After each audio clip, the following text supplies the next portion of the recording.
Yo, what's up guys? Testing 1.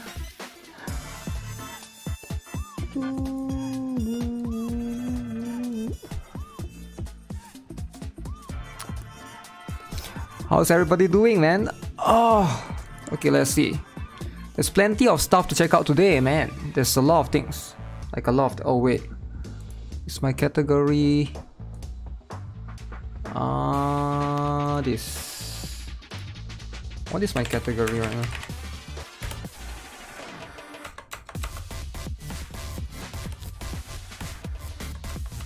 Mute. Huge indeed, huge indeed. Just switch for now.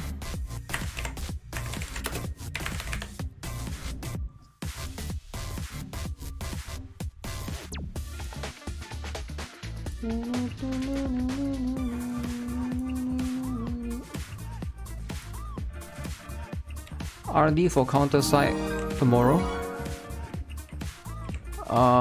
No. There's anything happening in counter side tomorrow? Oh, you mean Christina Bragg, is it? Wait, today is Tuesday? Ah, today is Tuesday.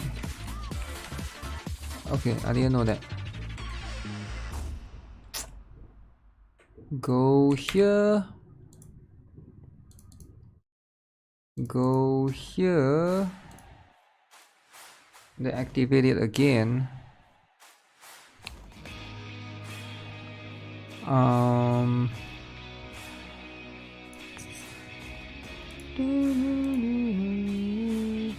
Get this. Where's my ability? I need to switch this around. This is a bit confusing.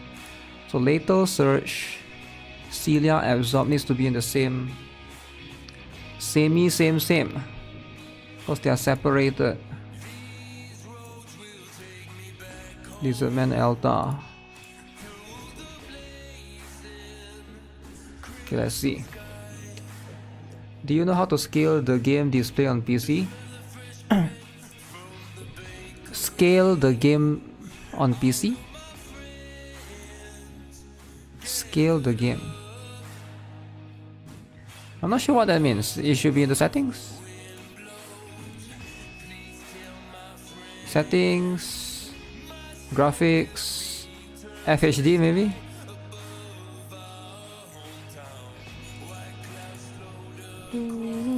Wait, I have a friend? Wow. I actually have a friend. 3 friends. 3 friends. Yo, Daiba, what's up? What is up? Search the stuff. This one is always auto now, it's so good. You have less thing to worry about, but I still need to capture the... Where's the best place to capture Glati? Is it here?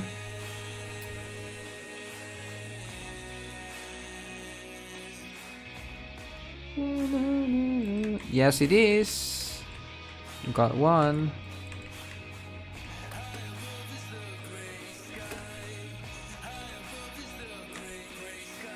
Only one? Okay, that's more than enough. That's more than enough. Yo, Masaru, what up? Friend function for this game? I have no idea actually. There's no purpose, right? Similar to Reverse 1999, it's just for fun. Or you can copy their room. This one, you can copy their room. Or you can look at their room, I think. Right? That's pretty much it. Look at their room, copy their room. Those aspects, you know, those aspects all together.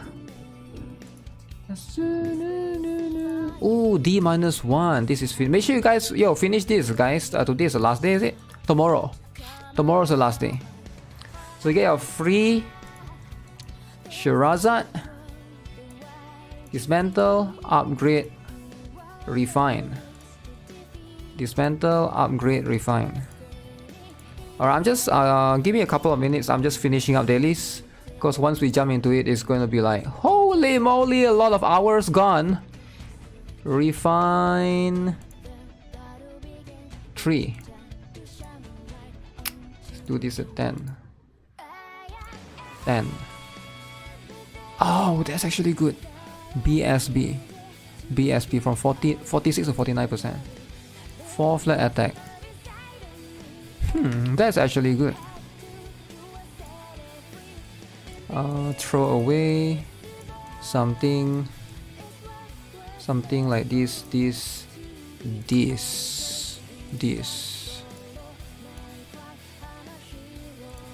I always have plenty of gear slots.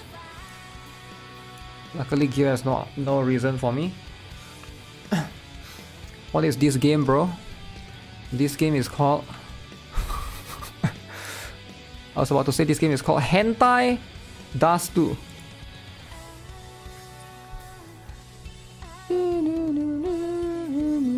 Free draw time. Free draw time. Nothing. Nothing. Royal die. It would be nice if we can get one Diana copy. Just one. Okay, never mind. How about one Ventana copy then? I think the main event is coming this week. I mean in 2 more days, right?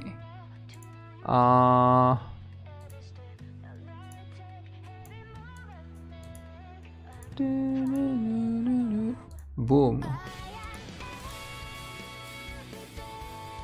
Okay.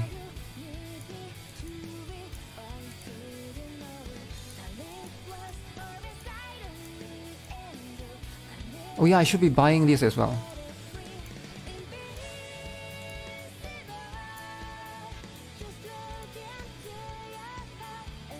Look at all of this. Oh, where is it? Oh, it goes to mailbox. It goes to mailbox. Alright, remember to go there and claim. Very important. Claim at mailbox. Come here. Ooh, that's a lot of cool items. How many tickets is that? 6 plus 5 plus 5. 4-star rank up stars times 4. I can build one more character if I need to. A project for this. I think that's pretty much it. Pretty much covers everything. Of everything that needs to be done here. Weekly as well. So weekly is gonna go in. Next patch they're gonna introduce new stats. Oh yeah, we have seen that coming, right? They already talk about it. It's gonna be completely new system altogether. I hope it's not too convoluted. You know, make sure that, you know, for systems like this, they gotta be beginner friendly still, right? Field quest and challenge. More Vtuber drama. Oh yeah, we're gonna talk about the Vtuber drama for sure. Am I gonna talk about the Atsu essay? Yes, later on. When drama is huge, people don't watch it, they talk about it. I mean, yeah. Do you guys think Brown Dust 2 will have collab banner in the future? Yeah, they already announced there will be collab. I hope you started saving already, right? That's why you gotta plan in advance. It's really confirmed, it's not a joke. They literally already say in their patch notes. But I guess not everybody followed the news as much. Wait, why is it only one? Yeah, why is it only Diana? The Rao died. Get here. Stop blowing up. Okay, 1, 2, 3.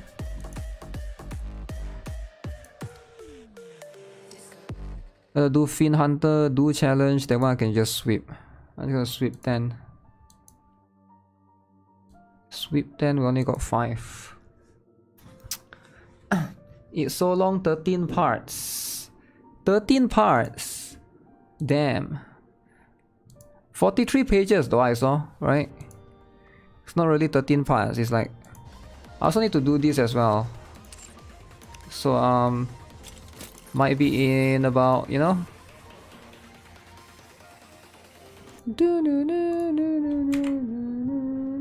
Have I done this? Have I done this?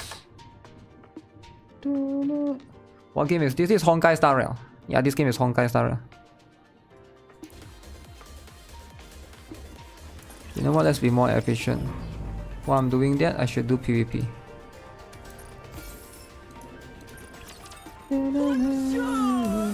Welcome to Larina. It's the finest entertainment the Ark has to offer. This show and zero. Okay, somebody's gonna get destroyed, but it's fine. We are here to garner points. Gonna smack everyone in the front. This game is Gan.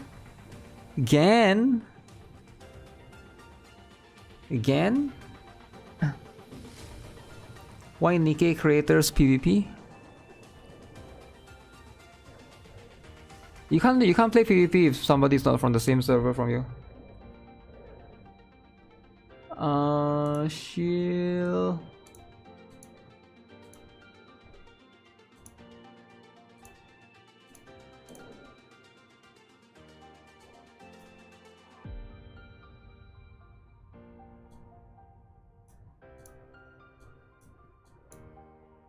So he's gonna hit here. Protect Rao cause she's dying. I think this seems about right. Yeah, if I move Rao here, I'll die.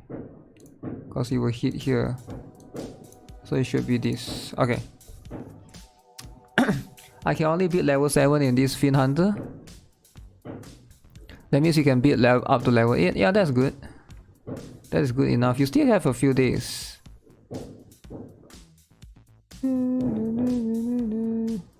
Boom. Okay. Somebody is dying. This and this.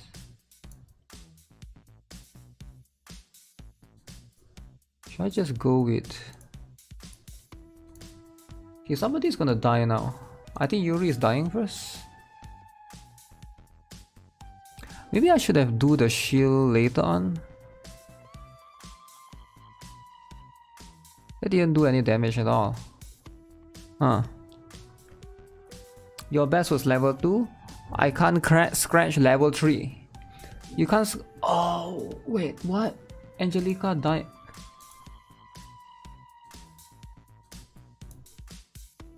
Ooh, the DOT was too massive. Maybe I need somebody that can cleanse DOT.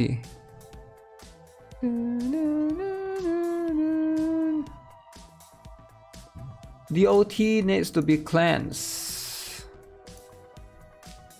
Was okay though, Angelica can still do the damage. Could be better. Could have been better. The meta.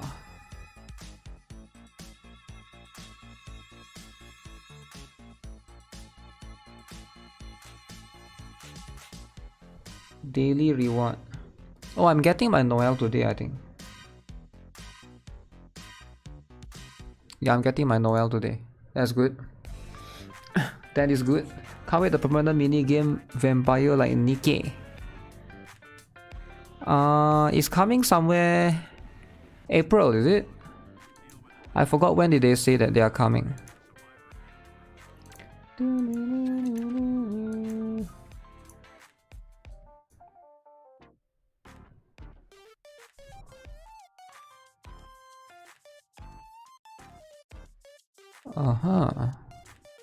Wait, what's the red dot again? If I've already done... Oh, story. I think that's pretty much it for this one, eh? You started playing Epic 7 and I can say that I kinda enjoy it so far, and that's good, right? If you enjoy it, that's good. That's all that matters. Enjoy it. If somebody come and tell you Epic 7 sucks, ignore them, cause you enjoy it. If somebody come to you and say Genshin only gives 3 pulls, ignore them because you think Genshin is the best game. So don't falter. Never let someone say that your game is trash. Alright? If you love Genshin, you love Genshin. It doesn't matter. Alright? No, doesn't matter how many pulls you get. As long as you're miHoYo bootlicker, continue to be miHoYo bootlicker. Nothing wrong with that. Nothing wrong with that. Alright? People are too worried about what other people think of them. Alright? Nothing wrong with that. Alright?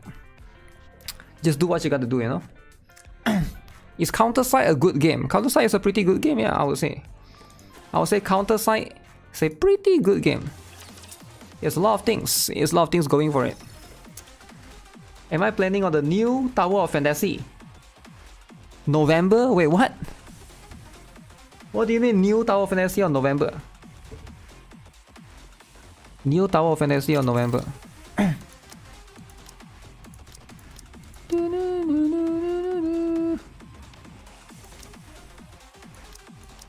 Ready? Epic 7 doesn't suck. It's just they have too much RNG and gamble. I mean, again, if you enjoy it, it doesn't matter, right?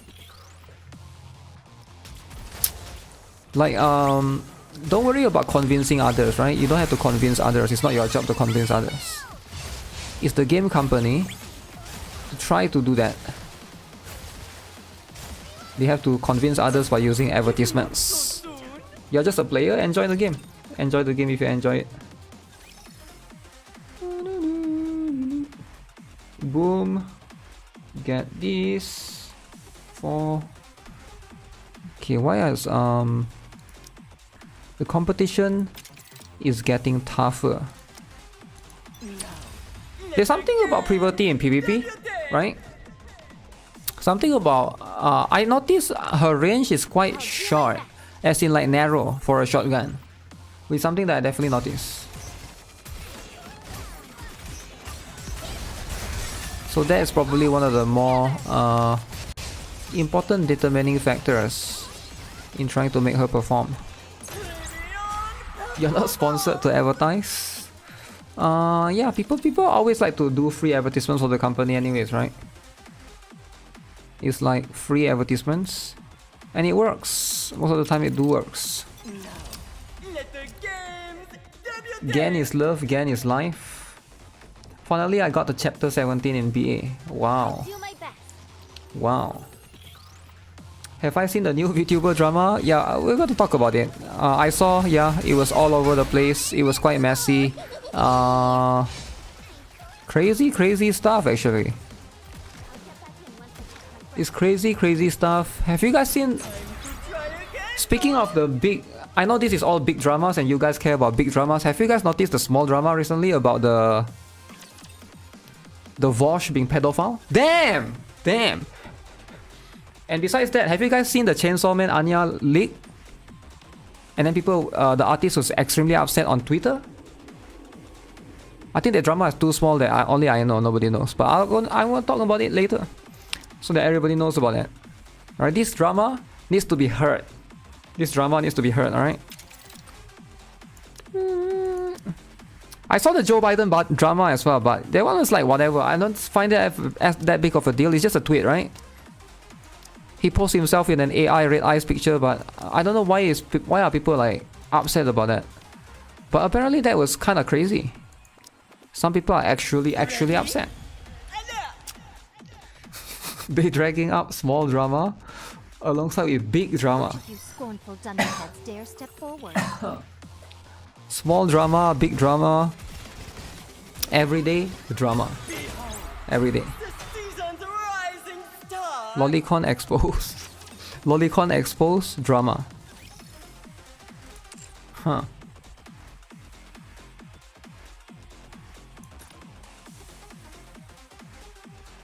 Rank 9. Oh man. Wait, I'm actually strong now. I can actually compete now. Did he actually put 2B? 2B?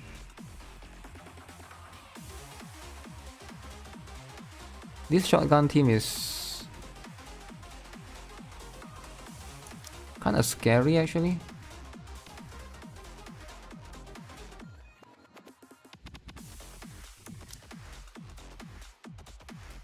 We should take out Noah, Dola, Polly. Noir or Polly? Polly is better. Polly the lolly. I'm trying to work around brown dust too. It crashes. Wow. His viewers are coping. Who? Joe Biden? Have you seen the Deadpool and Wolverine trailer? I saw it being recommended to. Is it just called? It's just called Deadpool, right? I saw it being recommended on my tweet for sure. I mean not tweet, on my YouTube feed, but I haven't clicked on it. Maybe Red Hood in the middle.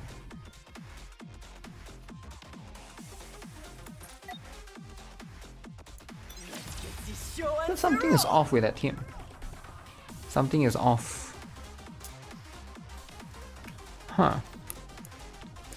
How am I? I'm good. I'm good. Never wholesome. The better burnt out. But I think a lot of the, a lot of the Americans seem to take that very seriously. I thought it's a kind of funny meme, funny meme going on around. Uh-oh, that's not looking good. We should have swapped Team 1 and Team 3.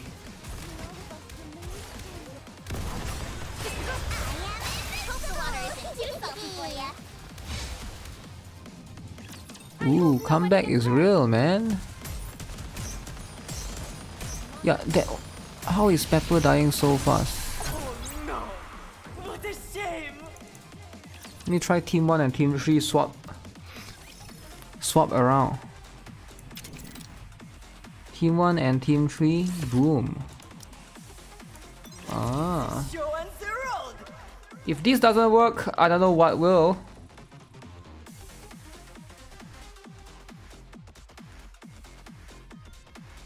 I will destroy everything Hope it works that's in though. my way. 6% collab. 6% collab indeed. I got too excited. How did that team was able to hang on to that way better? Oh, this time I didn't win. Shit.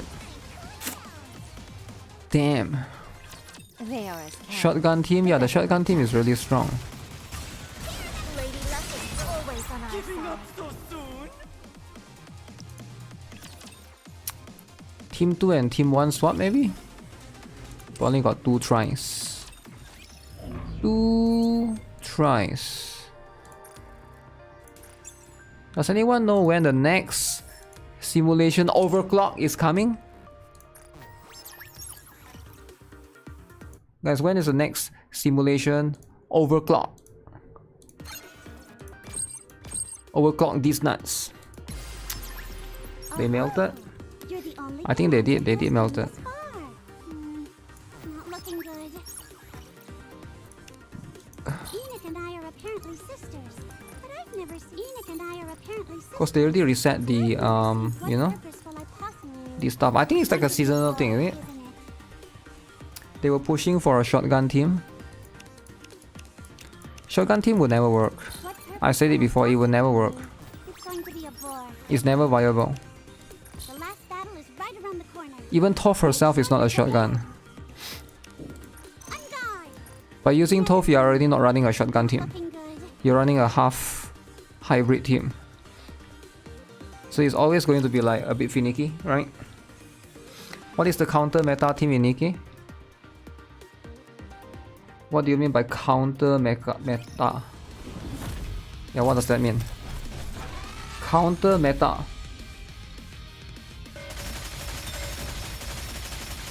Everything's my team today. Show them no forecast. As in like something that's used to counter the meta.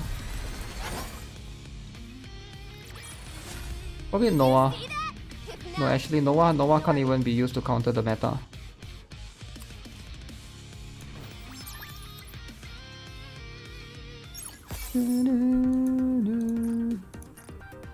Get these. Can I select buffs? I could, which is good. Take this again. Tribe Tower.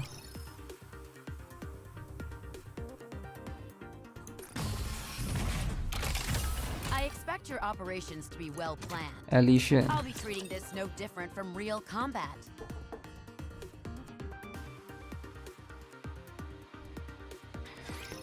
This won't take long. Waifu over meta. Hate is mid. We can do it faster. Mid or not, she's gonna be the main waifu for a lot of people. I'll make victory be ours. Push it to the limit. Will this do?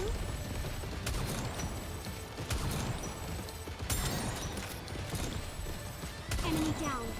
The main waifu. Come on. I'll make victory be ours. Sensors open. Fire. Running out of water, man. Will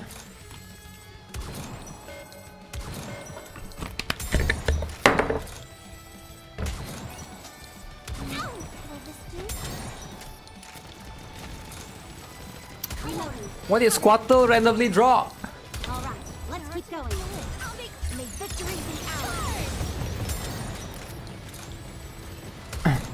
Also, why is this stage so tough? What the heck? Oh, I forgot this is Tribe Tower. I thought this was still simulation. Let's keep going. One more time.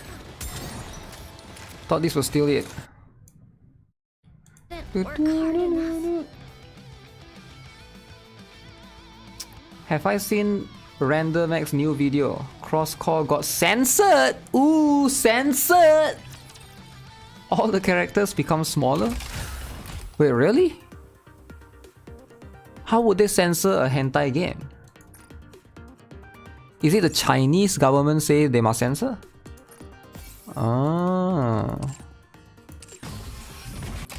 I mean, if it's censored, then I won't be playing it, right? Why would I play something that's like flat-chested when I can play something huge like NIKKE?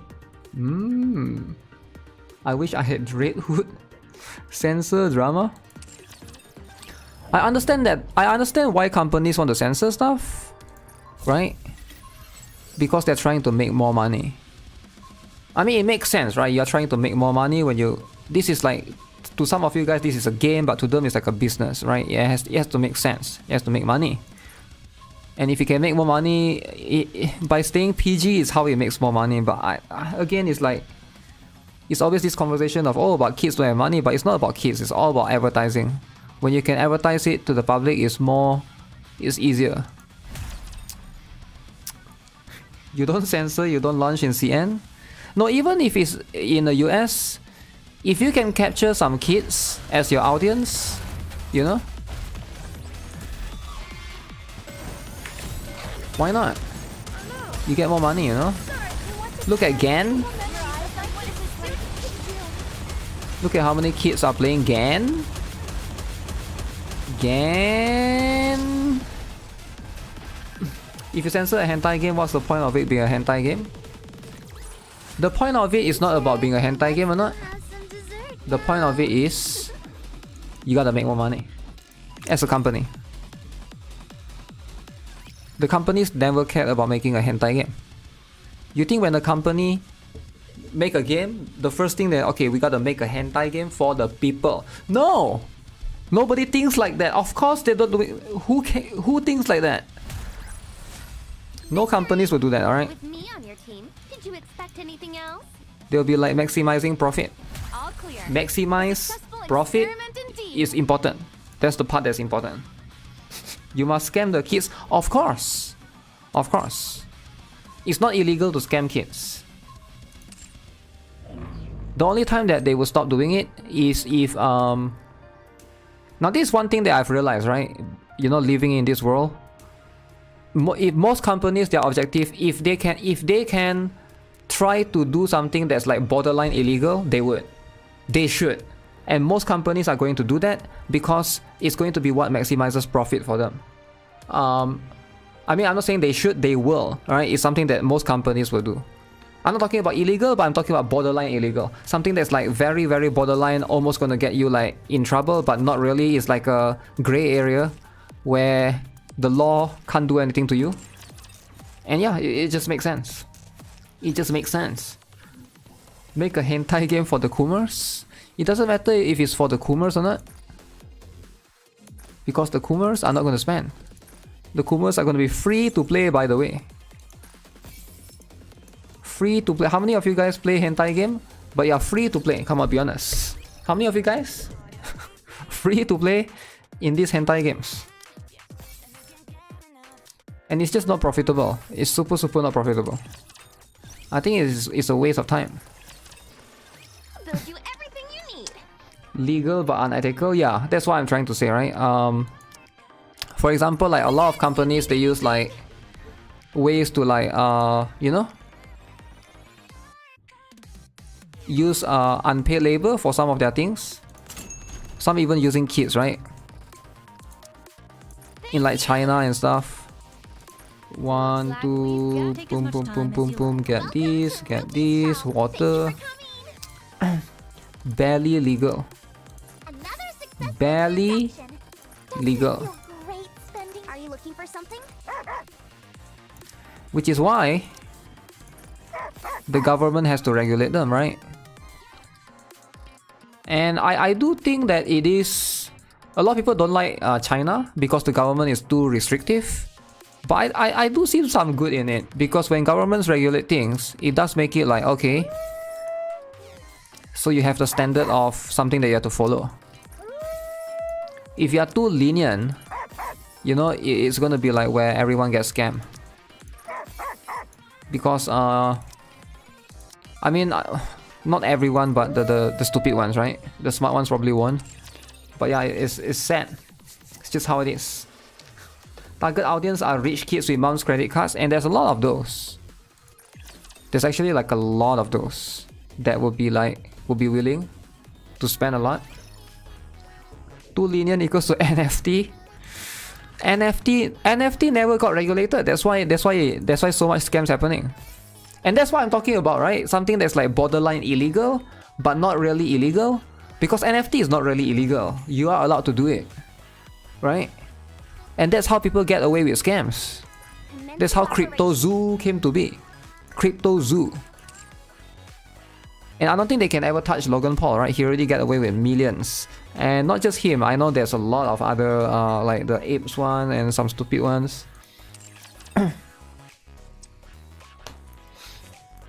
A game without booba causes stress to players, and they end up PvPing on social media. Really? Damn. I think it's just a natural thing that happens when your demographic are just mostly the young ones. I think that's more to it. I would love to see the Genshin demographic actually. Let's see, one is this. Boom, boom, boom. Advice.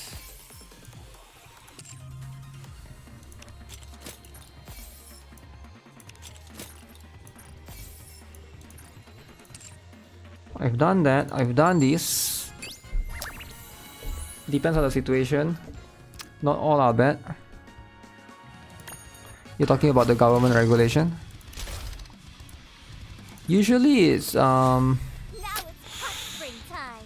yeah, it's hard to say what's bad for sure. Obviously regulations are annoying.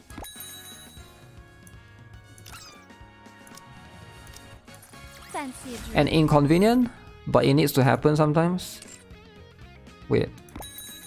Heart is in 1 day, 4 hours. Oh, 2 more days. Okay. You're Yeah, see how that is. Cheering you on, Master.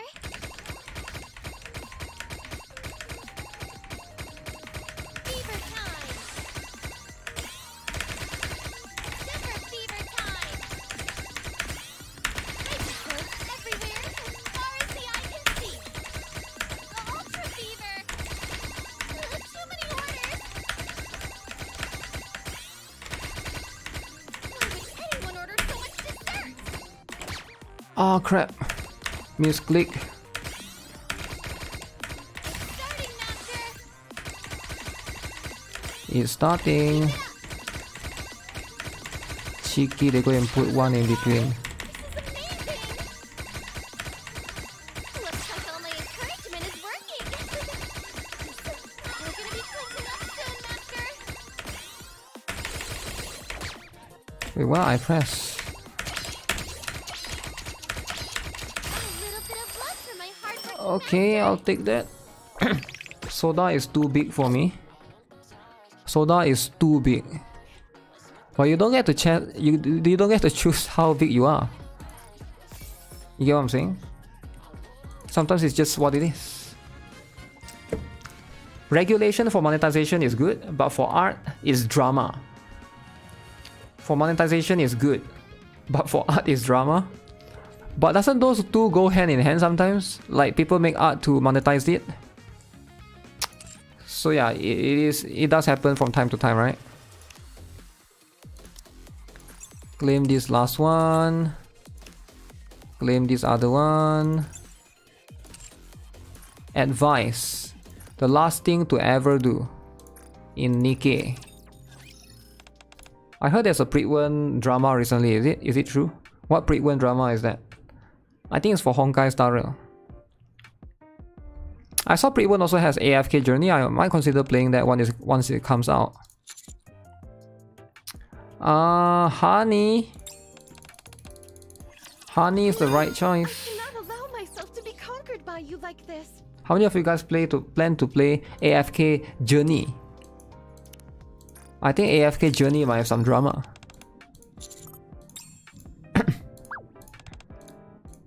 I can't believe I fell for that. That's a true prank. True prank. Viper is max.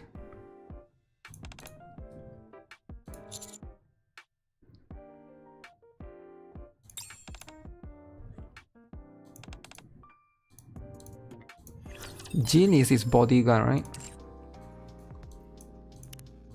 The bodyguard that he always bring. Tier list drama for Honkai Star Rail or Reverse 1999? Why would Reverse 1999 has any drama?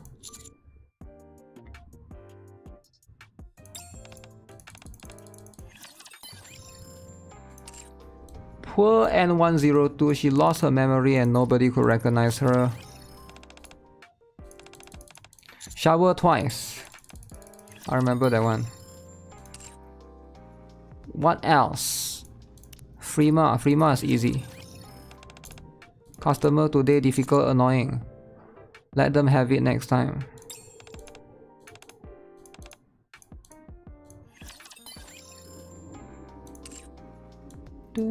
Actually, I should have choose the other one actually. Crow is still rank 1 and will forever be rank 1. I should probably start building Gulotine.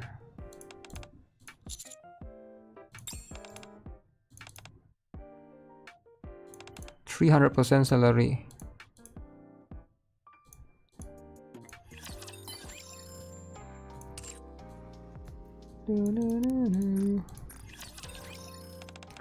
Reverse 1999 needs drama? Why does it? No game needs drama.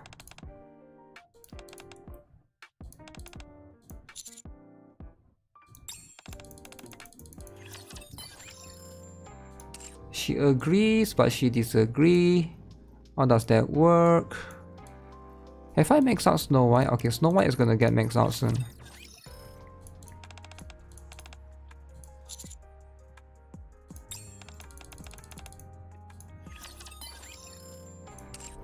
I wonder if they will ever rerun Snow White for people that miss her. Like, can you ever get her ever again? Or it's just FOMO Momo out forever?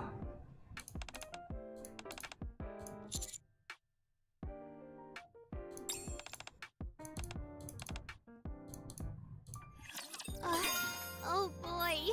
My heart is beating faster than the last time I saw a brown bear out in the wild. You 0 out of 10. Is Spreadwell NIKKE tier list accurate? Is their tier list accurate? Some are. I would say I would agree with 80 or maybe 85% of it, right? There are some that I maybe disagree, for sure. But even then, it's like it is not that far, right? It's going to be those things. Send 1 gift, recruit 1 NIKKE. Boom, boom, boom. Send 1 gift and recruit 1 NIKKE. Should I do it? Okay, let's just do it, alright? For the sake of doing it. Who was I working on? I was working on Naga. You picked out the exact gift I wanted. This is perfect, teacher. Is made Leatrice limited? Not that I know of. Yeah, not that I know of. I don't think they will be limited for now. Brown Dust 2 don't run that much limited compared to NIKKE, so I wouldn't worry about it too much. Recruit. Come here. Do this. Last day for PvP right now. Wait, today is last day? No, I think it's tomorrow, right? Is it today?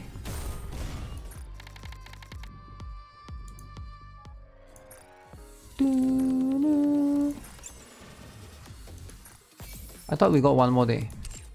Because the patch is the day after tomorrow. Assuming 8 days left, okay. Easy. Tomorrow I can get to 13, this one I have 15. Why is this one so far and this one is so short? This one is 8 days left. That's crazy. Today is the last day.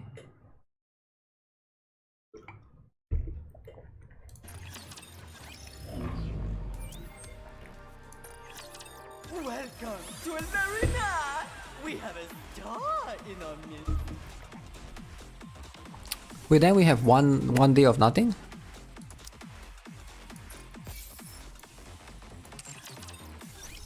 One day of nothingness.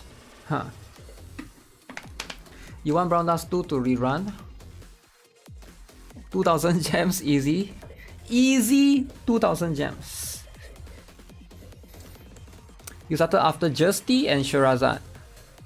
Ah. Oh, that's some crazy stuff right there. That's some crazy stuff. Alright guys, do you guys know what time it is?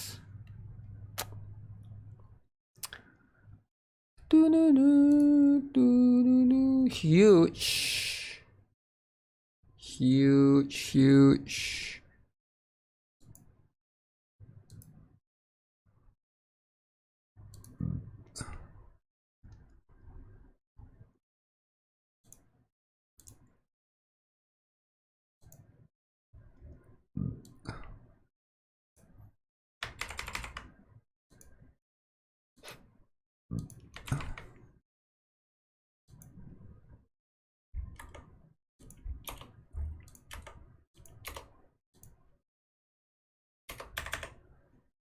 Angle brackets are not allowed.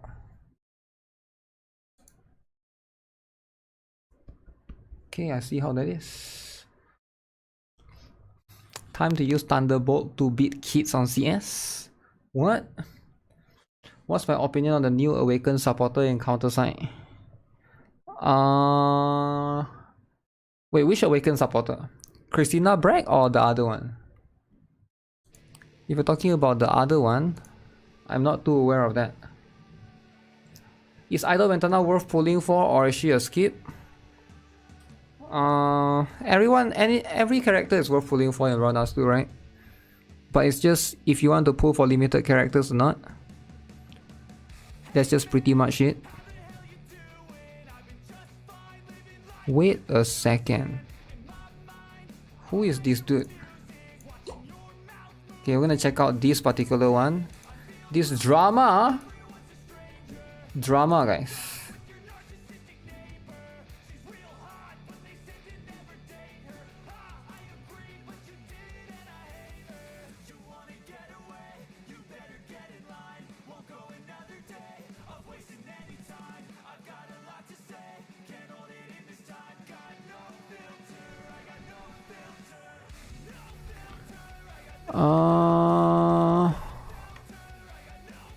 What the heck? Why would anyone email me about this?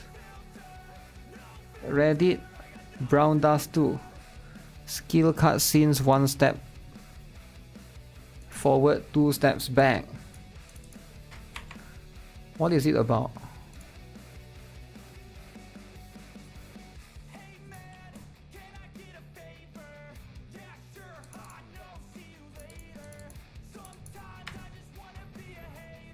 I want to say I enjoy your videos. The reason I'm writing for you is for discussion. I started on Reddit, and if you could share some light.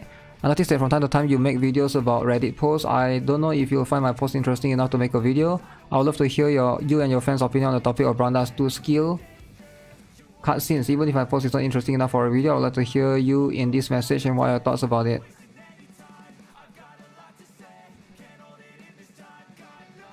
One step forwards, 2 step back. Okay. I'll look into it, I guess. But not right now, cause drama! Huge drama. Okay, let me try and recap what happened. Because not everybody follows, right? Does everybody follows this drama? Damn. Holy essay? No, it's not an essay, alright? It's not an essay. Wholesome email? Wholesome email, damn. Let me think. Where do I start? Damn, it's actually quite complicated. I don't even know where to start. I think the best way to start. So if you guys are not aware, right? There's this girl, Selen Tatsuki. I think that's where we want to start. Just a quick recap. She left Niji-sanji, but not to her own will. She got fired. Suddenly, happened about last week, is it? And then, apparently after she got fired, there was some drama surrounding that Niji-sanji apparently has been... some people in Niji-sanji is apparently bullying her. And then she was sick before that as well. And then there was some point she even came out and said that she hired some... Was it some artist or there's some collaboration that she did with someone? And then Niji-sanji didn't pay them, but she paid them with her own pocket money. So which is quite insane. Some of it was quite like some huge allegations going on at Niji-sanji. Apparently they are bullying her in the company, and apparently the workplace environment there is pretty terrible. But what can you expect? It's a VTuber place, right? So today, even more things have happened. So she basically left, and now she's under the name Doki Bird. Doki Bird, this is her Twitter, which you want to read shortly. But you can see right here, huge stuff happened. So while she was streaming, right? I believe this is about 12 hours ago now, or maybe even longer. Yeah, it's about quite a number of time ago. So this is what happens in this particular stream. So she was streaming. Despite everything that has happened, I was very sad to find out a personal document that was... So she was upset because something, there was some personal document, right? I'll let her explain. Only shown between 3 different parties had to be leaked out. Because it was a document I made for my lawyer, and it was a document that was not supposed to be shown anywhere else. But so it sounds kind of serious. Usually she talks so slow. She does talk a little bit slow. I think maybe she's nervous. I think she's really nervous because right now, if I were her, I would be worried as well. Because what happened is she, you know, whenever you involve documents to your lawyers, it's gonna have your full name, your full legal name, your full ID number, your address, everything is going to be on there, on the documents. So imagine these things are leaked by the company. So I would be nervous as well, right? Because it's like, can you imagine like people might harass her and stuff and people would know who she is? It's less about people knowing who she is, but it's more about people harassing her and stuff like that.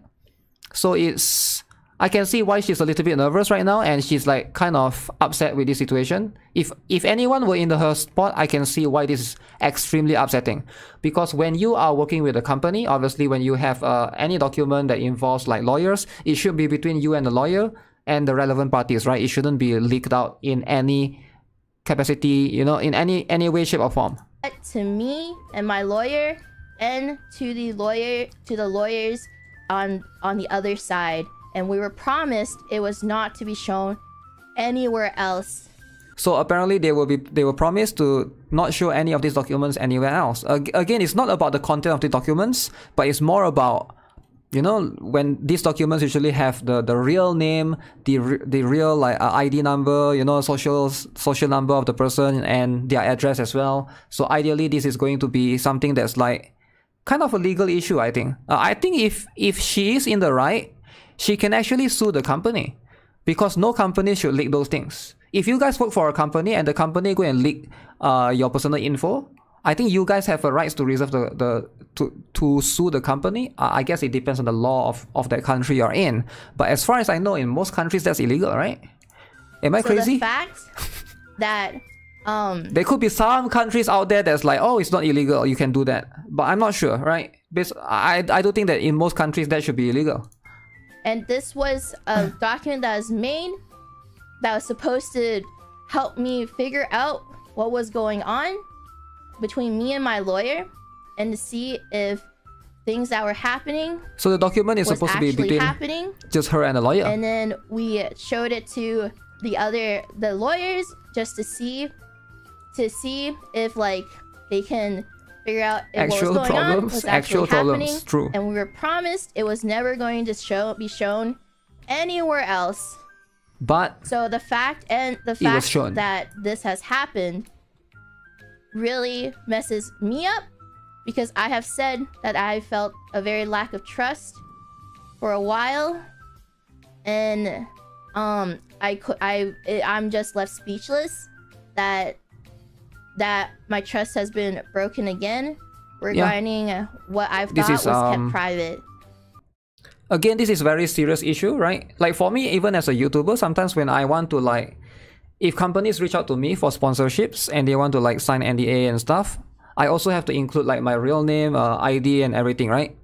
And if any company leaked that, I would feel really upset as well. If I were in her shoes, I would feel extremely upset. So obviously, this is the follow-up post that she did, which is kind of insane, right? Some of this stuff is like, I can't imagine like a company like Nijisanji would... I don't know who to blame here. It could be just one or two person inside that company that's doing this. So this is what she said, right? I would say that it never supposed to be shown to anyone other than me, my lawyer and other relevant lawyers.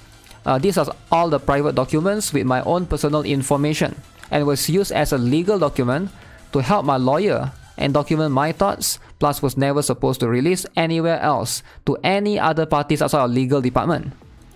It makes me wonder if my medical and hospital records was also released without my consent, as that was also promised to me to be kept private. 5.3 million views. Damn. I'm currently talking to my lawyer, and thankfully, only by diagnosis and reason for hospital stay was reported without further private info being disclosed. It was requested that none of this info should be revealed to anyone other than the legal parties. Thank you everyone for the support. I really wish things didn't have to go this way. I didn't say anything more, and I was ready to move on and start a new life. Guess what? You're not allowed to start a new life. I still don't understand who cares what YouTubers look like. For example, everyone knows what Nina Kosada looks like and what her name is and what nationality she is and what, nothing, she is fine.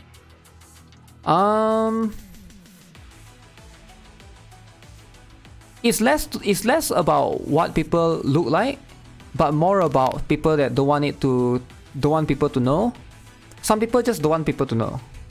Like, I think it's all about respecting privacy, right? I don't think it's unreasonable for you to say, like, if I were to ask you, hey, what's your real name? I don't think it's unreasonable for you to say, oh, I don't want to let you know. I want to be known as Mofu Space, because that's what your username is. I assume Mofu Space is not your real name in real life, right? So again, you yourself are using a different name altogether. Why not using your real name, right? So I think it's all about respecting privacy. It's less to do with big deal or not, or small deal when people know. I think it's all about privacy reasons. And also for girls, I can see, they get stalked a lot. So there's that as well. I'm a guy, so there's always going to be things that I won't understand as well. But for girls, probably they have to be careful with stalking issues, and also a bunch of other things that comes with it. Because on the internet, especially if you have plenty of viewers, you get some psycho ones. Especially if you have massive audience watching you. This is going to be always like a problem that comes with these kind of things. You cannot avoid this. So apparently, I don't know what happened after Doki. Basically, she was streaming and she was being upset. Apparently she was playing Neopets or whatever this game is. Is this actually a game? Neopets. So after she did this, right? Nijisanji came out, not on their official channel. They came out through another Nijisanji Liver's account, Elira Pandora, Nijisanji En, to apologize. And I was like, huh?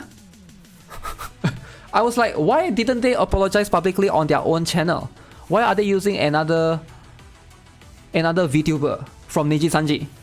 So I was like, okay, maybe they are really in big trouble. They know nobody likes them. They need to use Elira Pandora as a shield, as a mid shield to take the hit and harassment. Okay, so let's see. A message from Nijisanji En. So literally, this is actually on. This is actually on Elira Pandora's channel. I was like, why? Why do you use another VTuber? I know it's from the same group, right? It's from Nijisanji. But why are they not making a public apology? Why are they using another VTuber? It's so weird, right? So, okay, let's hear this out. Let's hear what she has to say here. This is from Elira herself. She basically asked her to say these things. I assume she is not doing this willingly. She is being forced to do this against her consent, against her will. She has a gun held to her head. And she has no choice but to do this. They said, yo, Elira, go live, protect us, be Nijisanji White Knight, or else you're the next to be fired. So she got no choice. She got no choice. I haven't seen this, by the way. I just know that that's what happened. Why is it black screen? Wait, the entire stream is black screen. What the heck? At least show the... This is Elira Pandora. Thank you for taking the time to listen to us today. Vox and Ike are also present here with me, and we would like to take some time to address the events surrounding Selen Tatsuki's contract termination. Okay, again, I want you guys to pay very close attention to this. She said Vox and her.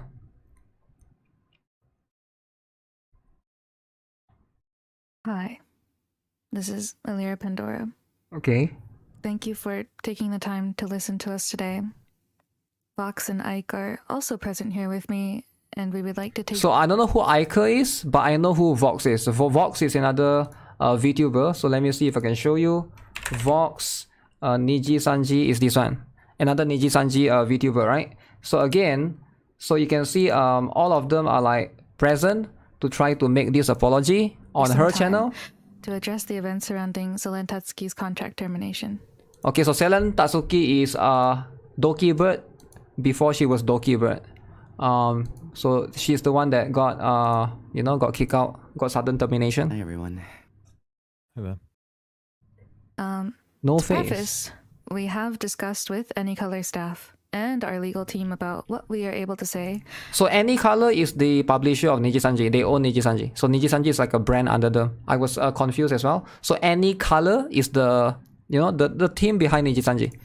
However, due to how sensitive the situation is, please do keep in mind that there are limits to what we're able to share. Both we, the livers, and the company have been affected deeply and are taking the situation very seriously. Wow.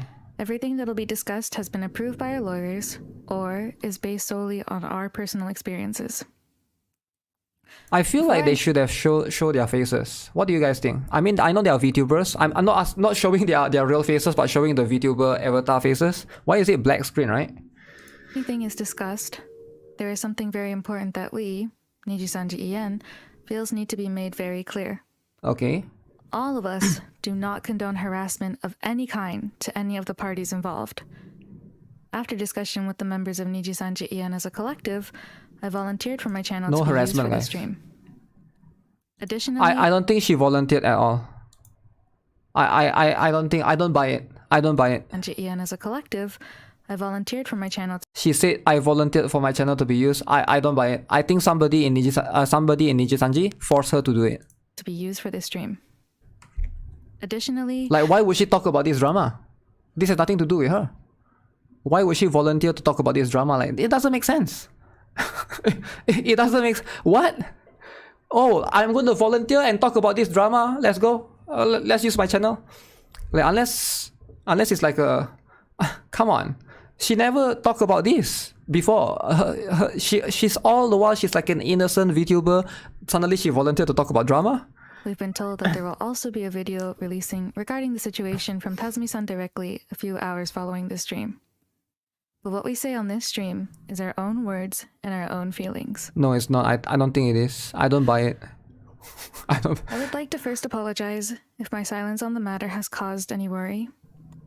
Over the past month, staff received documents from Selen's lawyer containing examples of her claimed experiences under any color. These documents in question included personal information of some livers, and when it was sent to us, we learned that there was a potential that this information could be made public. Alright, obviously. Some of the information poses a risk to our personal safety and puts some of us at risk of doxing. Notably, yeah, so again, like, doxing is something that's like a crime in a lot of countries, right? Is it? Is there any country where doxing is not a crime? I'm pretty sure in any country, like, doxing is literally a crime. So basically, for those of you who don't know, any person on the internet, you know, you're not allowed to disclose their information, their real name and stuff, or, you know, especially where they live and stuff, right? This can lead to people just harassing you, generally. One section of this document alludes to where Millie and I live. However... Oh man, it even show where she lives. That's going to be scary for sure, right? If it shows where they live. There are also harmful claims Selen made in the document about some livers' personal information that we believe are simply untrue. I felt threatened and scared of speaking out about the situation because of the risk that it could pose to not just my own safety, but the safety of those around me as well. Okay. I'm very sad that this is how everything had to turn out, and I deeply apologize to all the fans who have been affected through this time.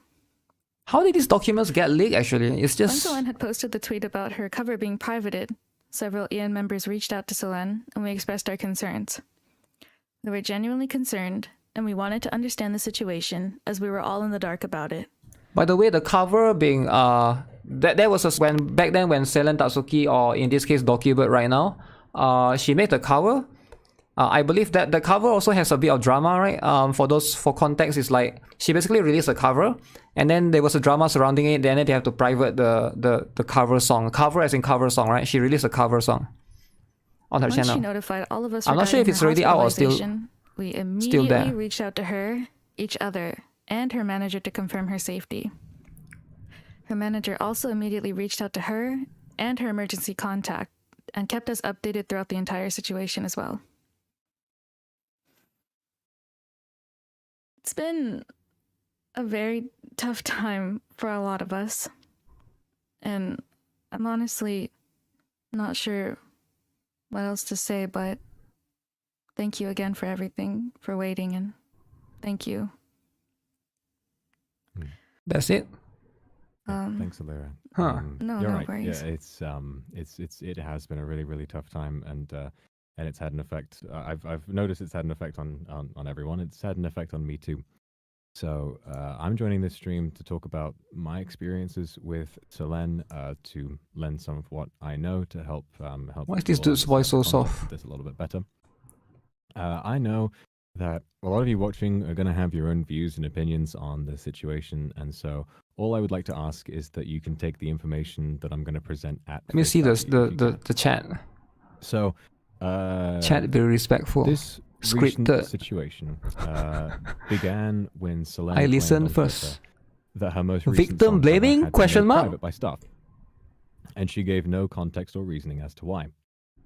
In actuality, she had been asked to send the content of her music video to her manager in advance of the release date so it could be checked for content, etc., which is something that all livers agree to do. Okay.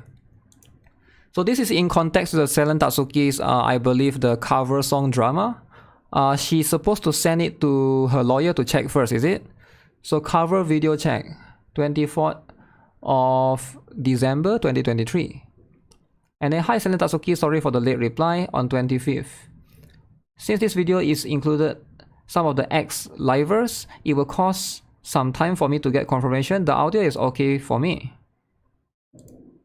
Okay, so why this is released before I got confirmation? The video is set to private until I got the confirmation. There's also a chance that you might need to adjust it before setting to public again. Before you post anything to explain about it, please confirm with me, Selen Tatsuki. And then Selen Tatsuki released a tweet, hello, I apologize but management has privated the song. Please feel free to re-upload since a lot of money and effort was done by so many dragoons. I'm really sad that this happened on Christmas, but I hope somehow you guys will still be able to listen to it in some sort of way. So she tried to release a cover song. However, something happened in the management. I think the miscommunication happens basically, and then they have to like set it back to private so they cannot show the cover song. Yeah, that's a little bit unfortunate, right? Her manager communicated with her about this very clearly, but she released her cover without giving management time to check it, and as a result, it needed to be made private. It was going to be made public again once the checks had cleared. Management absolutely intended to let her release the cover once they'd made sure that it was okay to release.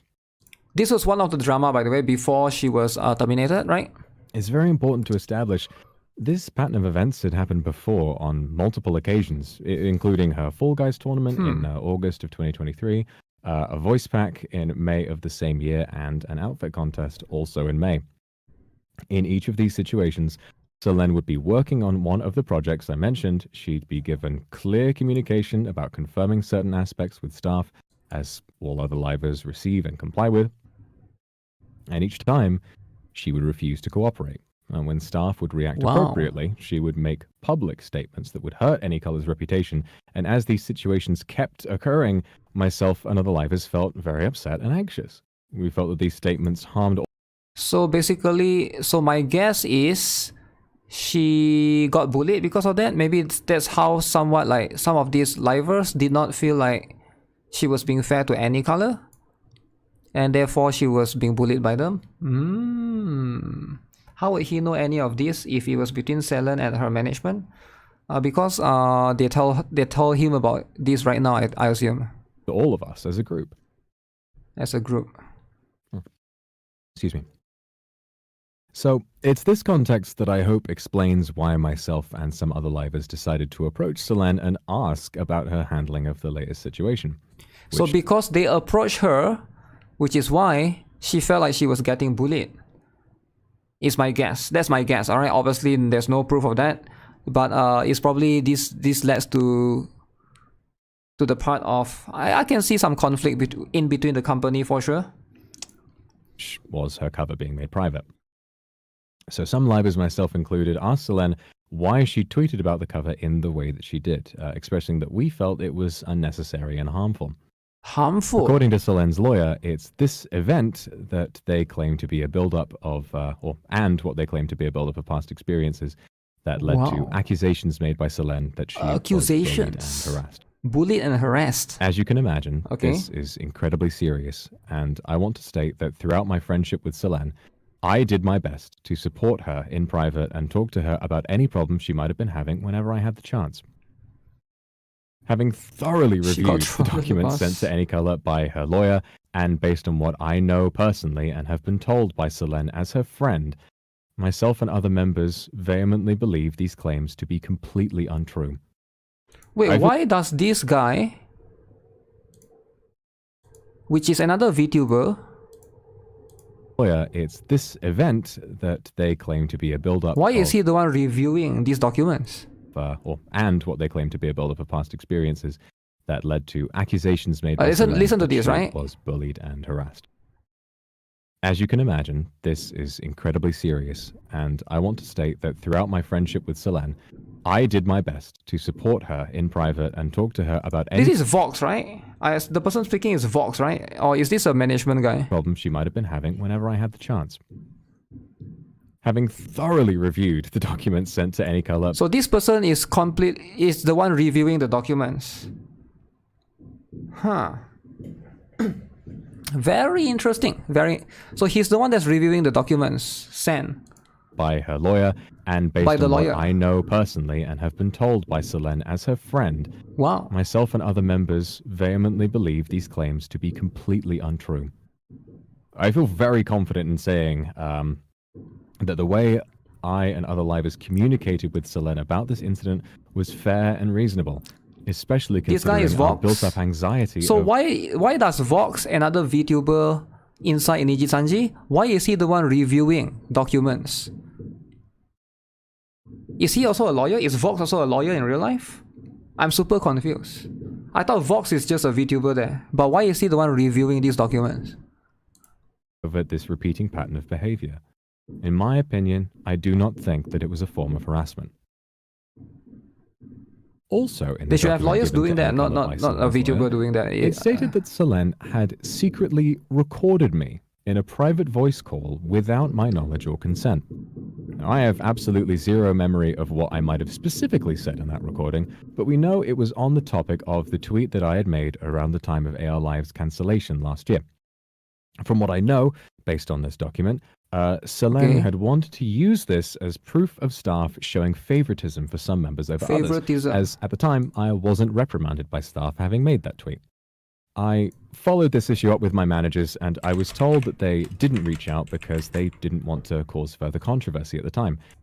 However, I've been asked to delete other tweets on multiple occasions when I've accidentally broken a rule. In these cases, we're politely informed that when we should avoid tweeting something, we apologize, delete it, and move on. Okay. The real issue here, however, is that someone I trusted and considered a friend not only recorded me in secret, but also that these recordings were held without my knowledge for almost an entire year. The fact that this was held throughout our friendship is really upsetting to me. Until now, I had always... Wait, so Selen Tatsuki is recording him without his consent? Huh? Why would Selen record him without his consent? What is this? And was going to hold him accountable based on the recordings. Is there proof of that though? I don't know. Huh. I would love to look at some of this proof for sure, but this is just he say, she say moment without any proof. Looked up to Selen as my senpai, and I felt really lucky to be her friend. Having to talk about this now and seeing how this has played out is, again, heartbreaking. Damn, heartbreaking. Selena told me privately about her disagreements with staff. Guys, this is extremely heartbreaking. Imagine your person that you respect the most, the senpai, has been recording you without your consent. Of course, this is going to be upsetting for anyone. Managers, and I had done my best to support her and to help her make what I thought were the right choices, even when she talked about wanting trust to me, graduate. boys. For context, leaving Niji-sanji is always an option for livers. If she had wanted to graduate beforehand, she was given very many chances to do so amicably. And on multiple occasions, Selen had told us she planned on graduating, but would then go back on this shortly after. For example, she told me that she would be graduating on the day we hosted the Prism Cup, but as you know, this didn't happen. Prism Cup, okay. She also, after being warned by staff due to her repeated rule breakages in May of last year, told other livers that she was being terminated at that time, when, like I said, she had just been warned, nothing else. So it's just a warning. I trusted her so much, and I listened to her narrative of half or untruths about her relationship with NIKKE. This caused me so much anger on her behalf that I had considered graduating with her in solidarity. Seriously. Wait, even this guy is so angry that he wants to... What? This caused me so much anger on her behalf. Ah. These guys are shady AF. I will record them as well. I would as well, right? Probably as a protection, not really to demonize them or anything, but it's more like in a way that you want to like protect yourself. Like sometimes like when you have recordings, it's just to protect yourself, right? As like in case people accuse you of something that you didn't do, you have some sort of backup proof. Because right now it's just, oh, you said this, where's the proof? And then he said this, where's the proof, right? It's like, man. That I had considered graduating with her in solidarity. Seriously. Damn, graduate with her as well. I now know that my intense feelings at the time came from lies, omitted context, and falsehoods. Falsehoods. And that, once again, is heartbreaking. So this guy is saying Selen Tatsuki, aka Doki Bird, is a manipulator and a liar? Damn. Falsehoods. Brotherhood of falsehoods. So who is right? Who is right here, guys? And even in the face of times as hard as these, I really wouldn't want it any other way. Species minus 100? Well, let me see. Regardless of how I now feel about Selen. Wait, let me see the chat. What's happening? Negligible? Oh god, I'm scared. Nani? This is sus. Wow. Having been my friend and having hurt me and my fellow livers in this way. Where did the term graduating come from? from? Her life will never ever be something. Graduating means that you are like quitting, but we don't use the term quitting, right? Because when you say you're quitting, like imagine you say I'm gonna quit Genshin. Like it's gonna cause drama, right? You don't want to say like you're gonna quit. You want to say I'm gonna graduate Genshin. So that means like you're gonna quit. But it's like you see, it causes less drama when you say that, right? So nobody's gonna come at you for that. So it's like you gotta try to be drama free. I think that's how the term graduating comes about, right? Thing to be taken lightly. So it just means like you just stop. Quit or fired? No. Fired is not safety then, and we graduating. Regardless of the outcome of the situation, Fire is I domination. genuinely want nothing more than for Selen to grow and to be in a safe place where she can look after Livers telling the truth. Insofar as me and the rest of EN can heal in our own way too. Heal in our own way. Those of you watching this stream, please leave her be. Harassment of any kind is vicious and it's no harassment. It has no place in this community. There's always three sides of the story. Thank you. Thank you. Thank you, Vox. Before we round things off, I also had something that I wanted to say. It's going to be a little bit on the shorter side. Okay. By the way, hi, I'm Mike. First off, I just wanted to say, like, preface this with, like, sorry if I have a hard time finding the proper words for anything. I'm a little bit all over the place right now. Damn. Mike is nervous. Is he drinking water? For a very long time, I considered Selen as a good friend within Nijisanji EN, be it on stream or off stream. Okay, let me guess. Same thing. He's gonna say, I consider her to be a friend, but one day she's a manipulator and she's a liar, and now she's fired and she's trying to bring down the company. Trying to paint her in a bad picture. I think that's the objective. If I were him, I can see that would be what makes the most sensible sense to do.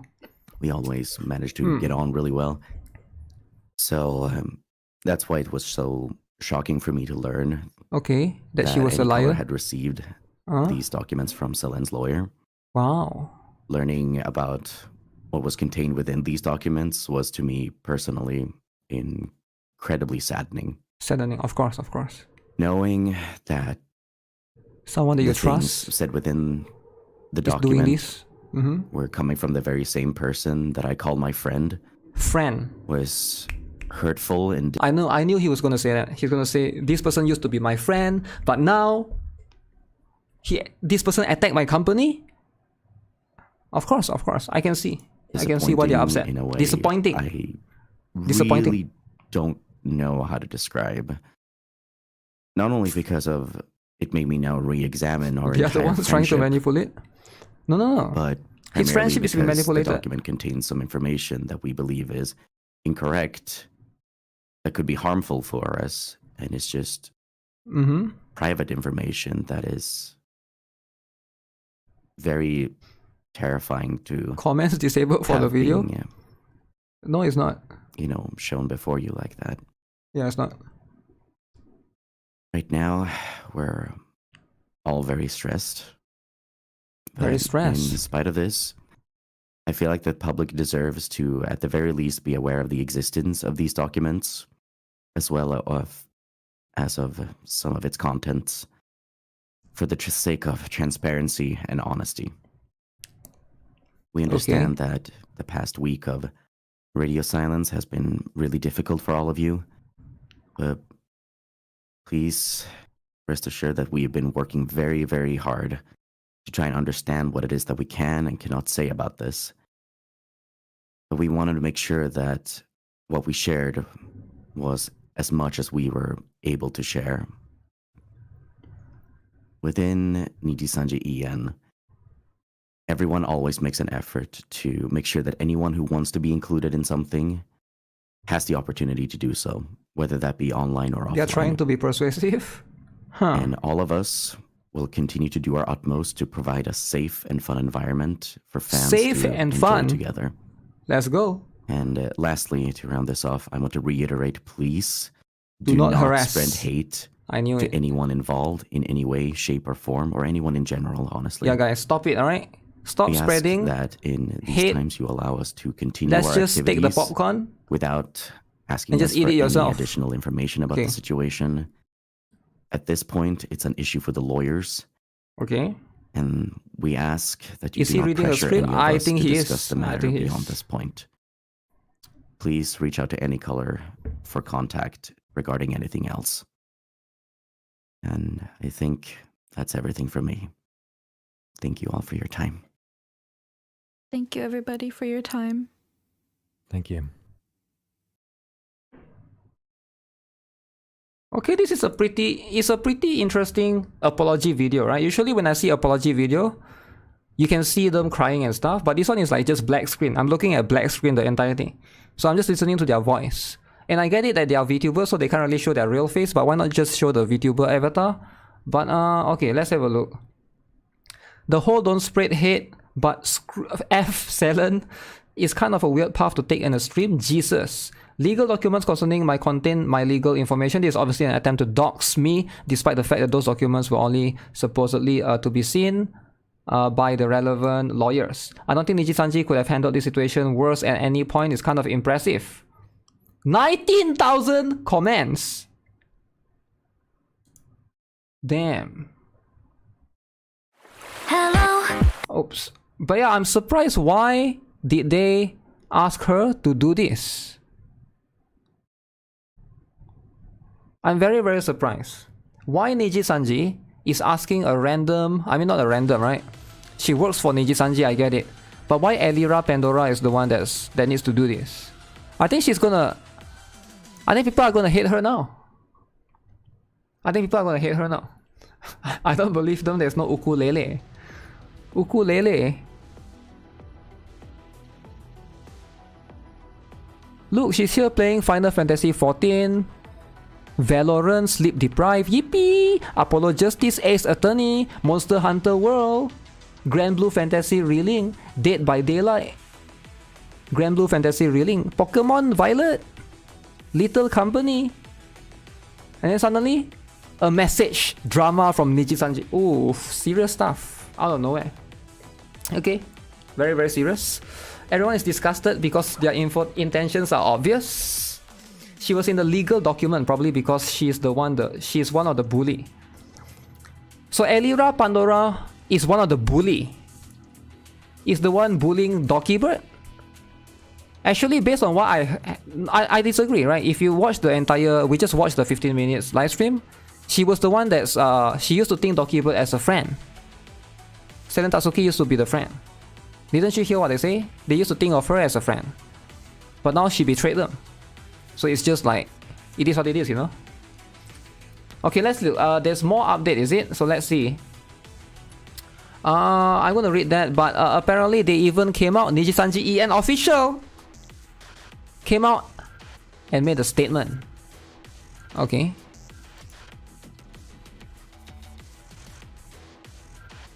They have a video. Okay, let's watch the video and try to understand. Addressing your concerns. Okay, guys, this is serious, guys. Guys, this is serious. We need to take this seriously, alright, guys? No, first of all, do not harass. No harassment, alright?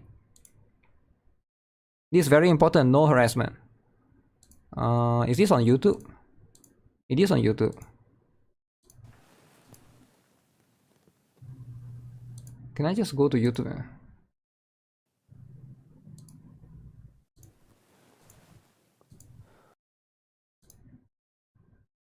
Hello, I'm Riku Tazumi, CEO of NIKKE Inc. Wow. I'm making this video to speak directly to you. I was expecting him to speak Japanese, actually. Nisanji EN, I was expecting him to speak Japanese. He actually speaks English. Okay. First of all, I deeply apologize for causing concern to many people. Please allow me this time to address your concerns. Alright, let's allow him to address it. Let me apologize for a misunderstanding caused by the notice published on our investor relations page on February 7th. Investor After relations. announcing the termination of Selen's contract, we received questions from investors regarding the impact this would have on company performance.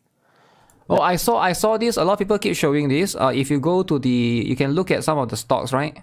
I think they were showing. Where is it? It's not here. But yeah, they were showing and talk about like the stock was dropping, right? And it was quite crazy. Some of these was like was it like in here? I don't know. It was one of these. Their stock dropped like crazy, and of course that's going to be what they have to address. Yeah, this one. So it's like the stock is going down, it's not looking good. So obviously they have to, this is NIKKE Inc., right? Ever since the incident, I believe it has been like going down ever since. So this is why they have to like sort of like, you know, I believe they are a publicly traded company, so in a way this is something that they have to address as well for their investors, you know. The notice was published to respond to investors. Yeah, to investors. In the notice, we unfortunately used the expression negligible to describe performance impact. Negligible. Our wording lacked consideration for the situation and caused Nisanji EN fans and everyone who supports the Vtuber industry to feel that NIKKE Inc. undervalued the impact of Selen. So I'm guessing when they said, oh, this VTuber leaving us is negligible, so that makes a lot of people upset as well, because they like downplay it in a way. There's definitely a lot of drama surrounding this particular VTuber leaving for sure, right? If she has just graduated in the normal way, nothing would have happened, but yeah, the drama surrounding it is contract termination or Selen herself. I deeply regret this outcome and will be rethinking how our communication in English is done. Without a doubt, Selen was integral to the growth of Nisanji EN. As a company, it is truly unfortunate that our relationship ended the way it did. Oh no.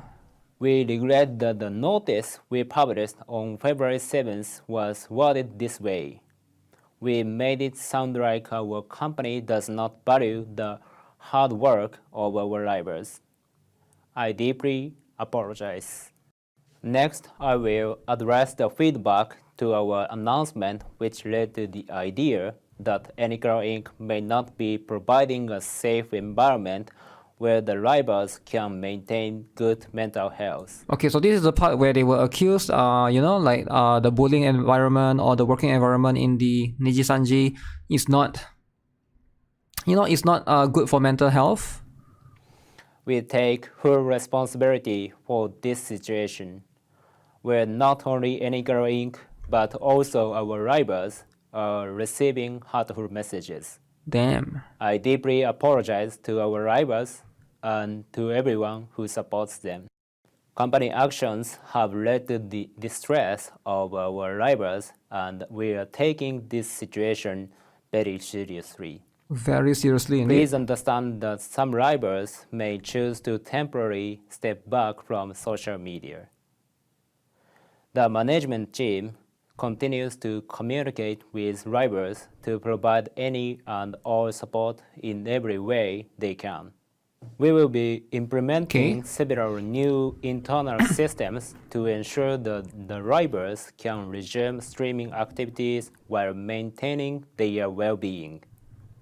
Also, by establishing things such as better reporting systems, we aim to create an environment where we can better identify and resolve issues more quickly.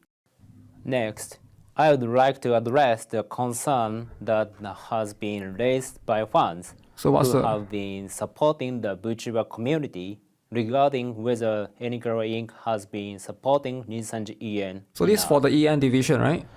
Regarding YouTube content, we did not have official programs available until fall last year. Oh. Other than content for the 3D event in July and the cancelled Nisanji EN AR Live Colors in February last year, there has been a lack of 3D live content. However, in the meantime... Wait, what does 3D live content mean? It's just collab, is it? Huh. We have spent the past year recruiting and working on strengthening the EN staff so we can better provide content for Nisanji EN. I think this is more to address Selen Tatsuki's, was it to address her, basically her content getting privated? Is this to address that part somewhat? Because I'm trying to like put 2 and 2 together, right? Because that was getting released publicly and then it was privated. Since last year, we have also started multiple. I'm guessing that was one of the one of the projects still in progress. In addition to supporting rivals on activities, we hope this will help improve our Nisanji EN content offerings. One of them is the game event stream that was scheduled to be held on the 11th.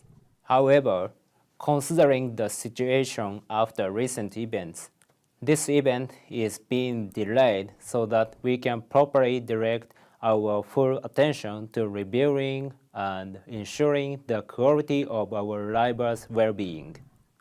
Interesting. As a company, we intend to do everything in our ability to support Nisanji EN and meet the fans' expectations. Finally, I apologize for not just recent events, but also pre-existing areas that needed our attention.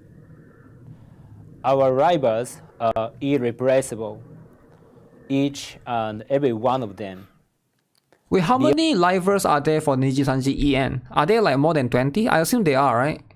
I think if you count like EN and JP side, there will be at least like if I have to guess like a number, maybe like there's like at least, I want to say 100, but at least 50 of them, if I have to guess. Beyond being business partners, they are the most important individuals that we must protect as a company. To everyone who has and continues to support the rivals, I am very sorry. I mean, let's be honest, right? Like, they can just replace them easily. Of course, that's what he has to say, right? He has to say, like, it's irreplaceable. Sorry that situations were allowed to... That situations were allowed to arise where our dedication to their well-being was not clear. Okay. I feel that this should never be the case. Once more, personally and on behalf of our company, I apologize to you all for causing concern. As NIKKE Inc., we will do everything we can to ensure that we create and maintain an environment where the rivals can succeed in their creative endeavors. Damn. I think this is how you should do an apology, right? So you bow. Ensure the rivals can creative endeavors. So you bow at the end, and then you bow at the beginning. Remember at the beginning? He also bowed. So I think this apology is pretty good. If you think about it, this is one of the better apologies so far, right? What do you guys think? So okay, they also released another statement afterwards. So I think this is like, it didn't address much of perfect loop. I don't think it's loop at all. It didn't address much of Selen Tatsuki's the things though, right? Let me see. Reminder, this is third statement Niji has made in the span of 4 hours. They are in full panic mood now. Okay, but him saying the word negligible was a poor translation doesn't really hold. In the Japanese statement, they are saying which word for word roughly translates to the influence is extremely insignificant. I don't think it would have made any difference have they used this expression instead. It's just tomato or tomato at that point. For anyone wondering, the like ratio to dislike ratio is 11,000 to 38,000. 11k to 38k like to dislike. Elira and Vox destroyed their own reputation for this. Let them sing in. Wow. This video was supposed to be for the investors, not for the fans. Really? Okay, let's have a look at the last one. Alright, this is going to be the final nail in the post. Okay? Regarding concerns that have arisen in relation to the current situation. In the stream done earlier by our livers, a message from Niji Sanji EN. It was mentioned that parts of information received from Selen and her lawyer was shared to them by NIKKE Inc. As mentioned in that stream and in the notice published by NIKKE Inc., notice termination of Selen Tatsuki's contract with NIKKE, Selen and her lawyer claim that livers affiliated with NIKKE Inc. were involved and that they will hold NIKKE Inc. legally responsible. Okay? Selen and her lawyer mentioned the possibility that they will also hold livers affiliated with NIKKE Inc. legally responsible. In order to check the validity of Selen and her lawyer's claim, NIKKE Inc. shared only the necessary parts of the information sent by her lawyer with our livers and led an internal investigation.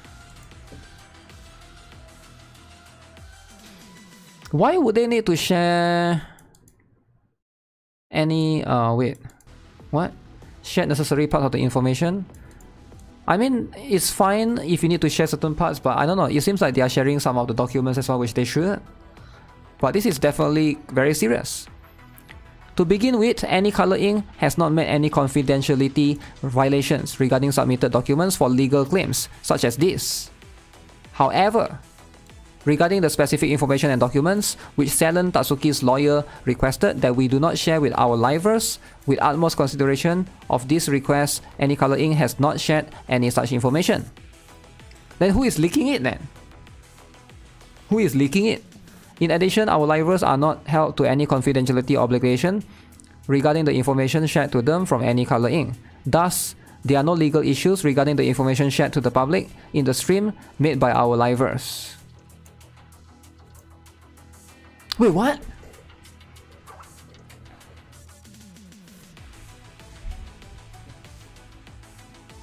So they are saying they... Am I reading this right? They are saying that because the other livers, the other streamers in Niji Sanji, they do not hold any confidentiality obligation shared to them from NIKKE. So they can just share with them and it will be fine. Because the live streamers of Niji Sanji does not show any confidentiality obligation. But only the company, NIKKE, can. So basically, NIKKE can get sued, but the live streamers will never get sued. Because they are allowed to do this. Huh? Contradictory? The part is so stupid, they are supposed to keep it confidential, share it, and say they don't need to keep it to themselves. So they are saying that they didn't leak it, their livers leak it. So they're trying to put the blame on the livers. And they are saying that their livers are not held or bound to the same confidentiality obligation as they do. Am I reading this? That's crazy. That's crazy. After a rigorous legal check, Any Color Inc. hereby declares that it has not made any confidentiality violations while checking the validity of claims made by Selen Tatsuki and her lawyer with its affiliated livers.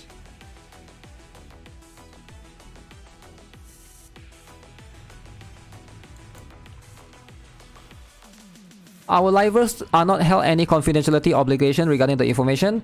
Wow, you are using your talents as a legal loophole.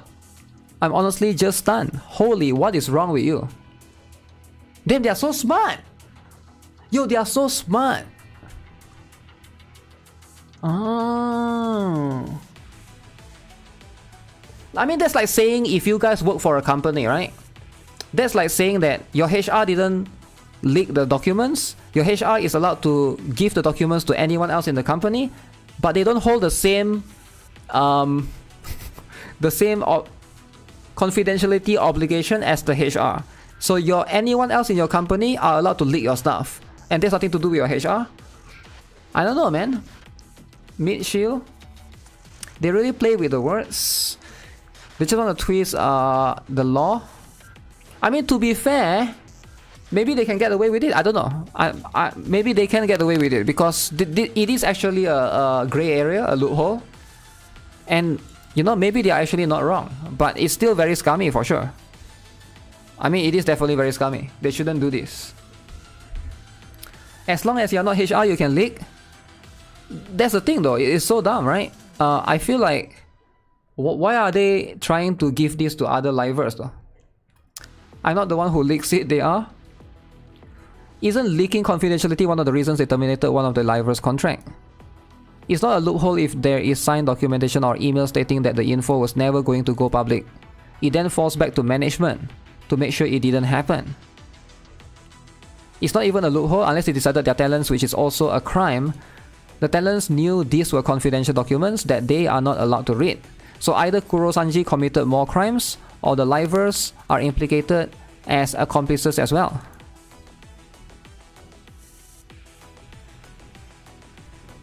Yeah, this is insane actually. The post mentions that our livers are not held by any confidentiality obligation. This is not true. Since on Selen Tatsuki termination, they mentioned these rules are designed to prevent leakage of confidential information.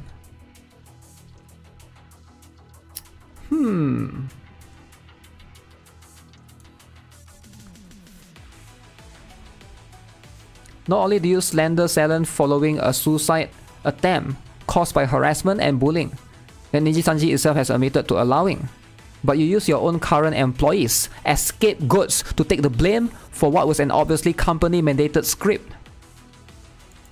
Wow. You really want to keep going downhill?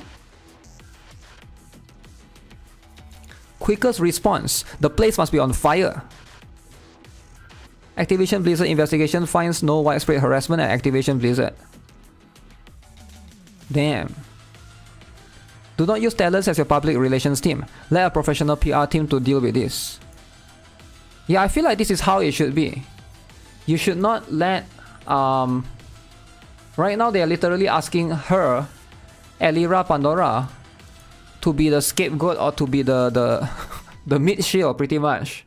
That's kind of insane. I've never seen this before. Yeah, this is like... This is kind of crazy, right?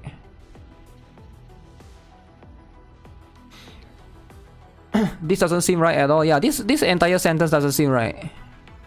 I'm trying my best to give you all the benefit of the doubt, but you're not helping out yourselves at all by doing what you're doing. Especially using your talents to do your work for you. This isn't a good PR strategy, and the execution has backfired on you hard enough. If that is true, that means that you just outed Elira, Vox, and Ike as the people who bullied Selen. You only have an obligation to share that info if they are mentioned as possible litigants. Good job. So Elira, Vox, and Ike are the one that bullied Selen Tatsuki. Damn. Doki deserves much better. The situation is worse now. Are you guys hiring a PR manager? I have no experience. I took one random college class about 10 years ago, but I'm pretty sure I can do a better job. Damn. Damn, yo, who wants to work as PR manager? Public relations, guys. Niji Sanji needs it. Niji Sanji will be able to hire you. Alright, you gotta prove your worth. But yeah, I find this extremely insane. Again, I'm pretty sure there's going to be more things that come out for sure for this Niji Sanji drama. It's just going to take out. It's just going to be before a matter of time where Doki can basically. I feel like right now I'm on her side. I feel like she's definitely in the right for now. It does feel like everything seems to point towards Niji Sanji being the bad guy, right? The bad guy is right here. But again, there could be more proof that needs to be refuted. And obviously, you gotta hear more from both sides for sure. Who wants to work in a black company? I don't know, man. If you're jobless, you know, you got no choice. Just because you are within legality to do it doesn't mean you ethically should do it. Yeah, but you shouldn't expect companies to have ethics, right? So that's something to consider. But okay, I think this is a pretty interesting stuff, right? For now. Oh yeah, so this is like a summary for those of you who, you know, maybe you watch at this point. So, Niji Sanji livers could be doxed by documents sent by Selen Tatsuki's lawyers. Elira, Anna, and Millie live. Elira, Anna, and Minnie live. Some of the stuff in the documents was just not true. So management said fully intended to make the cover public after some checks. So that's talking about Selen Tatsuki's covers. Communication about the cover was very clear. A lot of livers asked Selen Tatsuki why she tweeted about the cover like that. It was the build-up to this cover event that led to Selen Tatsuki making accusations that she was being bullied and harassed. Most Niji Sanji livers believe the bullying and harassment claims to be completely untrue. Right, we don't really have proof or disproof for this, so for that we have to wait for more things to come out, more evidence. There was building anxiety about Selen's behavior. Selen's apparently secretly recorded Vox in a voice call without his consent while they were talking about AR live colors. This one I don't think is that big of a deal for me, but I can see why people don't like it if you are being recorded against your consent. But I think Selen is doing that to protect herself in some sort of way. So I can see why she would do that, because she doesn't trust Vox. I don't know. Hard to say for sure, right? Selen apparently wanted to use this recording to accuse Niji Sanji's staff of favoritism. The real issue is that someone Vox trusted recorded him in secret, aka Selen Tatsuki, aka Doki Bird, and held them for almost an entire year. And this has made Vox very upset. Very. Vox had done his best to support Selen about her issues and had been wanting her to graduate. Selen told many livers many times that she would graduate. She even told Vox that she would graduate on the day of Prism Cup. Thought she was being terminated when she was just being warned. It caused Vox so much anger that Vox even considered to graduate with her in solidarity, but says that those thoughts came from an omitted context. Okay, so the last thing is acknowledges that her attempt on her life is not to be taken lightly, wishes the best for Selen, and tells everyone to leave her be and not harass. I mean, I don't think anyone's harassing her at this point. I think people are just harassing Niji Sanji at this point. But yeah, holy, this drama is insane, man. Holy crap. This is some crazy stuff going on. I believe there will be more parts of this, for sure. For sure. You are worried about secret recording only if you trash talk someone on that recording. Trash talk and bully someone. Yeah, like if you're talking good about someone, why would you worry about some secret recording, right? The secret recording is legal in Canada. Oh, is it? Yeah, I don't know. I don't know about that. She can't trust him. This is the company managing talents, which is why they are seen as a black company in the first place. I mean, that's fair, right? That is pretty much fair. This could make the EN branch crumble. I'm not sure about that. But there's plenty of... Isn't Vox the one who didn't talk for an hour in his past stream? I'm not sure. I know he's also a Vtuber, right? Vox. This one I assume Vox Akuma?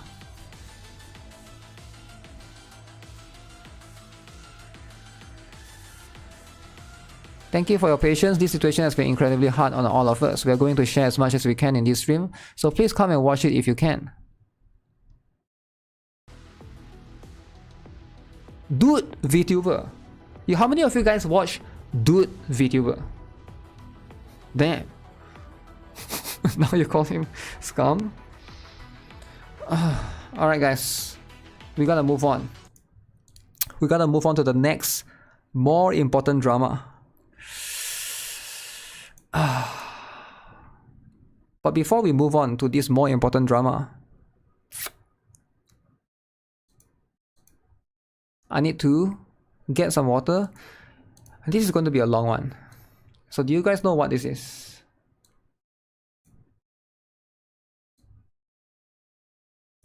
Part 6 of the Genshin drama. Content creator drama. So this is a long one, okay? I'll be here for the next 6 to 7 hours debunking this. I will read every single page. Now you guys might be thinking this is just 2 or 3 pages. No. It's 43 pages long of Atsu making a comeback, destroying Tectong and manipulating. Tectong apparently is a manipulator. So Atsu is going to come back. Apparently people have been saying Atsu is the good guy and Tectong is the villain again. I thought it was the other way around. But guess what? This document is going to prove that Tectong is the liar and manipulator. So we shall find out. Is Tectong innocent or is he the bad guy? Because people seem to have taken Tectong as a good guy. Okay. So let's talk about this, alright? We're going to read every single sentence, 43-page essay document. So get the popcorns ready. Was that Thanos? Where? What? 43 is not enough to get the job. Need 300 pages. Wow, 300 pages. Tectong destroyed. Tectong destroyed in it. Okay, I need to get some water first because this is going to be a long one. I want to go to the toilet first. Make sure you guys do that as well. So apparently he's going to address every single accusation, every single slander by Braxophon, by Enviosity, by Tectong, by whoever that accused him to be a bad guy. He is going to be here refuting every single one with evidence, with proof, with screenshots, with Discord stuff, with porn footage or whatever. So we're gonna have a look at every single one. I'll be right back.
Alright.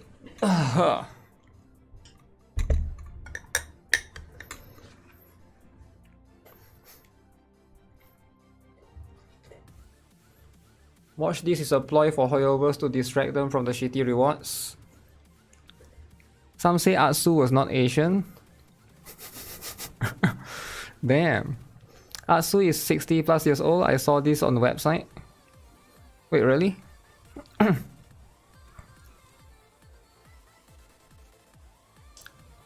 PhD in drama. NIKKE is cute. Who is NIKKE? This is the mid shield to block the free pulls. Alright guys, this is going to be a long one.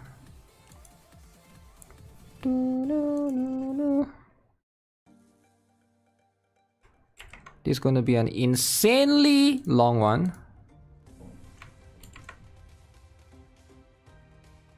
Is this 43 page book for sale? I don't think it's for sale. But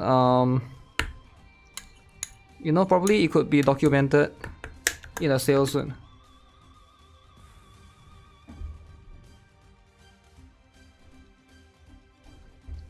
Okay. Let's show you guys the context here. Some people might not know. Where's the...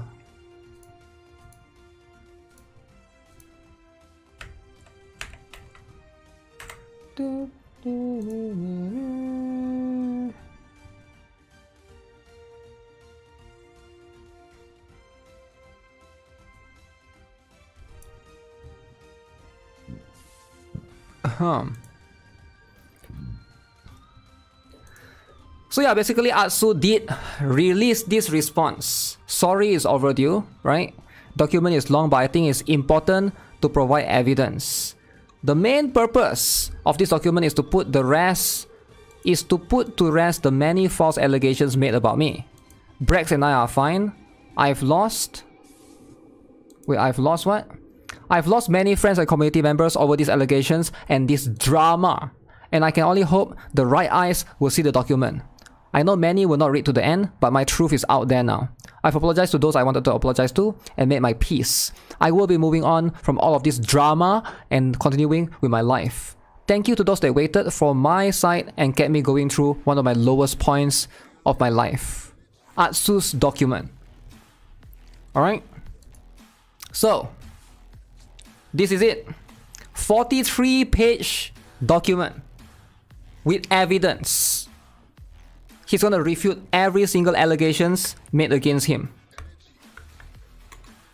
So this document, okay, addressing the drama TLDR allegations made towards me, document is gonna be very long, but I feel it's unnecessary to go into detail with evidence. Okay, he's going to provide all of this as an evidence.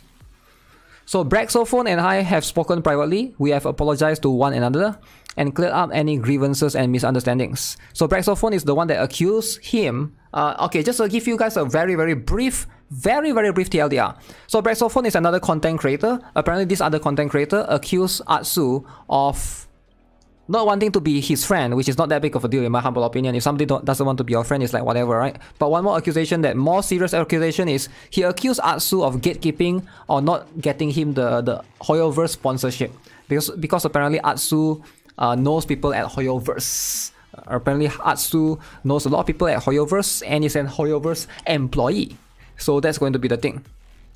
I also spoke to Goose in private regarding our drama from years ago, and we also apologized to one another.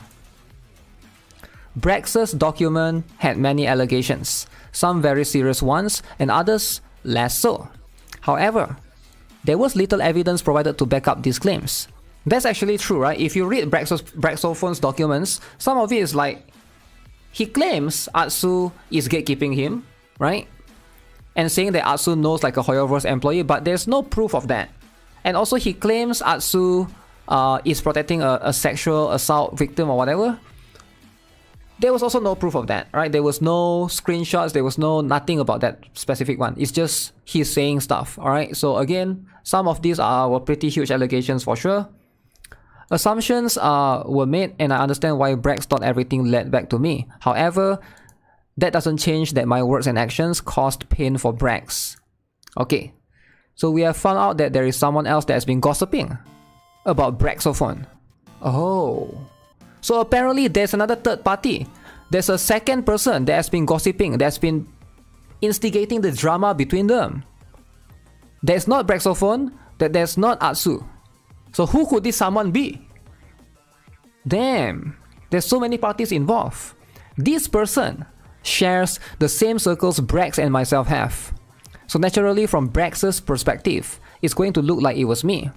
We are still digging for the complete truth and do not want a public manhunt. We will be dealing with it privately.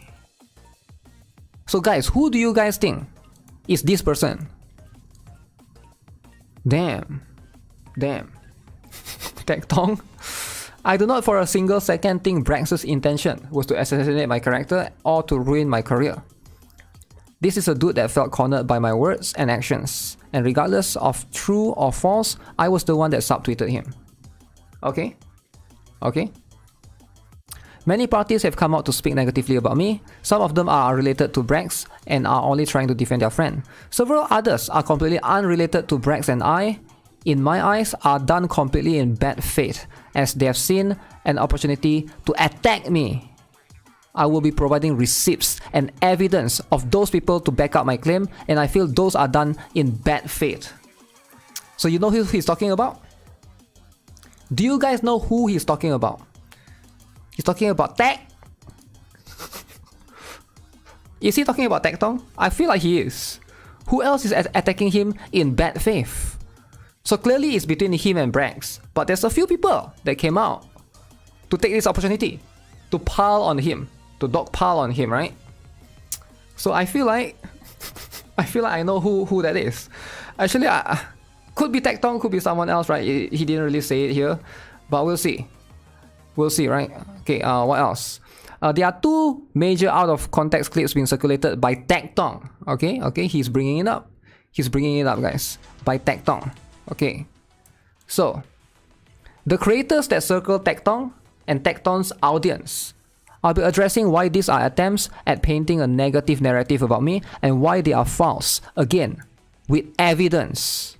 Holy. This is a good essay, you know why? Not only is he putting a bold, he's putting an underline. That's insane. The attempt he put on this essay is insane. Moving forward, I will stop subtweeting others, and if I ever start doing so, I want people to kick my ass and hold me accountable. It breeds uncertainty and paranoia within the community and those around me. I know it's a really bad habit I have. I'll also just be ignoring drama for the sake of drama and hopefully never getting involved again. Alright? I want to make it clear though, I still believe and intend to maintain my right to set boundaries. People are not entitled to my time or friendship. Again, I think people are like, some people are like, during the Braxophone drama thing, a lot of people are like taking Braxophone's side and be like, why don't you want to be his friend? I think that's Atsu's right. I honestly think he has his rights to choose who he wants to be friends with. So I don't think that's that big of a deal. The bigger deal for me is the part where he tried to like, you know, not get him sponsorship or whatever, try to like prevent him from going to parties or Hoyoverse sponsored events. That one is like, yeah, for sure. The friends part is like whatever, right? And I hope the wider audiences realizes just because creators share the same space doesn't mean they have to be friends, nor do they have to like each other. That is true. That is true. So a lot of times, right, I feel like a lot of people, you know, they like to like, oh, you should be friends with this guy, you should be friends with that guy. The truth is most content creators just, you know, they just want to do their own thing, right? Like for me as well. I'm emphasizing this because some of the people I will be addressing in this document hold a disdain for me stemming from me turning down their requests to collab or their advances for supposedly friendship with a prosophy.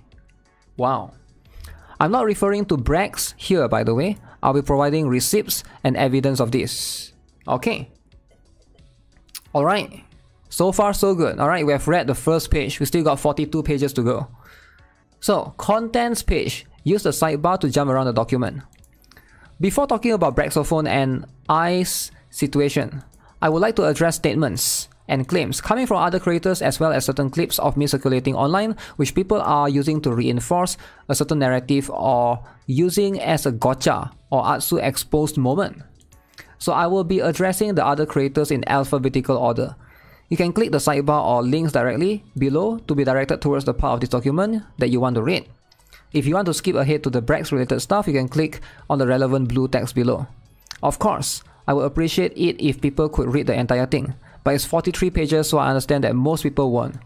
It's worth noting though, many of the pages are just screenshots or proof. And that's good.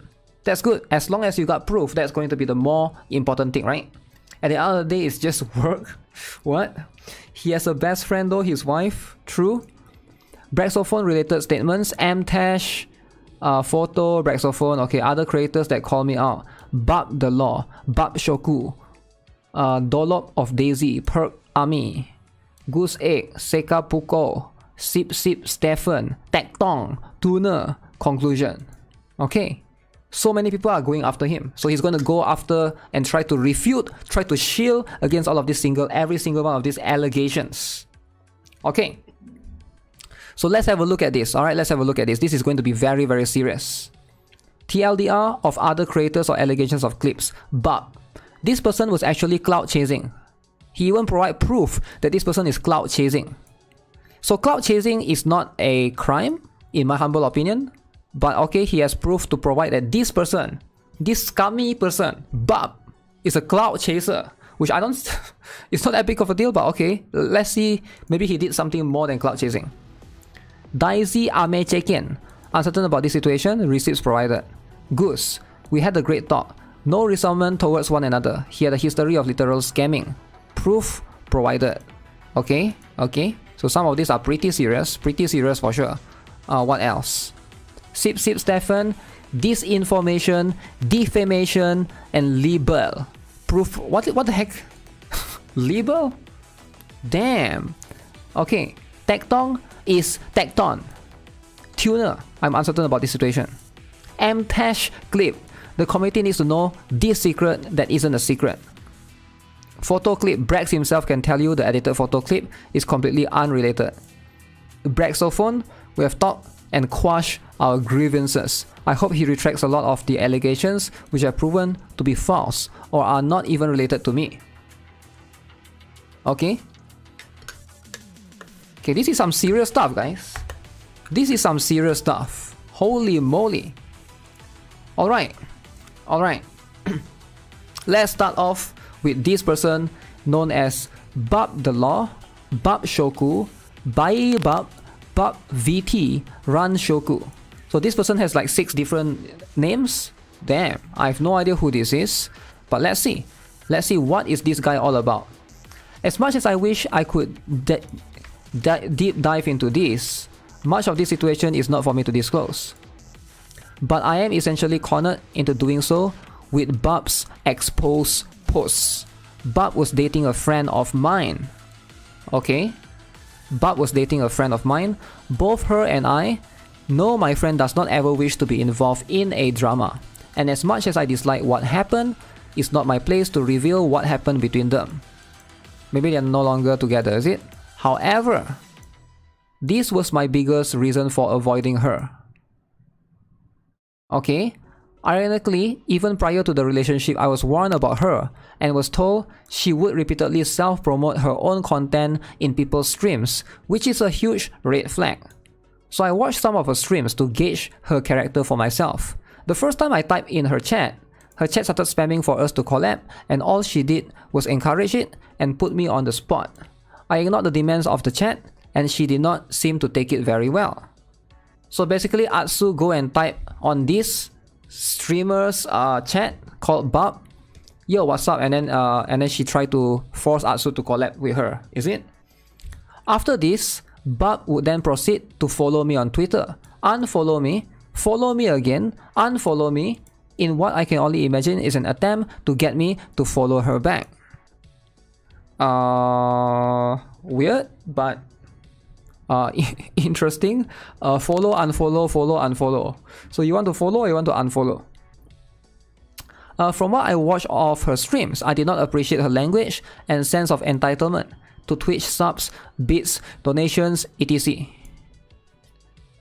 Appreciate her language and sense of entitlement to these things. And this weird behavior with the following or unfollowing was enough for me to know I didn't want to associate with her. I know the current narrative is that I think literally everybody is a cloud chaser or ladder climber other than myself. But she actually did go into people's streams just to self-promote her stuff, her fan art, her music, or draw attention to herself or her brand. If it got ignored, she would also be happy to throw money or keep repeating the message in order to get a response. She would go into people's streams to ask if you wanted to collab with her, which is extremely poor etiquette since you are pressuring the streamer into a corner in front of their audience to say yes, or else they look like the bad guy. Here are some screenshots from my own chat and other streamer chats. Bob going collab hunting in Twitch chats including my own. Okay, so let's see then. Let's see some of these accusations. This Bob person, it's not a guy, right? It's a girl. I rather become Korean than Asian. What is it called again? The mic? Thank you. Your wife is a Vtuber? Sweet. What's her Twitch? Oh my, thank you. I'm looking for Twitch streamers who want to play on Minecraft server together. Enjoy your meal. Hey, are you down for a collab? I DM you about it. You can check it out. I already have 5 people in, myself included. Okay. I don't see anything wrong with this actually. Is it wrong for someone to do this? They just type here and hey, do you want to collab? Okay, and then you can say no, right? I mean, Asian is Korean? Yeah, I mean Korean is Asian. I got my first COVID vaccine. Also, do you see that thick Bub fan art on Twitter? KEKW is just a chatting icon. Dono wall me. Dono wall Satch. I have to see it. You have to. It's booba. I will link it, but I'ma get a timeout. No? Can I link the fan art? Bet chat would want to see it. Bub spamming a fan art of herself. Dono wall is what people type when they are getting ignored. Bub is using money to promote her posts. Bub requesting her own music on stream. So she basically requested her own music by using Because You Don't Know What, the first one. That's my first song, but it's re-uploaded to my own YouTube channel. I mean, if you have that feature on your stream, people are going to use that, right? I mean, they are allowed to do that. They are allowed to go here to try to... This all seems fine. They are allowed to try to promote their own stuff, I guess. Is it illegal for them to do that? I guess I can see. Likewise to Braxophone, Bub did contact me at some point to confront me on her issues with me and to explain to me she genuinely wanted my friendship. She confronted me via email in 2021. If she wishes to, she may share the contents of our entire email chain, including my response. I do want to reiterate though, that she has no obligation to do so, nor is this meant as a threat. I'm sure that there are some things in there that she wishes to keep private, and if she does, then please respect her privacy. The tone of my response to Bob was extremely blunt and even condescending.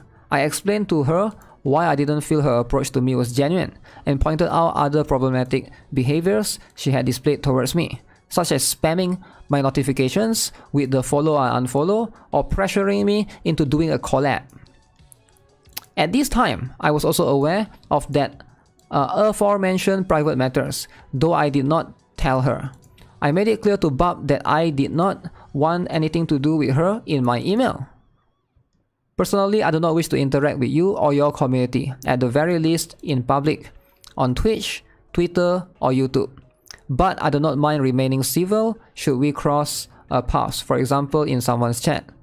I'm also open to hearing back from you should you wish to add anything, but please feel free. Please do not feel any obligation to.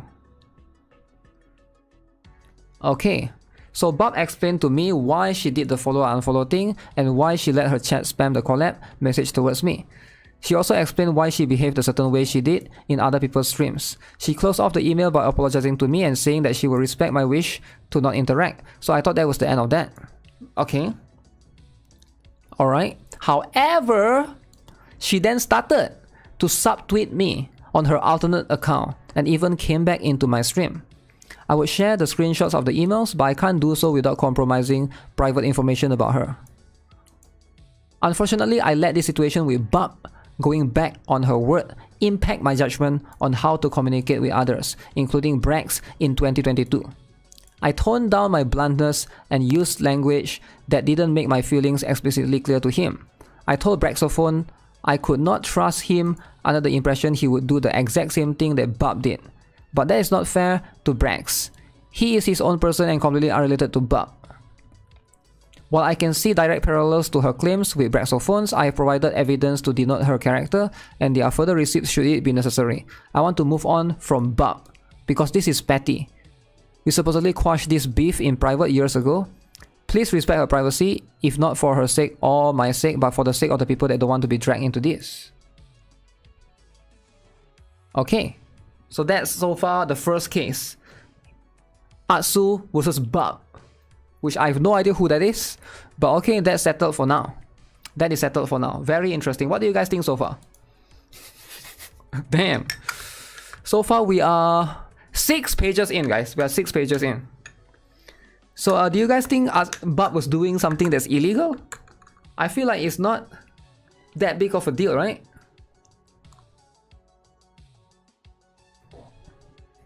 I can see his point. Why put pressure on a streamer by making collab requests publicly instead of in private? I can see that as well. Yeah, I can see that. Maybe there's no way of reaching him in private because he tried to follow him on Twitter. Can you Twitter DM someone without... You can't, right? How do I quell all this drama? I know I should write 43 pages. Nothing illegal but a big turn off. Is Bub even included in Hoyo drama? I'm not sure. She is making him feel bad. She was a little desperate. I get why he would want the space, especially the follow and unfollow thing. Yup. Bub came out recently attacking him when they settled the shit years ago. Seems like kind of WTF. Oh, did she came out and attack him recently? If she did, she shouldn't have done that, right?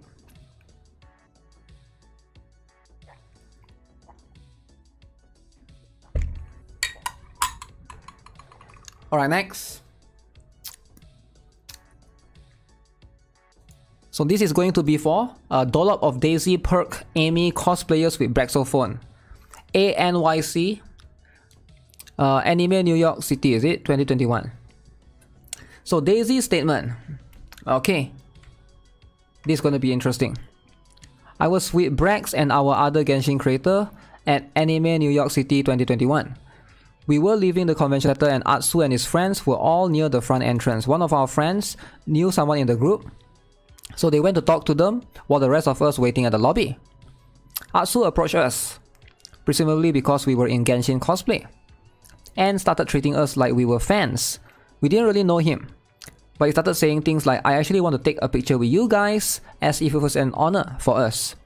And then proceeded to post the photo without asking us and then without tagging us until Brax tweeted him. It honestly wasn't a huge deal, but definitely left a bad taste in our mouths, being treated kinda lowly by someone we didn't even know. I think it says a lot to be upset about someone you don't know approaching you as a friend when you approach people you don't know as if they are your fans. So Daisy accused Atsu of taking a picture and then posting it without her consent. Okay, here's the proof, here's a tweet. I'm irrelevant, but Atsu posted a photo of me and my friends cosplaying at Anime NYC 2021. He never asked us for our account handles to tag us. Brax made sure we were tagged and received recognition for our cosplays. He has always supported and uplifted small creators. So this is the one. So Atsu go and take picture with all these Genshin streamers. So this is Amber, this is Jin, Raiden Shogun, Kujo Sara, I think. Okay, so for anyone wondering this is, and then they actually tag them. So Brax is actually the one that go and tag them. Okay. One tag for the cloud fame. Why need permission to post things? Yeah, it's very weird. If you don't want people to, if you don't want people to post things, don't take photo with them, right? Say no, I don't want you to take photo with me. The moment you take photo with someone, they are going to post it online, and yeah, it's a bit weird that you need to ask permission. Like, if you don't want people, if you need permission, then don't allow people to take photo of you, I guess. That's how I look at it though. But I don't know. I don't know how people think. If you're a small streamer or content creator, but like a lot of people did this and they didn't do anything. Yeah, I think because Atsu is a big streamer, therefore they went after Atsu. That's my assumption for now. So let's see. I don't know if Daisy is misremembering this interaction or was genuinely unaware of the surroundings at the time. But it doesn't help that she came out and posted this statement, insinuating certain things about me. This is the missing context. Okay, so what is the missing context? Anime NYC 2021 was the first time ever where many Genshin creators attended a convention to meet up. At the end of one of the days, myself, Tuonto, Jake, and Sikyo Dawn were hosting a fan meet. And this is the first time I met Braxophone and the 4 cosplayers he was with. And they approached me during this fan meet. I did not know who any of them were, so I wrongly assumed they were viewers. Okay, so Braxophone left the 4 of them to go and speak to Zeox, who was standing nearby. At this point, the girls asked me if they could take a photo with me. To which I replied, and as Daisy quotes, I actually want to take a picture with you guys. Which is the truth. I did say that because I was under the impression that they were viewers. Her quote doesn't even make sense without the context of them asking me for a photo. I did not approach them as she claims. It also doesn't add up when Daisy claims one of our friends went to talk to them. She's referring to Amy Chicken or Jin going to speak to Tuonto, because Amy is in the photo being referred to. If the claim that Amy went to talk to someone else and I then walked up to the remaining girls at the lobby and asked for a photo was true, then there would only be 3 cosplayers in the photo. Amy did go to speak to Tuonto at some point and also asked Sikyo for a photo as a fan, seeing as she went, "Oh my god, Sikyo, I love her." To which I called Sikyo over to them. Regardless, I shared the above photo on social media because I thought the cosplays were really cool. And I ended up only tagging Fort Master, who took the photo. I apologize for not asking for your handles. I did not know that was a norm or convention etiquette at that time, since this was one of my first times taking photo with cosplayers. I thought it was fine because I was under the impression you were viewers that asked me. This also lines up with what I have already said about Brax, because it was during a fan meet. I also thought he was a viewer, which is why the overly friendly tone was uncomfortable to me. Alright? I've always been under the impression that there has been a disdain towards myself and my friend group, at the very least from Amy and Daisy, with comments that have been made towards us, whether in private or public. Despite the fact Amy and I have barely ever interacted and have only 3 messages in our DMs. I was informed Amy made implicit tweets now deleted about me during the Brax drama, which further corroborated that she does indeed dislike me.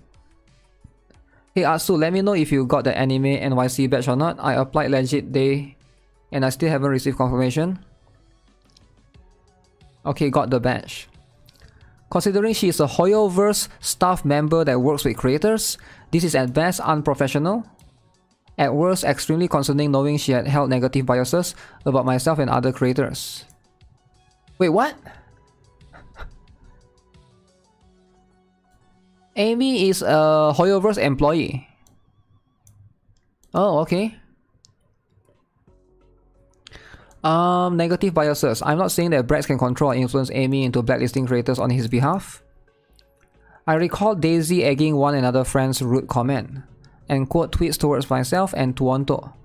Following the convention incident, I went to check for receipts, and Daisy's replies are still there, but the account in question, Plants Milk, has been suspended. So you can't see the tweets they made. I recall Daisy also liked the below tweet, and Ahrerin, who seemed to be part of the Twitter clique. I don't know if they are friends, and while it wasn't wrong and I do look like an NPC, I thought it was a two-face of Daisy at the time. Okay, Plants Milk making a distasteful comment towards me and Daisy's response to that. Let's see. Plants Milk, you're literally my favorite person, Lemao. I'm screaming. My wig did not make it through the day, Lemao. So Daisy. Okay. Account suspended. Let's see. You're literally my favorite person, Lemao. I can't stand him, OMFG. You look like an NPC.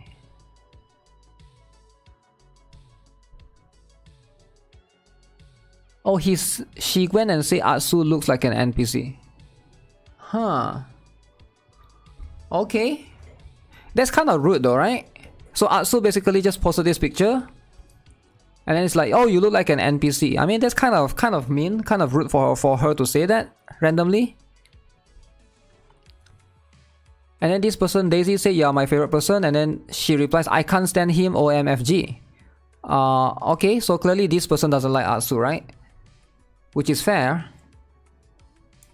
I think this is proof that this person doesn't like Atsu, but we don't really have proof of the interaction itself, right? Because Daisy basically said this, Atsu said this, you know, it was, oh, it's the girl that asked him to take photo, not he asked them.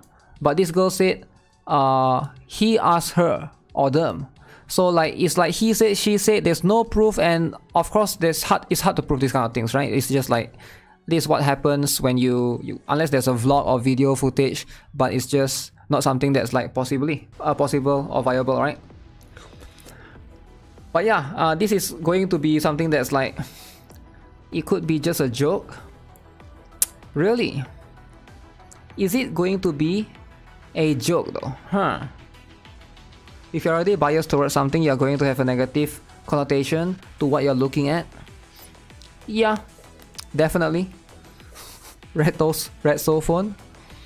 I didn't even know there's a... One of them is a Hoyoverse employee, Hoyoverse staff. Which is... Yeah. Kind of interesting, right? But for now, I feel like... I can see maybe she is showing a little bit of disdain or distaste towards Atsu in this case. So I think this for this particular one, you can clearly tell that this person doesn't like Atsu, which again is fine, right? But it's like you can see the evidence being shown here on the Twitter. So since then, Daisy has made insightful and articulate posts and addressed several important issues regarding both Genshin and the world events. I have liked or reposted some of the Twitter, and that's as far as our interactions went. We have never spoken in DMs. I want to give the benefit of the doubt that Daisy just misremembered and isn't twisting what actually happened for malicious reasons. But I can't say that with any confidence. I am disappointed that none of the 4 girls have brought this up to me in private, even though it seems to have been bothering them. I've been following them all on Twitter since, and they could have messaged me at any point. In fairness though, I'm sure the disdain had already built up, and it's far more difficult to confront someone you're not close to or dislike. Okay? The last paragraph on Daisy's initial post, I think it says a lot. To be upset about someone you don't know approaching you as a friend when you approach people you don't know as if they are your fans. It's trying to insinuate things about my character. So this tweet, acting as a disclaimer, is contradictory and seems to be in bad faith.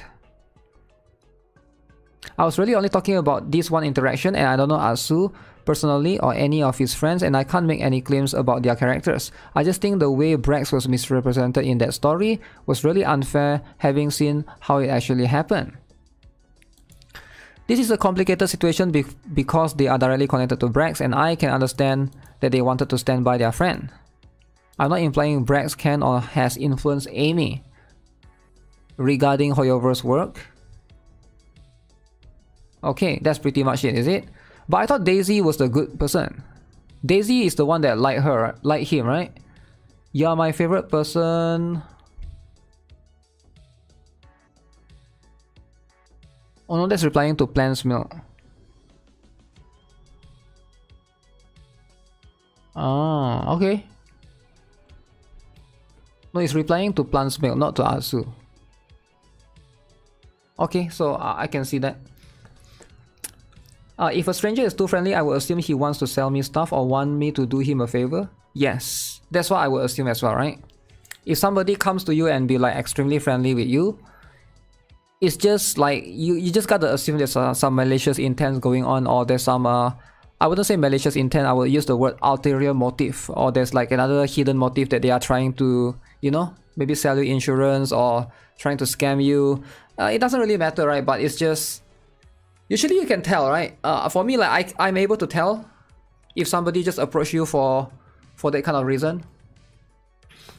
I don't know who's the good person or bad person anymore.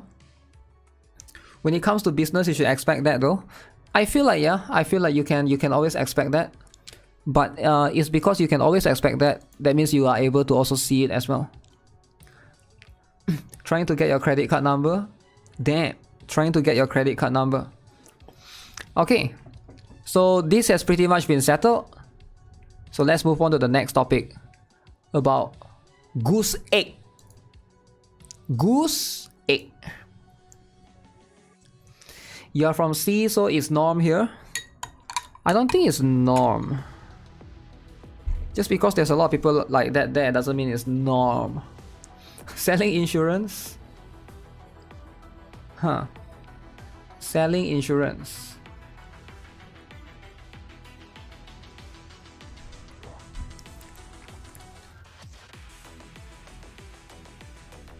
I mean, you just can't be too trustworthy, right?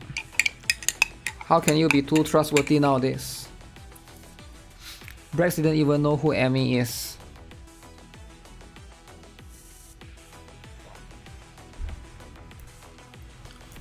Right, how many pages is this? I'm already on page 10. Okay, it's not as bad as I thought. Already on page 10. And we are like half an hour in. I'm very introvert, so I'm very alert to everyone when I'm outside. It's fine, it's normal. I thought Asu was the one with Hoyo influence. It's Brex. Apparently it's Brex now. Brad so phone. Okay, I've spoken and apologized to Goose in private, and he has also apologized to me. He was incredibly genuine about it, and I really appreciate the conversation we were able to have. It was a really good conversation. We are both aware of the hurt we have caused one another, and have agreed to take accountability for our actions and move on. I do want to make it clear that I went in on him way too hard in our initial drama, and that seriously messed up his mental well-being. This is a message specifically for my community and people who have supported or stuck by me through all of this, to which I know many hold a great dislike or resentment towards Goose. I was retaliating and defending myself, and I ended up crossing a line and caused him a lot of mental and emotional distress with the harshness of my words. For that, I truly apologize. I also don't like this narrative that Goose's age didn't matter, or that he should man up because he was just a young guy back then and the abuse he received was horrendous. This doesn't apply to everyone in my community, but for those who did dogpile him and to those from other communities that did that too, please understand you also owe him an apology. Stooping to that level is something neither of us will ever endorse. Goose has publicly shared the story of his falling out with his best friend, and also having to deal with innocent hate group going after him over the past 6 to 12 months. Damn, that's a long time. I clarified with him about these situations and they are not about me. I hope people stop taking his experiences out of this context to try and attack me or make content. Honestly, he has matured so much to the point I was inspired during my talk with him. If you're an anime or manga fan, he had the whole Thorfinn destroy everything to the I have no enemies character development arc. What a guy, I'm very happy for him and wish him all the best. I showed Goose this section in advance to check if he was cool with what I had written. Okay. Next up, Seka Puko. Okay. There's a lot of different people are involved. Alright, Goose, settle. Bub, settle. What's the other one? The cosplayer, I even forgot her name already. What's the... Amy, is it? Daisy.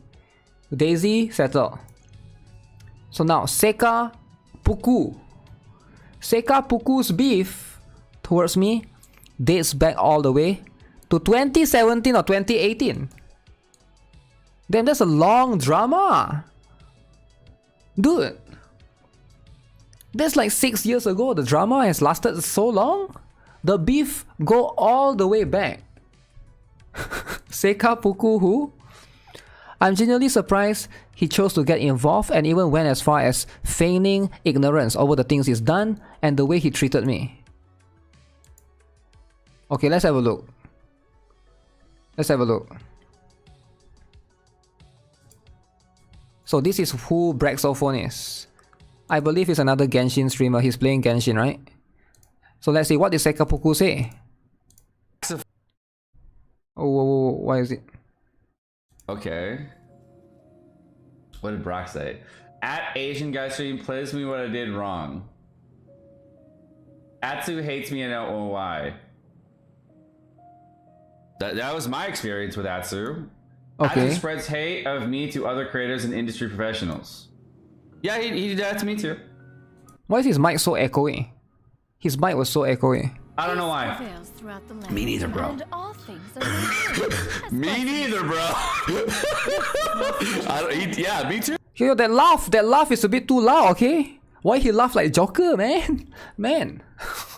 I mean, you're allowed to laugh, right? But that laugh is like, I think his mic settings. Is it something about his mic settings? It's a bit. The laugh was a bit too loud. Okay, so that was about the that's Sekapoku. Okay, it's that guy. So another Genshin streamer that go towards Atsu. All right, in that particular incident. All right, he's taking this opportunity to dogpile on Atsu. So this is Atsu's clapback.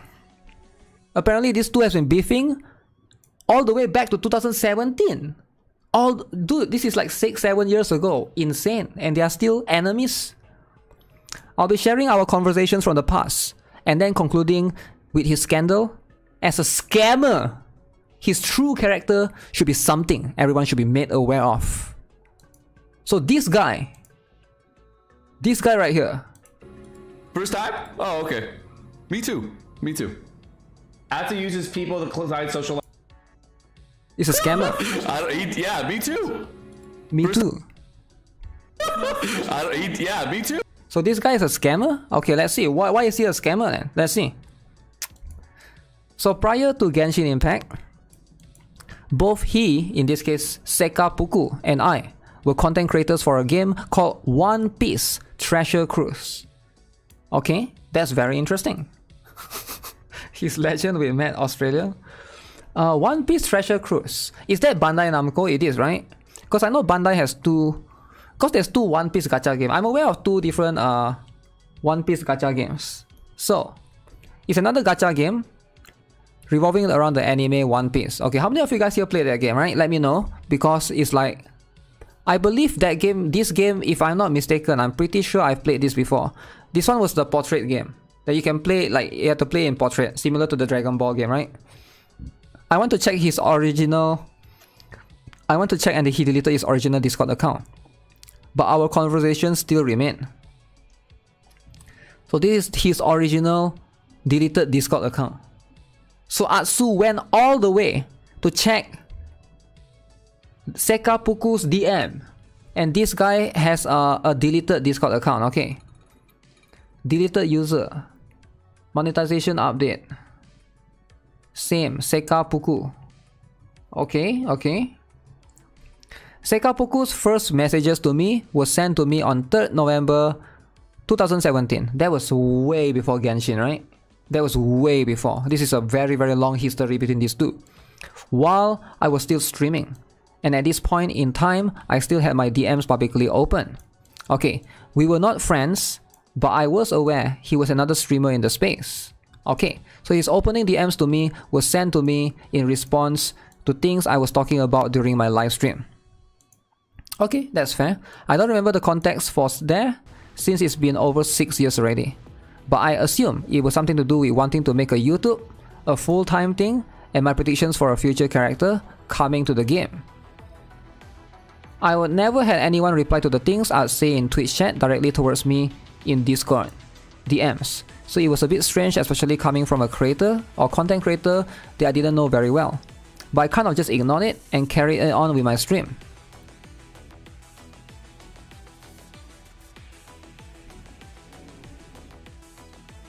Let's see, same. Sekapuku. That's Zoro, right? That's Zoro.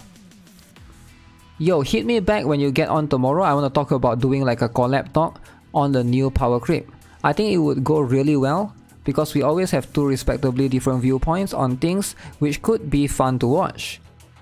We can go over like new Fuji, new Judge, new Lucy and the direction of the game and our thoughts on it. My thought is we can do like half of the video on one channel, then the other half of the video on the other channel. It will take like an hour to get all squared away on this, so let me know when you got some time. I've been watching a lot of Rhyme, Nano plus Alex and they are deadlocked in the community, and to be honest, people say Dokkan gets more views cause Dragon Ball is more popular. But as far as collab discussion videos and community bonding videos, we don't have shit, so let's kick their asses. Tatsuki is gone at the moment, can't do one with him. Boris is Omega busy too. When are you free for like an hour?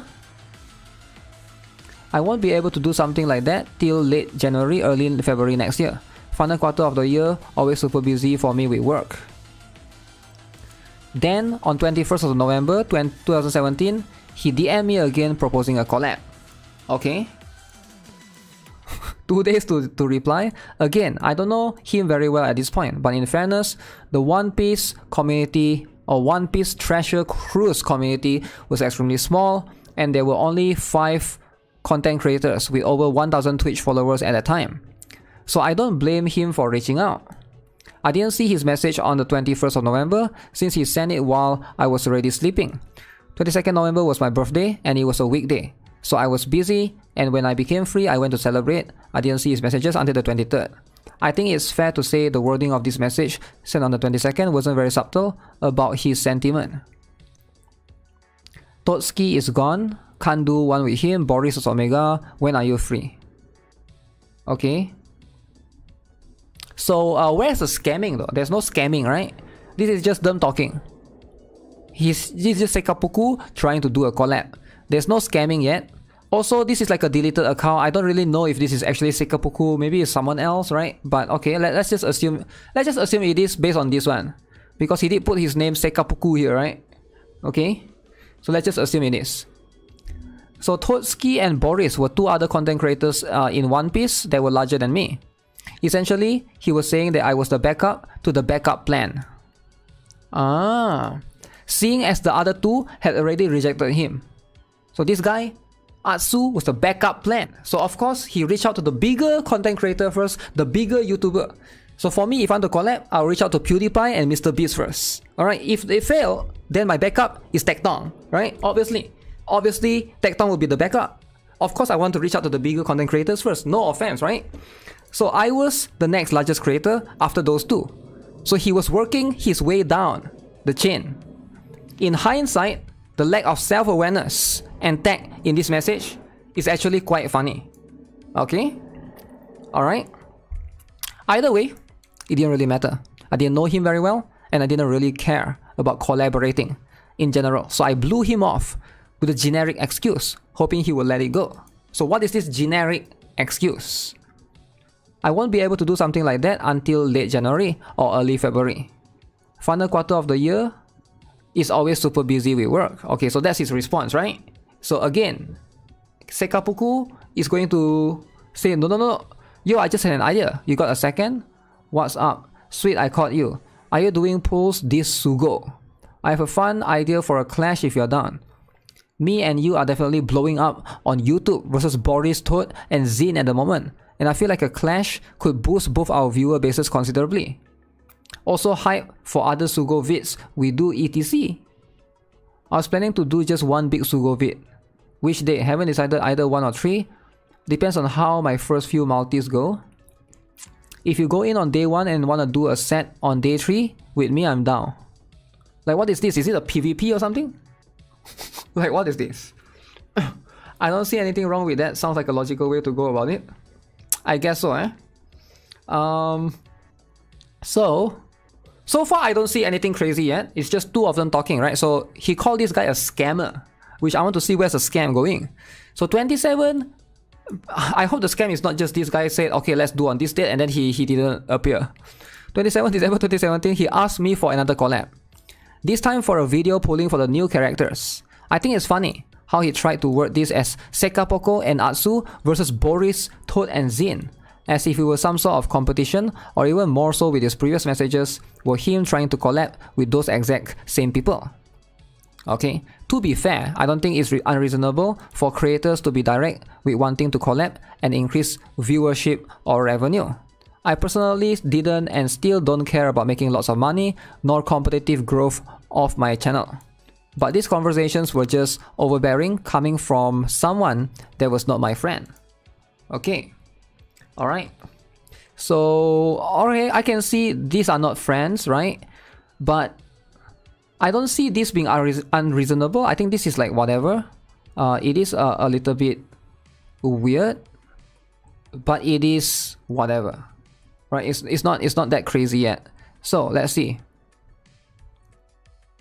So here, if you go in on day 1 and want to do a set on day 3 with me, I'm down. I don't know what does this mean. PvP, I assume. What's the clash for? So it's like a heads up battle on Sugo Fest. Whoever wins the battle puts it on their channel. They do it on Dokkan a lot and it massively increases viewership on both channels if done well. So they do like a PvP battle. Whoever wins gets to upload the video on the channel. Huh? At least 50% of my viewership doesn't watch your content, and same for yours versus mine and vice versa. But they get both into channel to the clash. I'll have to pass for now. Historically collabs at early stages of channel growth haven't done too well for me with both this channel I have and my old one. Okay. Also not too keen on collabing as a whole since I'm not flexible when it comes to scheduling. If I'm not in the mood to make a video or do a stream, I won't. I don't like having to commit to making something for the sake of it. Sure. If you're not down, it's okay. Okay? Now, I might be overthinking this, and it might just be a really incredibly timed coincidence, but Sekapoko had never used a full stop or period when talking to me. So this just comes across as salty. Regardless, it was evident to me he just wanted to collab with me and had no other interest with me outside of my numbers, as well as to use me as a stepping stone. So I just tried to avoid him.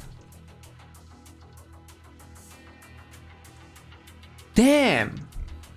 So you see, he never full stop here. He never full stop here. There's no full stop here. There's no full stop here. But here, there's a full stop. Oh my god! He used a period. He's salty. Wow. He never used full stop ever. When he typed, he just finished the sentence. No full stop. Let's see. Which day? Either you go in, I'm down. No full stop. Wait, here there's full stop here though. ETC. Damn. What about question mark?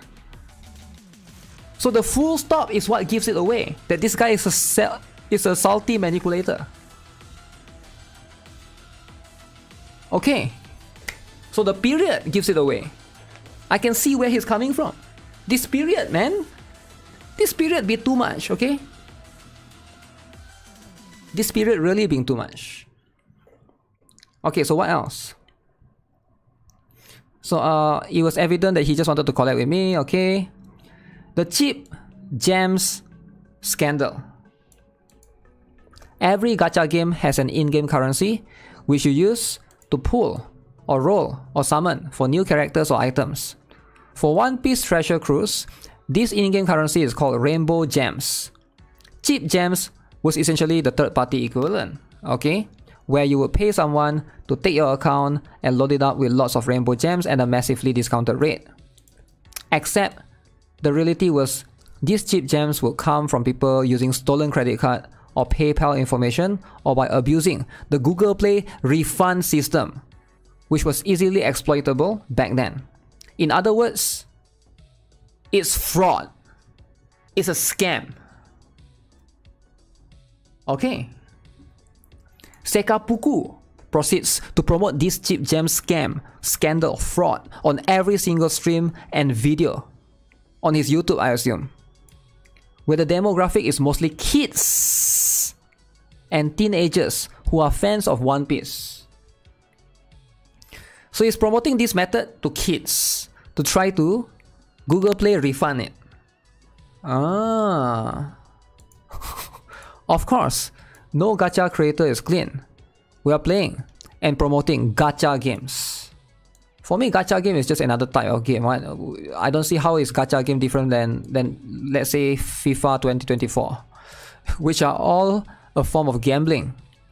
But it's another level when you start promoting an actual scam to your audience. Okay? What does it mean by promote? I would love to see it if he has any proof. Promote by just saying, okay, this is what I'm doing, this is the method that I'm using, or is he like actually sponsored to do that, to like show, right? Yeah. FIFA is worse? I don't know, man. Yeah, I mean like, you could play Counter-Strike or Dota 2, those have skins as well with gambling, right? So is that different? I don't know. I feel like at the end of the day, it is what it is. So I ended up calling Sekapuku out on this publicly. Call him out in public for being a scammer and making a disclaimer that this was indeed a scam that would inevitably get people's One Piece Treasure Cruise accounts banned or restricted. So how did Sekapuku respond to this? He started to reinforce and reassure his audience that these cheap gems were safe and that from a macro perspective, it's exactly the same as a legitimate discount sale. As more scrutiny fell on the cheap gems and him promoting them, he started trying to shift the narrative to the game is going to die because of people hating on cheap gems. You will see evidence of this in a moment in the music video. Wait, there's a music video? Tatsuki promoted it and his own account is banned. Yeah, I feel like this is again I'm not aware what method is this. I'm just trying to decipher it. I know of like third-party websites, right? For example, like Genshin has Honkai Star Rail and Genshin have this Coda shop. I think that one is legit. I think Coda shop is legit. But again, there could be some third party that I'm not aware of that's like not legit. And I think this one is a bit different. This one that seems to be legit scam. Okay, he proceeded to say, I would be the main reason that the game dies. One Piece Treasure Cruise is still alive today, right? The game certainly would die for him and anybody else abusing cheap gems because they gave anyone using them a massive advantage in any competitive game modes and leaderboards. It was abusing an artificial pay-to-win system where you could have up to 10x the resources anybody else playing the game legitimately could access. Essentially, it was cheating. Okay? Okay? Alright. The ban waves indeed arrive. Uh-oh. Uh-oh. It did arrive. And people started getting banned or had their accounts restricted. What did Sekapuku do? He ran away from the One Piece community and he joined another gacha called 7 Deadly Sins Grand Cross. Ooh. So this guy, being a scammer, he scammed all his audiences. Everyone get their account banned. So what he did, he'd be like, bye-bye, I'm no longer playing the game. He went to a battle game, Netmarble #1, 7 Deadly Sins, the best game ever. Why didn't he go to Epic 7 though? Why didn't he go to Epic? Why did he go to 7 Deadly Sins? I would have gone to Epic 7, you know? Get what I'm saying? So, he went to this different game. Very smart, very smart. Very smart, okay? Obviously, you know, before you get caught, you run away. You run away to a different community. You tell, okay, I'm no longer playing that game. I don't know what happens, right? I think this is a legit thing. You can find his old channel here. Okay, so YouTube Sekapuku. Okay, let's have a look. Let's have a look. Old channel. Netmarble sucks. Wait, what? 3 years he ran to this Did you quit 7 Deadly Sins? So he actually quit 7 Deadly Sins. Ah. So he ran from One Piece to 7 Deadly Sins. And then he quit for Genshin, I assume, right? Let me see, when did he play One Piece? How do I set this? Let me see if I can, oldest. Is there One Piece? Did he play? Oh, he did play One Piece. Chaos Zephyr, Legend Sanji. Ah, yeah, he did. He played a bunch of One Piece here. Okay, alright. Epic 7 will report him. Shows the scam method. Alright. Yeah, he did play One Piece for a bit. After that, he moved into 7 Deadly Sins. Okay, so this is his old channel. Fair enough, this is proof enough. The next part is hearsay, but as far as I know, he also tried to promote the same scam in this community. In this community, he tried to promote the same scam. Oh, in 7 Deadly Sins, he tried to promote this scam as well. Okay, as I wasn't part of this community, I cannot verify. But obviously, hearing that frequently didn't improve my opinion of him. Then after a long time apart, we finally found ourselves reunited back in the most famous community, the Genshin community.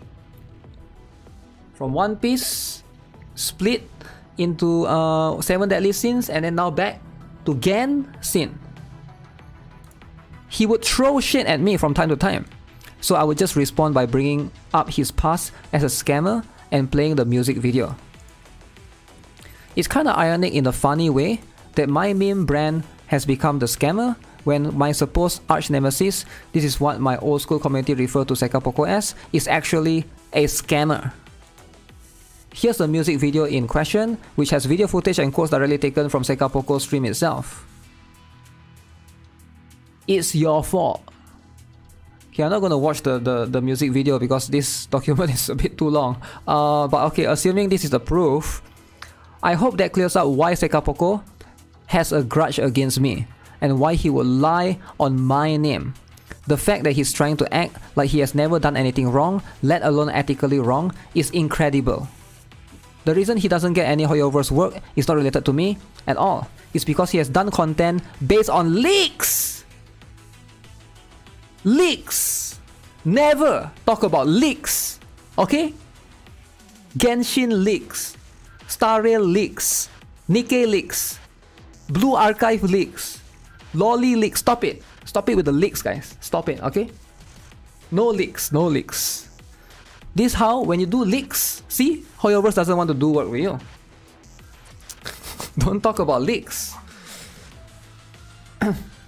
Huh. You want to see the scam chip gem scam there? Leaks everywhere. Okay. So this is Sekapoko, the scammer. I think this is by far the best one. What do you guys think? I think this is by far the best one.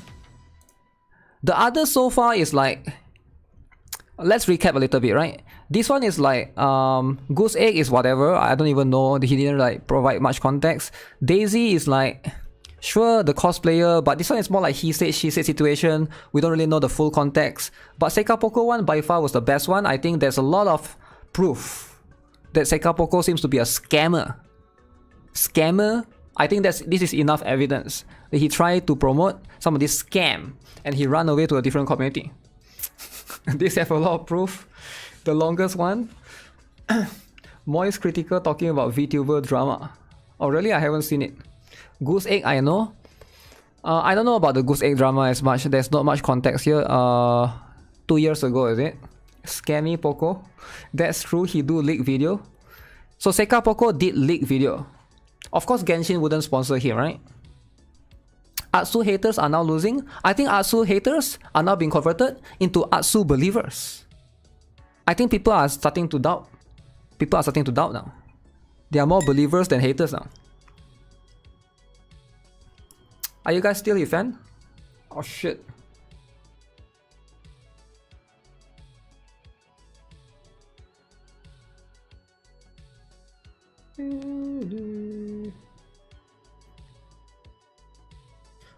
Leak the proofs. I will give the Atsu that one, but the rest, where's the proofs?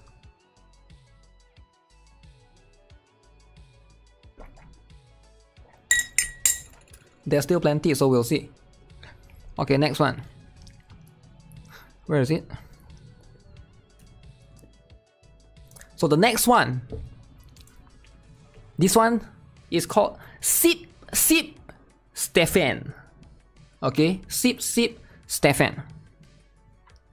Before I start with all of this, I highly recommend the Rip Stefan's expose post titled "The Truth About Atsu." I will post screenshots, but this tweet is very long. Okay, let's try and understand. I'll be directly quoting this expose post in the form of quotes later on, but I've taken screenshots in case the post itself is deleted. If they do so, I will upload them and add a full transcript here. Stefan's tweets itself will serve as a concrete proof of the lies that have been fed to the community. So this guy is the liar.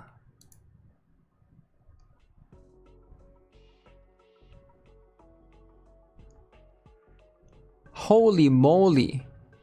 Okay, let's glance through this, alright? I don't want this to be too long. I know this is going to be very, very long, and I'm sure you guys need to go to school soon, but let's finish this as fast as I can. Okay, as fast as I can, alright? The Truth About Atsu by Sip Stefan. Okay?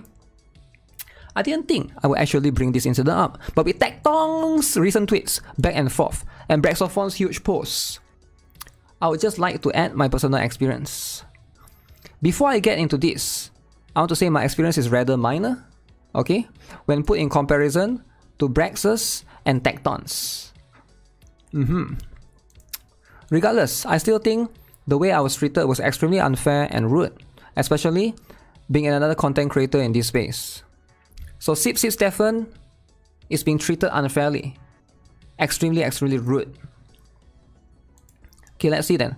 My content has always revolved around news, updates, the future of Genshin, and dreams up until a rather recent cease and desist. Sorry Hoyo, glad we are friends now.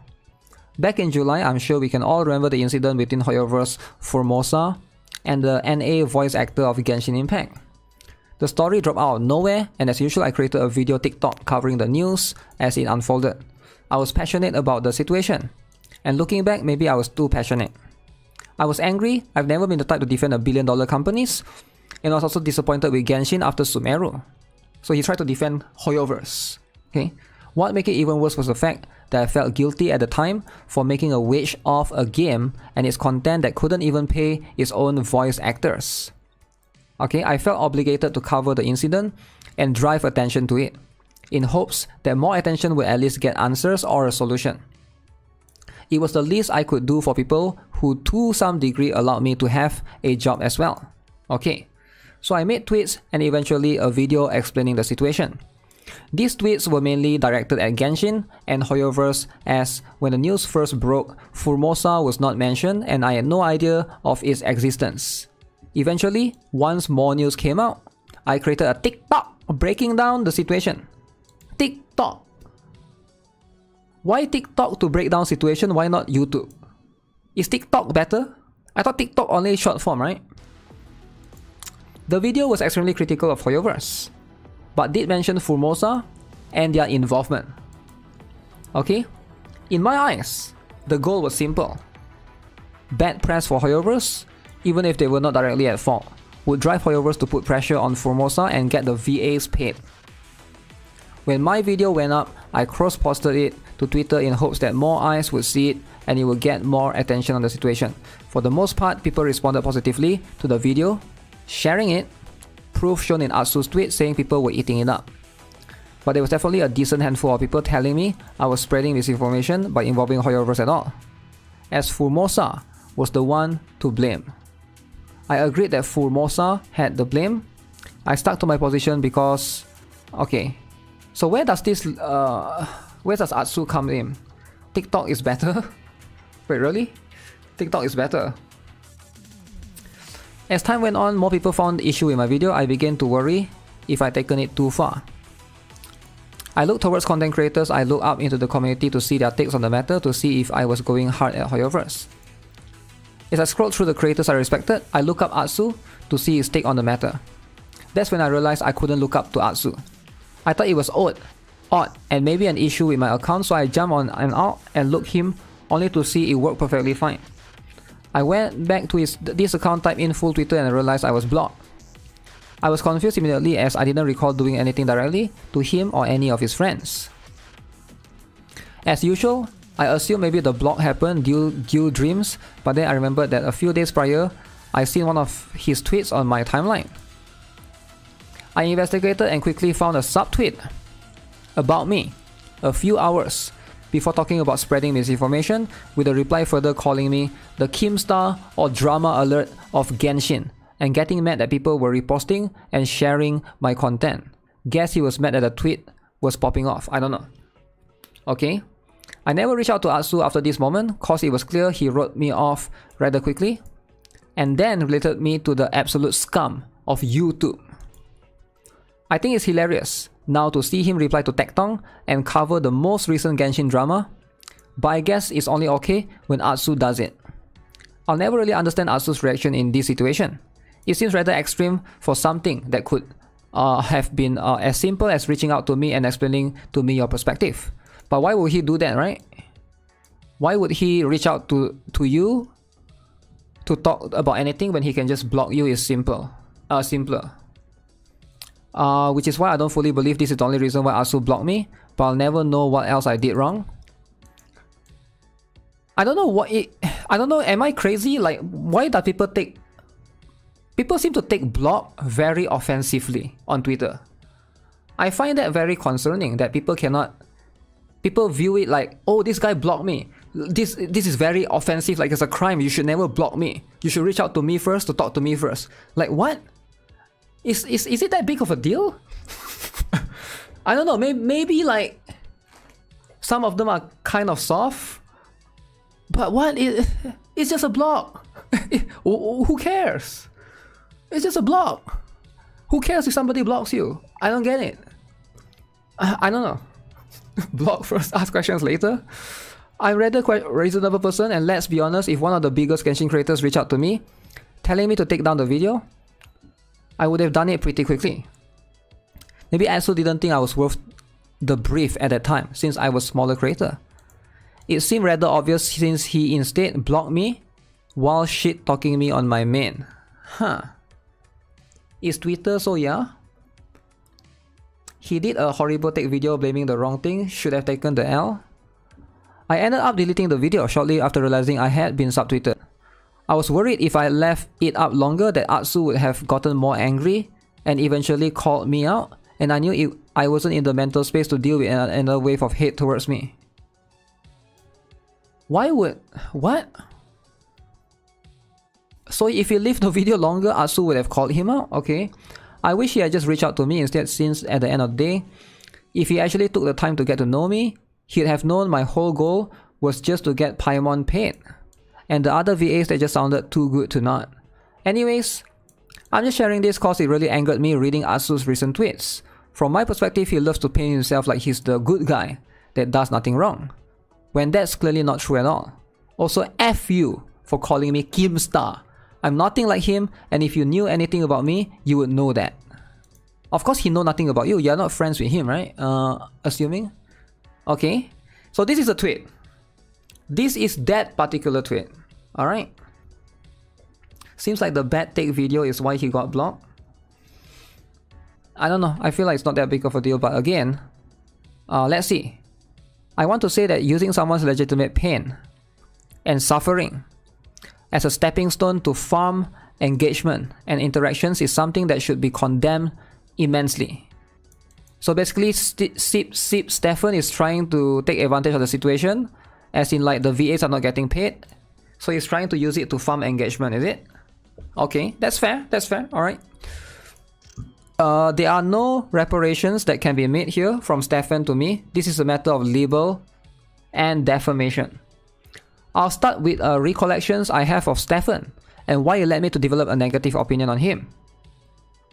The first recollection was the Marichause Hunter Artifact version 4.0 graphic way before Furina was released. This graphic had some objectively poor advice at the time. The next recollection I have was Stefan sharing data from leaks. These are now deleted. Lastly, is again a metric crap ton of leaks. For context, I haven't looked at leaks for over a year now, and I try to avoid leaks as much as possible because it ruins my anticipation for future updates. Okay, original graphic. Mercenary Hunter artifact set bonus. 2 piece, normal and charge attack, damage 15%. 4 piece, when current HP increase or decrease, crit rate will increase by 12%. So usable on Lini, Ito, Ganyu, and then Hu Tao. The poor advice in question.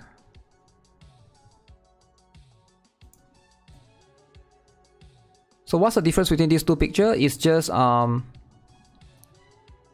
it's a poor advice, is it?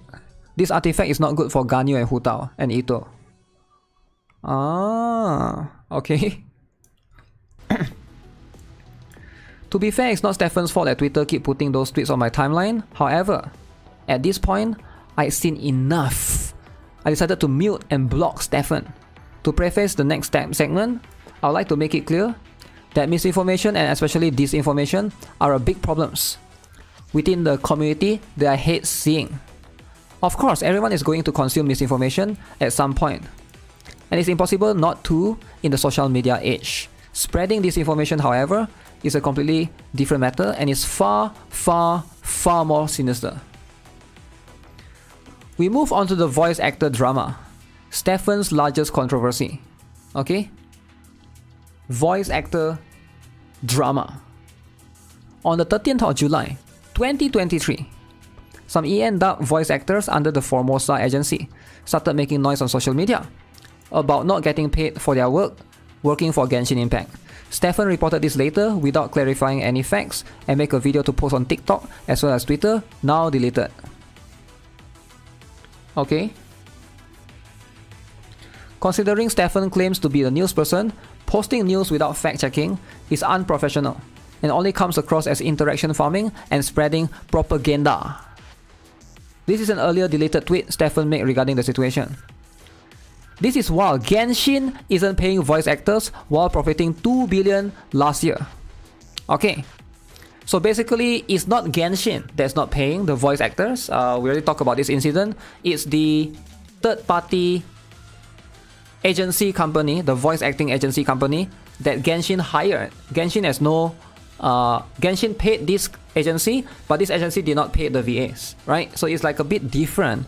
I can see why, you know, it doesn't seem like, if you look at the full context, obviously, you know, at layman's terms, you might not understand the full thing, but obviously Genshin did pay the agency didn't pay the VA, so in this case, it's the agency's fault. But yeah, you can make it sound like as though Genshin is at fault for this particular case. Something wasn't adding up. If Genshin really didn't pay the voice actors, how come there was no uproar for the other language voice actors? How come there was only a very small amount of voice actors complaining? Logic would detect that the variable was the cause, and in this instance, that would mean the agency was the problem. Okay, yeah, for sure. So some people caught onto this and started to call Stefan out, to which Stefan doubled down and responded with, "There's zero misinformation here, and you are being weird. Stop spreading misinformation. There's zero misinformation here. Both companies are mentioned. Please stop. You are being weird." So 8 hours after the above tweet, Stefan deletes the tweets and the video. As Stefan says here, it's due to some self-reflection regarding the responsibility of the situation. Videos has been deleted. I feel like I have been differing opinion that most when it comes to the responsibility of the situation, and maybe I'm not the best person to take this on due to my own personal biases. I would like to return to Stefan's The Truth About Atsu thread and start dissecting what Stefan wrote about me and the entire situation and how it impacted the decisions made during this controversy. That's a long one. Okay. Alright. So this is where Stefan shall be exposed. I was angry. I've never been the type to defend $1 billion companies, and I was also really disappointed with Genshin after Sumeru. What made it even worse was the fact that I felt guilty at the time for making a wage of a game and its content and couldn't even pay his own voice actors. According to this, Stefan acted out of guilt. The string of misinformation and disinformation was all ultimately for the greater good. And then he said, okay, he made the tweets, Formosa was not mentioned, I had no idea of his existence. This is an admission of making assumptions without provisioning any evidence. In my eyes, the goal was simple: bad press for Hoyoverse, even if they were not directly at fault, would drive Hoyoverse to put pressure on Formosa and get the VAs paid. When my video went up, I cross-posted it on Twitter in hopes that more eyes would see it and it would get more attention on the situation. So this can be interpreted in a few ways. We can ask Stefan to confirm for themselves. But this seems to be an admission of knowingly spreading disinformation. I'm not writing this for Hoyoverse's sake, but rather for anyone reading this document, this kind of behavior falls into the legal realms of libel and defamation. For most people responded positively to the video sharing it. Proof shown in Atsu tweet saying people were eating it up. But there was definitely a decent handful of people telling me I was spreading misinformation by involving Hoyoverse at all, as Formosa was the one to blame. While I agreed that Formosa had the blame, I stuck to my position because at the end of the day, I felt any amount of outrage would hopefully get the VAs some answers from either Hoyo or Formosa. Plus, like I said, the video did mention Formosa in it. Okay. Admission of knowingly spreading disinformation. So far, I think, up to this point, I don't think it's that bad, right? He's trying to dissect every single part, but I don't think it's that bad. So let's see, what is this? As time went on and more people found the issue with my video, I began to worry if I had taken it too far. I looked towards content creators, I looked up to the community to see their takes on the matter to see if I was going too hard at Hoyoverse. As I scrolled through creators I respected, I looked up Atsu to see his take on the matter. That's when I realized I couldn't look up Atsu. I thought it was odd and maybe an issue with my account. So I jumped on I think this is Twitter, and looked him up only to see it worked perfectly fine. I went back to this account, typed in his full Twitter and realized I was blocked. I was confused, I didn't recall doing anything directly to him or any of his friends, okay? I assumed maybe the block happened due dreams, but then I remembered that a few days prior, I had seen one of the tweets on my timeline. For context, dreams is a term people use when they don't want to say leaks. Oh, okay. So the block was due to leaks. Stefan, of their own admission, has received a cease and desist over leaks. Wait, this guy has received a cease and desist letter directly from Hoyoverse over leaks. Leaks. Damn. Okay. So my content has always revolved around news, updates, the future of Genshin, and dreams up until a rather recent cease and desist. Sorry Hoyo, glad we are friends now. I investigated and quickly found a subtweet about me a few hours before talking about spreading misinformation, without a further reply calling the Keemstar or drama alert of Genshin and getting mad that people were reposting and sharing my content. This particular quote is very important, and down below is the proof of my subtweet that Stefan was posting. Keep in mind, Stefan posted this exact screenshot. Okay, let's try and read this. Let's try and get the context, okay? Genshin Impact community try not to spread and consume misinformation. Challenge. Impossible.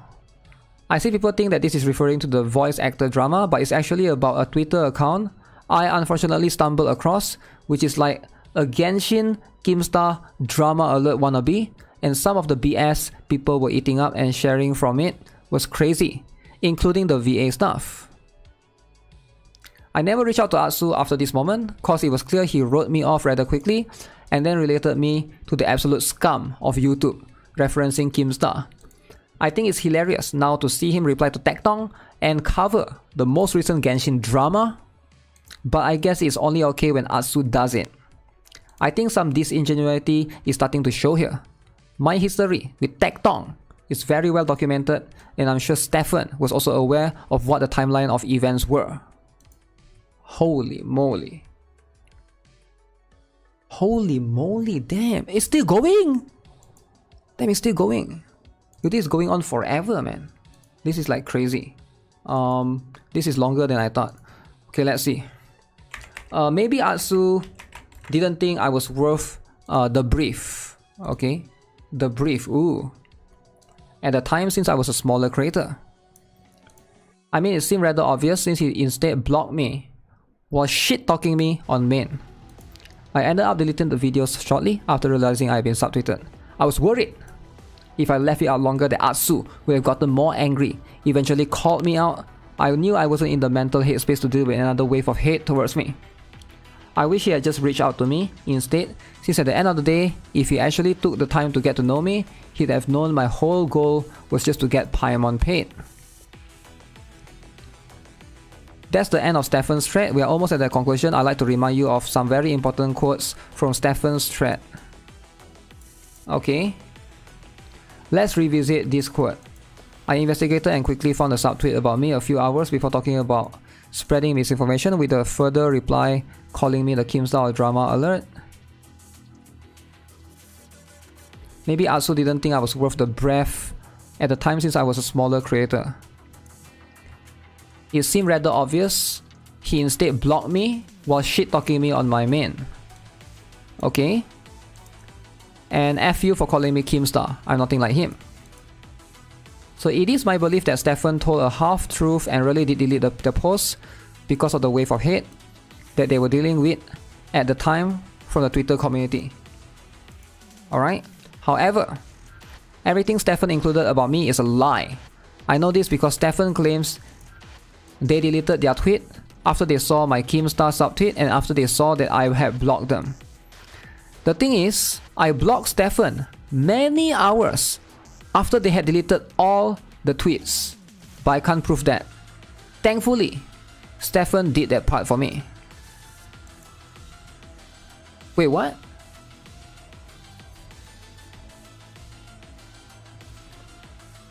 Let's revisit the screenshot of this subtweet that Stefan posted.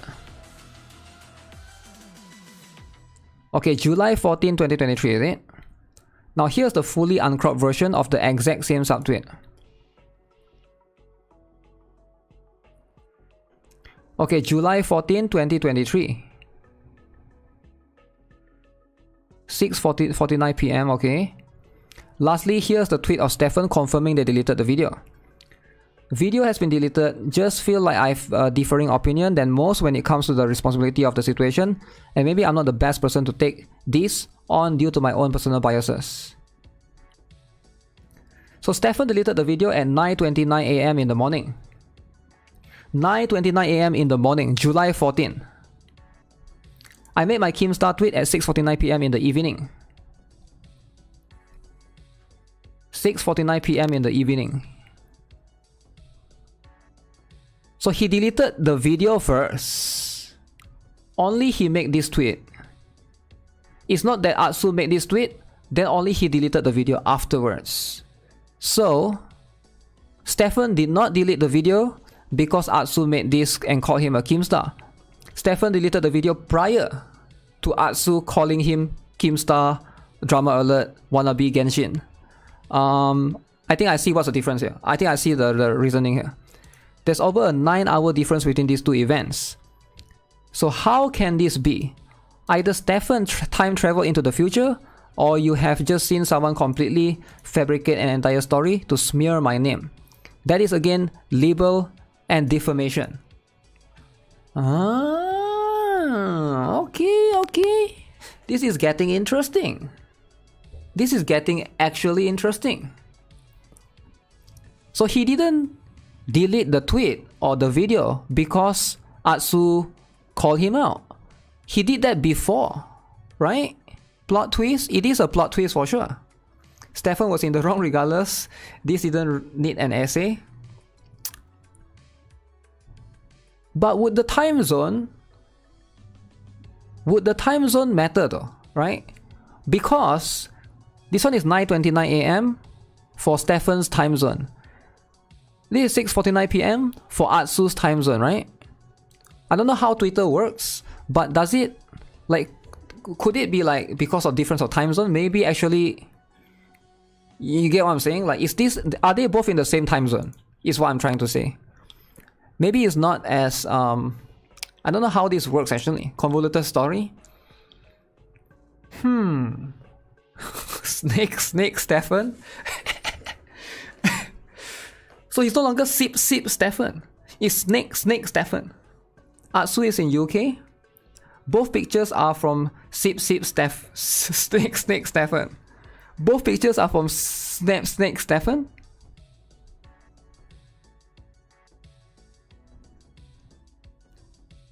So this picture is also from Snake Stefan, is it?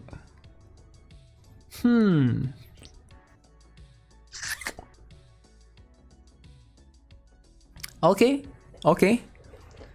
So basically, Stefan is accusing Atsu for calling him out, pretty much. For calling him the Genshin Keemstar Drama Alert wannabe. And that caused him to get harassed, and therefore he's forced to delete the video. But if you look at the time, it doesn't add up. Because Stefan deleted the video prior to Atsu calling him out. So that's pretty much the plot twist here, right? So the time seems to prove everything. It is happening on the same day, but clearly you can tell Stefan deleted the videos first. So there's that. The screenshot for Stefan didn't include the time, which was sus. 2 snacks. If Atsu is viewing it, the time zones automatically converted and sync. Yeah, I'm not familiar how Twitter time zones work, right? But this is getting So how can this be? Either Stefan time travel into the future, or you have just seen someone completely fabricate an entire story to smear my name. This is against libel and defamation. Whether this was to farm impressions or engagement, whether this was just an act of spite for me blocking them, it doesn't matter. The tweet Stefan made about me has over 900,000 views, almost 1 million. It's irreparable damage caused to myself and my public image. This was a malicious use of this information to damage my reputation. I've shown even from the truth about Atsu's thread that this is not the first time Stefan has participated in utilizing this information. But I really hope this will be the last. The saddest part of this situation is that many of my own community saw this tweet and believed it without even waiting for my side of the story. Komis Kazi, you were one of the cool ones. So many things I could say, but none of them have the right words for me to think of right now. Stefan, can I tag him so I can say something? You didn't tag him yourself, so I'm on it and okay for it. Honestly, I'd rather you not tag him. I don't really care to hear what he has to say. Relating me to Keemstar, a man who has attacked or belittled sexual assault victims, was enough for me to be done with him for good. Alrighty, Stefan, he was an alright guy when I found him, but now, he's just not it. But now, he's up there with Tectong. Atsu is up there with Tectong. Damn. Okay. So I think this is a very, very good evidence to prove that Atsu is getting defamation. Is getting defamed by Snake Stefan. Damn.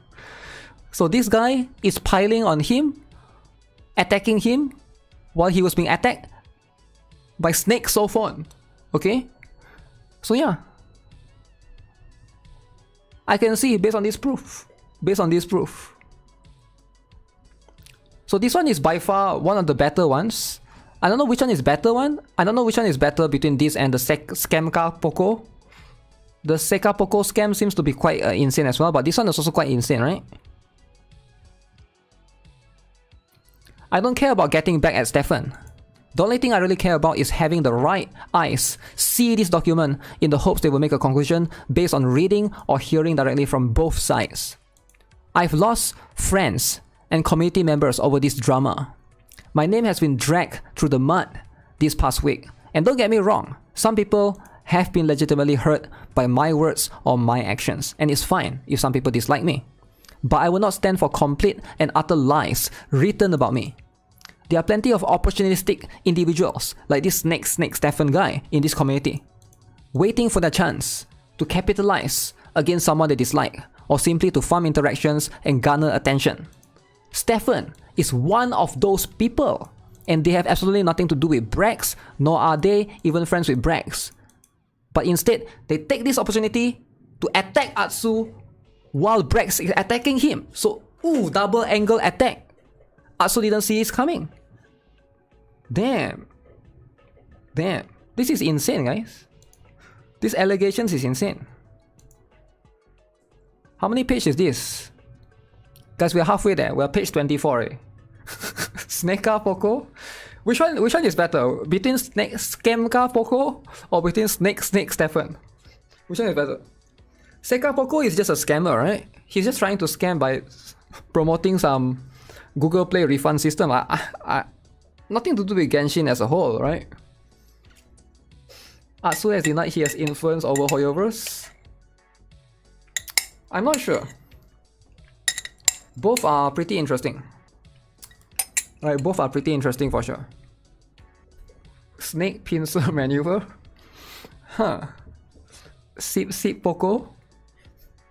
Schema Poco? Oh my god.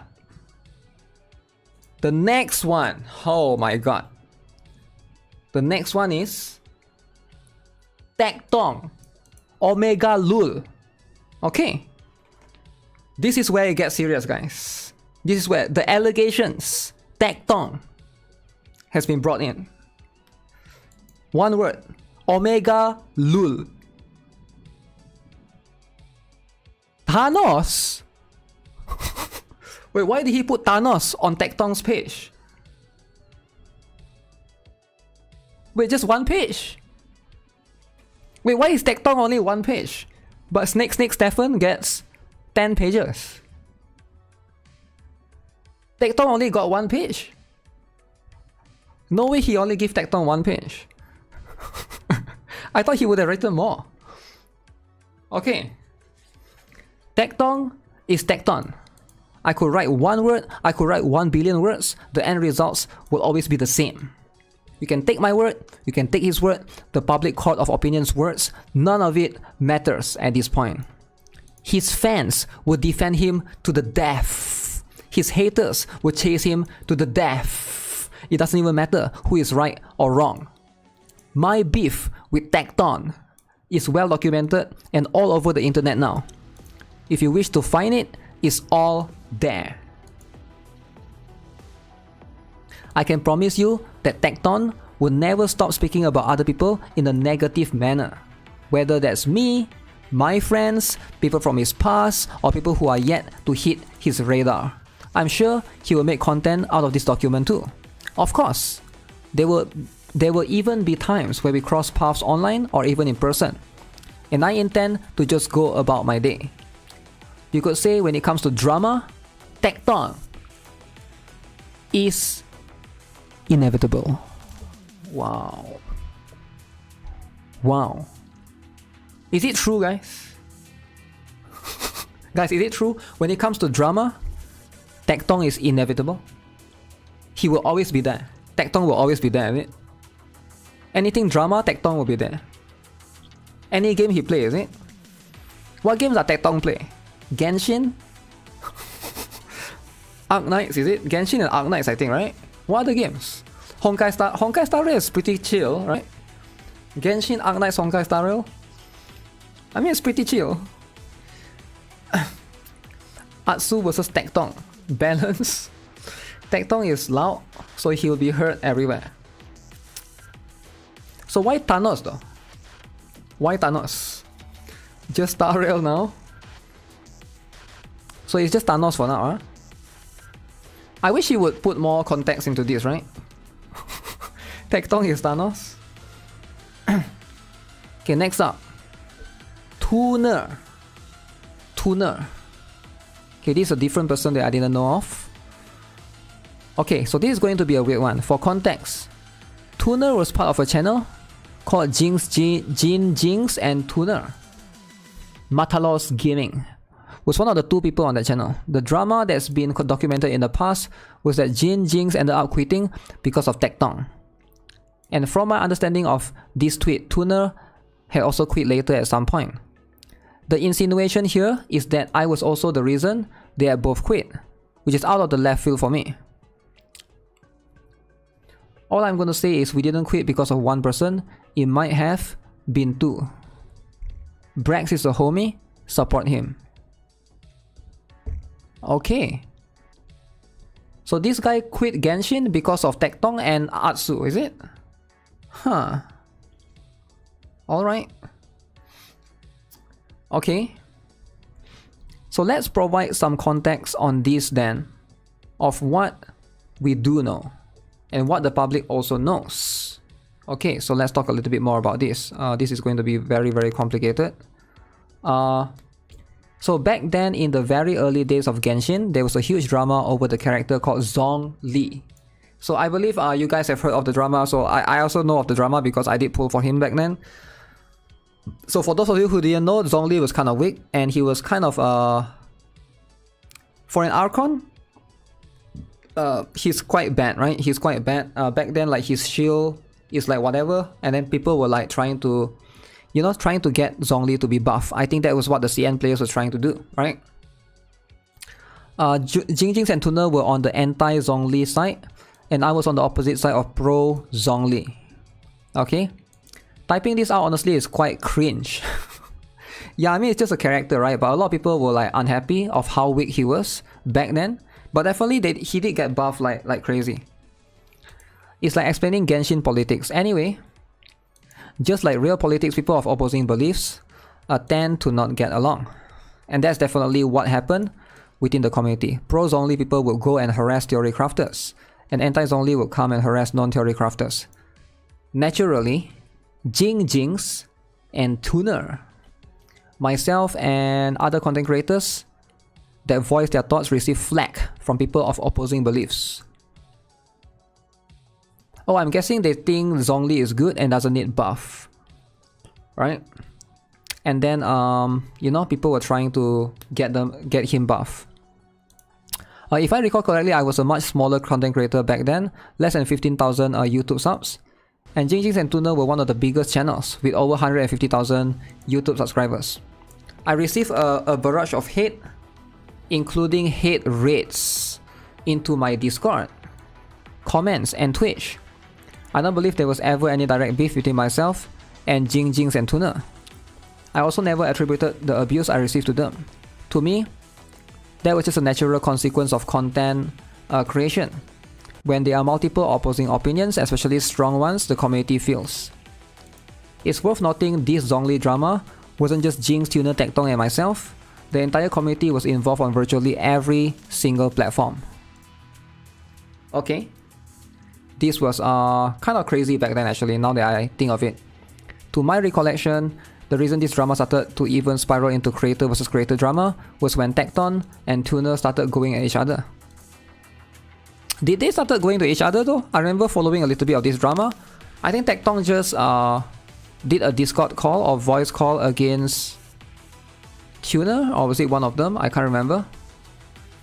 Forgive me if I'm misremembering, but my only participation in that drama, as far as I can recall, was when Tuner called me a racist. Ooh, and Tecton defended me over it. So I got dragged in and spoke to Tuner directly to clear things up, and we quashed any grievances. So Atsu was called a racist back then. Okay? Alright, alright. I see how this is. Here's the clip of Tuner calling me a racist. Okay. We're gonna watch this. Somebody's being called a racist over this. Okay, let's see then. This is the proof. This is the evidence. Like 2 or 3 times. Just very quickly, Atsu is right. You should try to be civil. I've already said that if he wants to talk, he can talk with me. He's the guy who trashed us. Trash us, okay. And was racist. Racist? You know, whatever. He can talk to me anytime he wants. If he wants to call me right now, I'd talk to him. So. Okay. I'm listening to somebody I respect. Bare their soul. And to be honest, he, you know, he should, I should listen.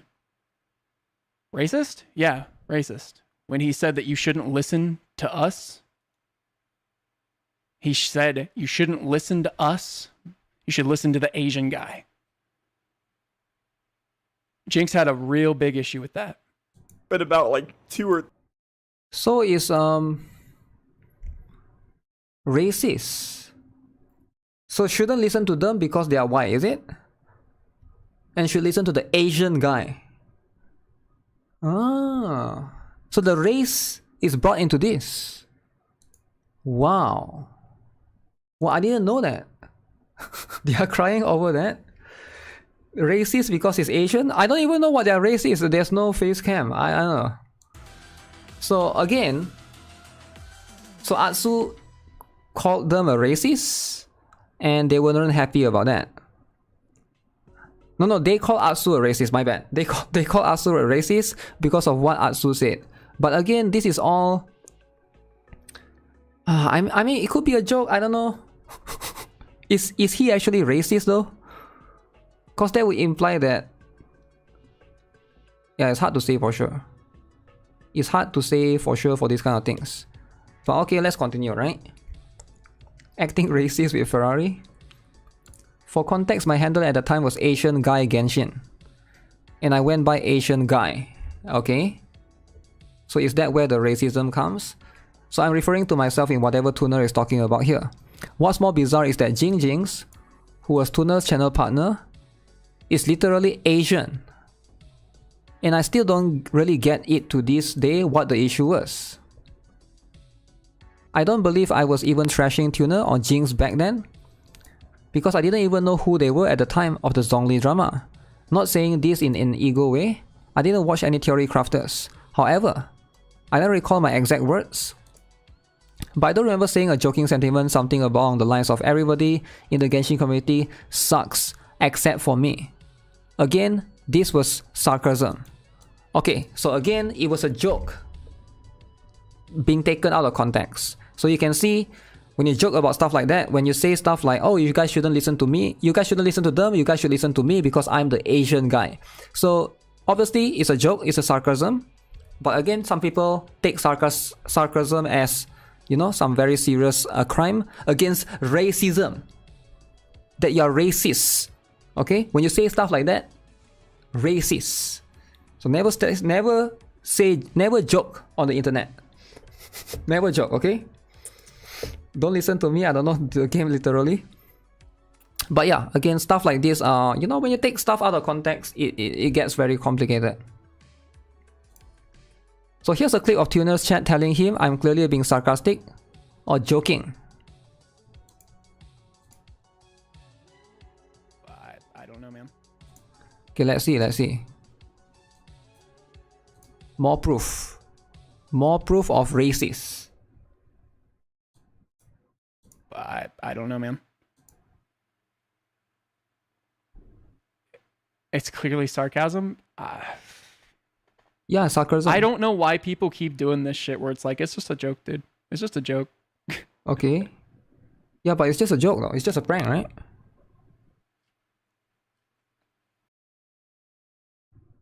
Okay. So that's it, alright? So, but they didn't buy the joke. Okay. So regardless, I didn't even know Tuner accused me of being racist. Yeah, which is kind of a... It's kind of a serious accusation, right? Until people started to ask if I was okay. I then spoke to Tuner and we quashed this beef. So there was a beef going on about him being racist. He retracted his statement, apologized to me, and then explained why he accused me of being racist, although I don't remember the conversation very well. It really wasn't that deep. I didn't really care. I chalk it off as Tuner being emotional in the midst of drama and blurting out something he didn't mean. He even said some very nice things about me for supporting enviosity. Envy is enviosity, I assume. So I thought we were cool. I thought that, but seeing Tuner come out and imply they quit YouTube because of me was quite shocking. To my understanding, Tuner had continued streaming and making videos way beyond the drama with Tectong. He publicly blamed Tectong for Jinx quitting and never spoke of my name as far as I know. I can't tell if he genuinely did quit because of me or if he just wanted to join the dogpiling. Regardless, if that is your genuine truth, tuner, I'm sorry for making you two feel like you ever had to quit. I thought we were cool, so I genuinely am truly sorry. Okay, so that's it. So this is the accusation of him being racist, and I don't know, I feel like this one is like, this one is whatever, right? It is pretty serious, but I can see why it's a joke that's taken out of context. Again, for me, like I'm used to this kind of sarcasm. I'm not like easily offended and stuff, but sometimes some people are, you know. The truth is, like, when you, now here's the thing, right? If you want to be a content creator, you cannot be a snowflake. I know this sounds crazy, but if you're a content creator, you just can't be like, you can be a snowflake, I guess, but drama is going to come to you. Like, if you take everything like seriously, it's just going to be hard. I think it's just very, very difficult, right? Especially if you're a streamer or a YouTuber. I think it's just a tough one, because like, you're gonna have viewers, you're gonna have other people talk about you, and don't be like the slime. Don't be like the slime where you think you always deserve praise, right? You can't always be like, you're the only one that deserves praise, because nobody deserves praise. You know, that's the truth, right? Nobody deserves praise. Just because you are free to play doesn't mean you deserve praise, right? So that's the thing. So the next one. Now this is going to be, wow, the out of context or misleading clips. So now this is where it gets serious. This is where things are going to start to come out. MTash clip. Okay, let's have a look at the clip first to get the context. There's so many clips.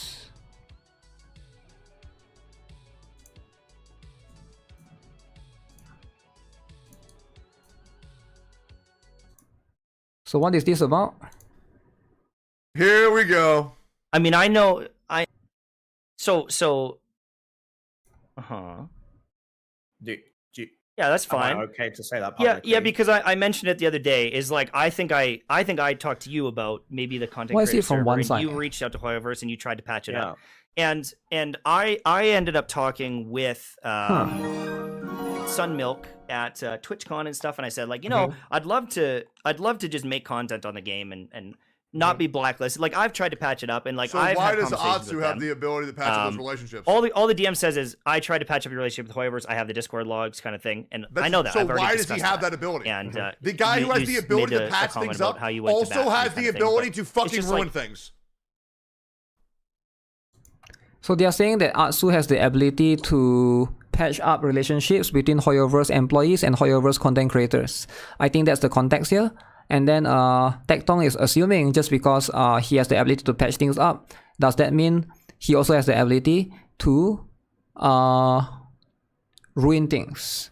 Which again, MTash quitting Gen, he has 7 quitting Genshin videos, really? Huh.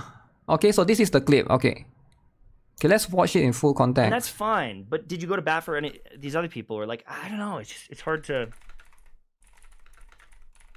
If you can go to bat for me, you could also go bat against someone. True. Do you know what I'm saying? True. Yeah. True. No, that makes sense. True. True. And he doesn't deny. So Damn. your implication Wait, Tectong is so mad. Damn. here Damn. is that There it is. I am batting against people in Hoyoverse's ears, Wow. and that I am controlling True. who Hoyoverse works with. Yep. I'm just saying, if True you or have not, guys? if you have the ability to do the opposite, then like that's a lot, seems to be a lot of power, and that's True. where these allegations are coming from. Definitely And true. I fucking True pray for that sure, it didn't true happen, for sure. or else like that's criminal. That is actually there's a legal thing going on with comic writers where the guy reached out to the publisher to sue the guy and stop the publication of his comic. Like that is illegal. Publication of what comic? Yeah. Damn. That is illegal, and Mike, whether you believe me or not, I have not batted against you, and I've not batted against other content creators from working Then why are with so many people Hoyoverse. saying it? But I have tried to and I'll come out publicly and say, so I've tried to patch up what I can speak. Very interesting. Bro is shook. Bro is shook, I have dude. tried to fix. Wait, what? Why it ends at bro is shook, and then this guy stopped recording? True, guys, remember true. What Tectong say is true. So who is shook? Who is shook, guys? Okay, let's continue. So, what's the context here? Amtash and I are friends. He called me in the attempt to mediate and help me to see why this claim Atsu controls Hoyoverse, Atsu manipulates Hoyoverse, Atsu can blacklist people from Hoyoverse, can even be made into the first place. Thanks to him, I realized a very fair point. That if one thing can go in one direction naturally, that means it can go in the opposite way too. Okay. Again, I don't think it's such a... It's not a far-fetched or a crazy thing to assume, right? If you can do that, I think it's fair to say, yeah, maybe this can also happen both ways. He's scared, he shook. People seem to think that me accepting that as a good point is equal to me admitting that I can control Hoyoverse and blacklist people from Hoyoverse work. I do not blame Mike for any of this. Mike in this case is Amtash, I believe, right? So yeah, I can see that being a thing for sure. Let's see. He would have known about the information I'm about to reveal because his bridge to Hoyoverse was burned into the game's release. To be fair, I do not expect most viewers to even think twice about this either. So what is this information that's so important? Many creators you know about have a line of contact to Hoyoverse, aka Discord. Okay. That's pretty interesting. So now what do I mean when I say Hoyoverse? Senior staff that controls the entire company like Dawei? No. I mean public facing stuff like community managers or people who have set up community events or collaborations with content creators. There's nothing special about being able to contact a community manager. I mean that's true, right? For me, like as a content creator, like I contact like quite a lot of you know, for example, other games, you know, this is something that happens all the time, definitely. So I can see this is definitely something that's true. Tecton, what does Tecton not want you to know? So Tecton, in this case, had and likely still has this exact same point of contact on Discord. He used to talk to the exact same community manager before. Okay, so very, very interesting. Before bridges got burned. So does this mean Tecton can manipulate Hoyoverse? No. Okay, and this makes perfectly sense. I mean, makes the perfect sense for sure. Mike let me know he wanted to be on better terms with Hoyoverse. So as his friend, I just sent a message to the community manager to let them know if Mike's sentiment. So Mike went and talked to the person himself at TwitchCon, as he himself says in this very same clip, my role here was simply being the messenger. And any other creator could have done the exact same thing for Mike. Even Tecton could have done this if he hadn't burned bridges to Hoyoverse. You can ask every single creator that's worked with Hoyoverse in any capacity whether or not they had a Hoyoverse contact. Obviously Mike wouldn't know, since he has always been on bad terms with Hoyoverse, and I guess viewers wouldn't really think about this much. Yeah, I think this is true. I can confirm this. For me, my Hoyoverse contact is big shout out to him, by the way. He's the one that helped me settle my what is that? Remember for me, like there was a big issue last year that one of my videos got copyrighted, right? Copyright strike, which is quite serious. The Silver Wolf video. I have to contact my Hoyoverse staff. He's a Russian guy, very cool guy. He helped me settle it. I think I was able to settle it because of him as well. Known by the name of Nori, I believe, on the Honkai Star Rail Discord. How else do people think Hoyoverse is working with so many creators and contacting them? Telepathy? Yeah, I mean this is obvious. This is extremely obvious. You know why I was shocked? Because from my perspective, I thought Mike was insinuating that I went against him. And that deeply upset me because we are friends. I've spoken to Mike or Amtash on this matter, and he acknowledged that it looked like he threw me under the bus. And he apologized to me for that and made it clear that that was not his intention. I believe him. As Mongol, ooh, a very large creator, ends up getting involved. Okay, as Mongol is involved as well. So let's talk about this. To ask logical questions and demand evidence. So he asked Tectong and Brax for evidence of me controlling and manipulating Hoyoverse. So where's the evidence? They had nothing. As Mongol then asked another good question to Mike, which goes along the lines of, if Atsu has the power to control or influence Hoyoverse, wouldn't that mean Mtesh not having made amends to Hoyoverse mean that by that logic he doesn't have that kind of power or influence? Even if Asmon's intention wasn't to side with me, I thank him for being the voice of logic and reason, because he genuinely did help out with returning some common sense to the topic. It's still incredibly scary that despite being shown the inconsistencies in their logic and narrative by Tectong's own friend, that Tecton and his viewers were still unwilling to accept any of it. Tectong and his viewers. 43 pages of damage control. I wouldn't call this damage control, but this is just some of the very interesting refute. Lastly, okay, the last one, guys, the last one. It does shock me how seemingly everyone either forgot or glossed over this glaring fact. Let me preface the next part by saying Braxophone does not control or manipulate Hoyoverse either. So does nobody think it's utterly insane that Brax, of his own admission and written in his own document, wait, what? Can go to directly talk to Hoyoverse staff, talk to them, and then get them involved in a personal matter by contacting me on his behalf. So that part can be kind of suspicious for sure. Yeah, I can see that part can be suspicious. It was unprofessional to bring a Hoyoverse staff member into this personal issue, but does that mean Braxophone has the power to manipulate, influence, blacklist, or control Hoyoverse? The answer is no. The answer is no, guys. I am genuinely concerned by the sheer number of people eating up the narrative and vitriol regarding manipulating Hoyoverse.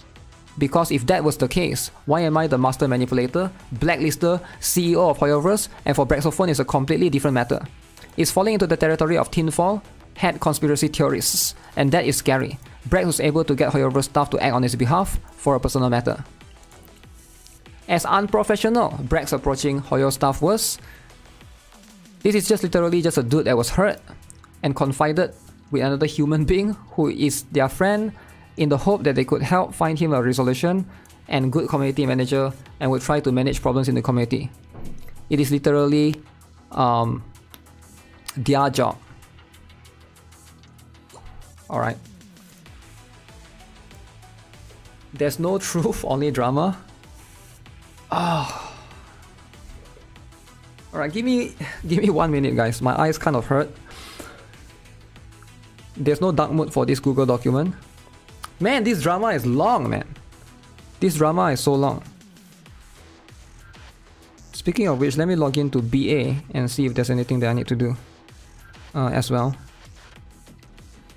Holy moly.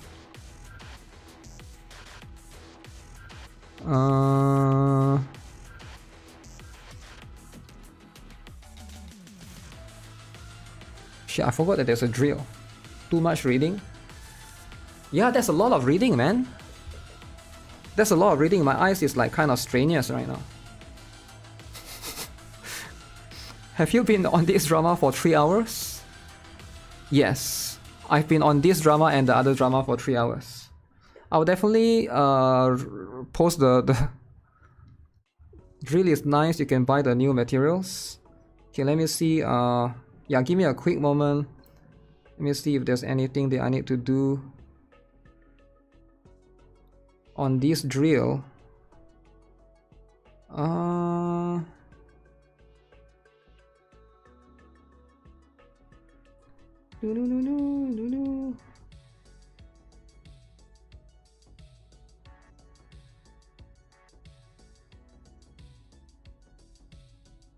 Also, you just beat up the white color, the blue ones.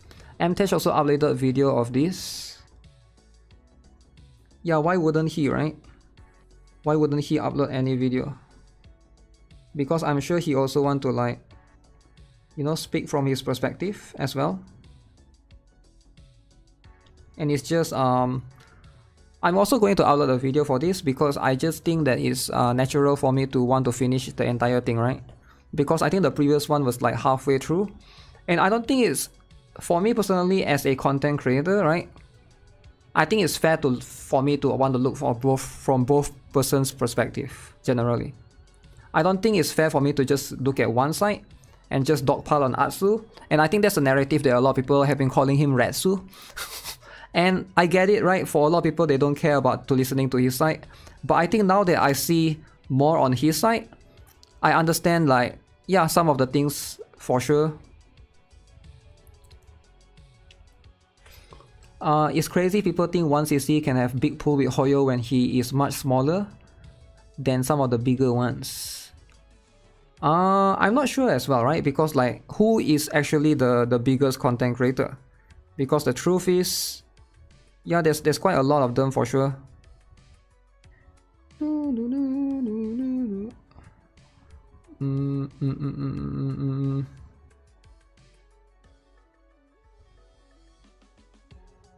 Oh, I saw the drill, so you gotta have...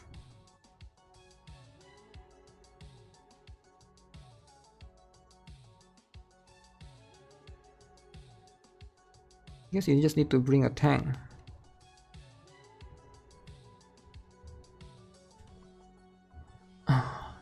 The drama is gonna be added. Does CN Genshin have drama too? Yes. I don't think... Yeah. Why would they not have drama?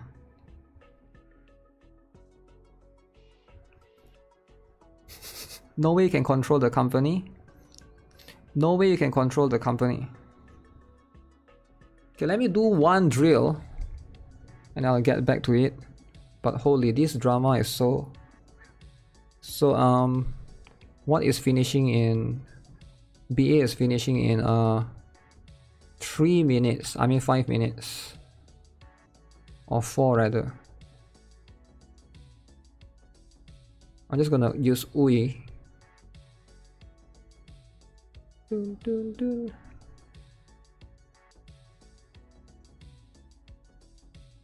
Huh.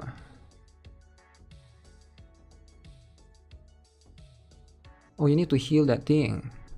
Should. So I need to use healers. Healers are important.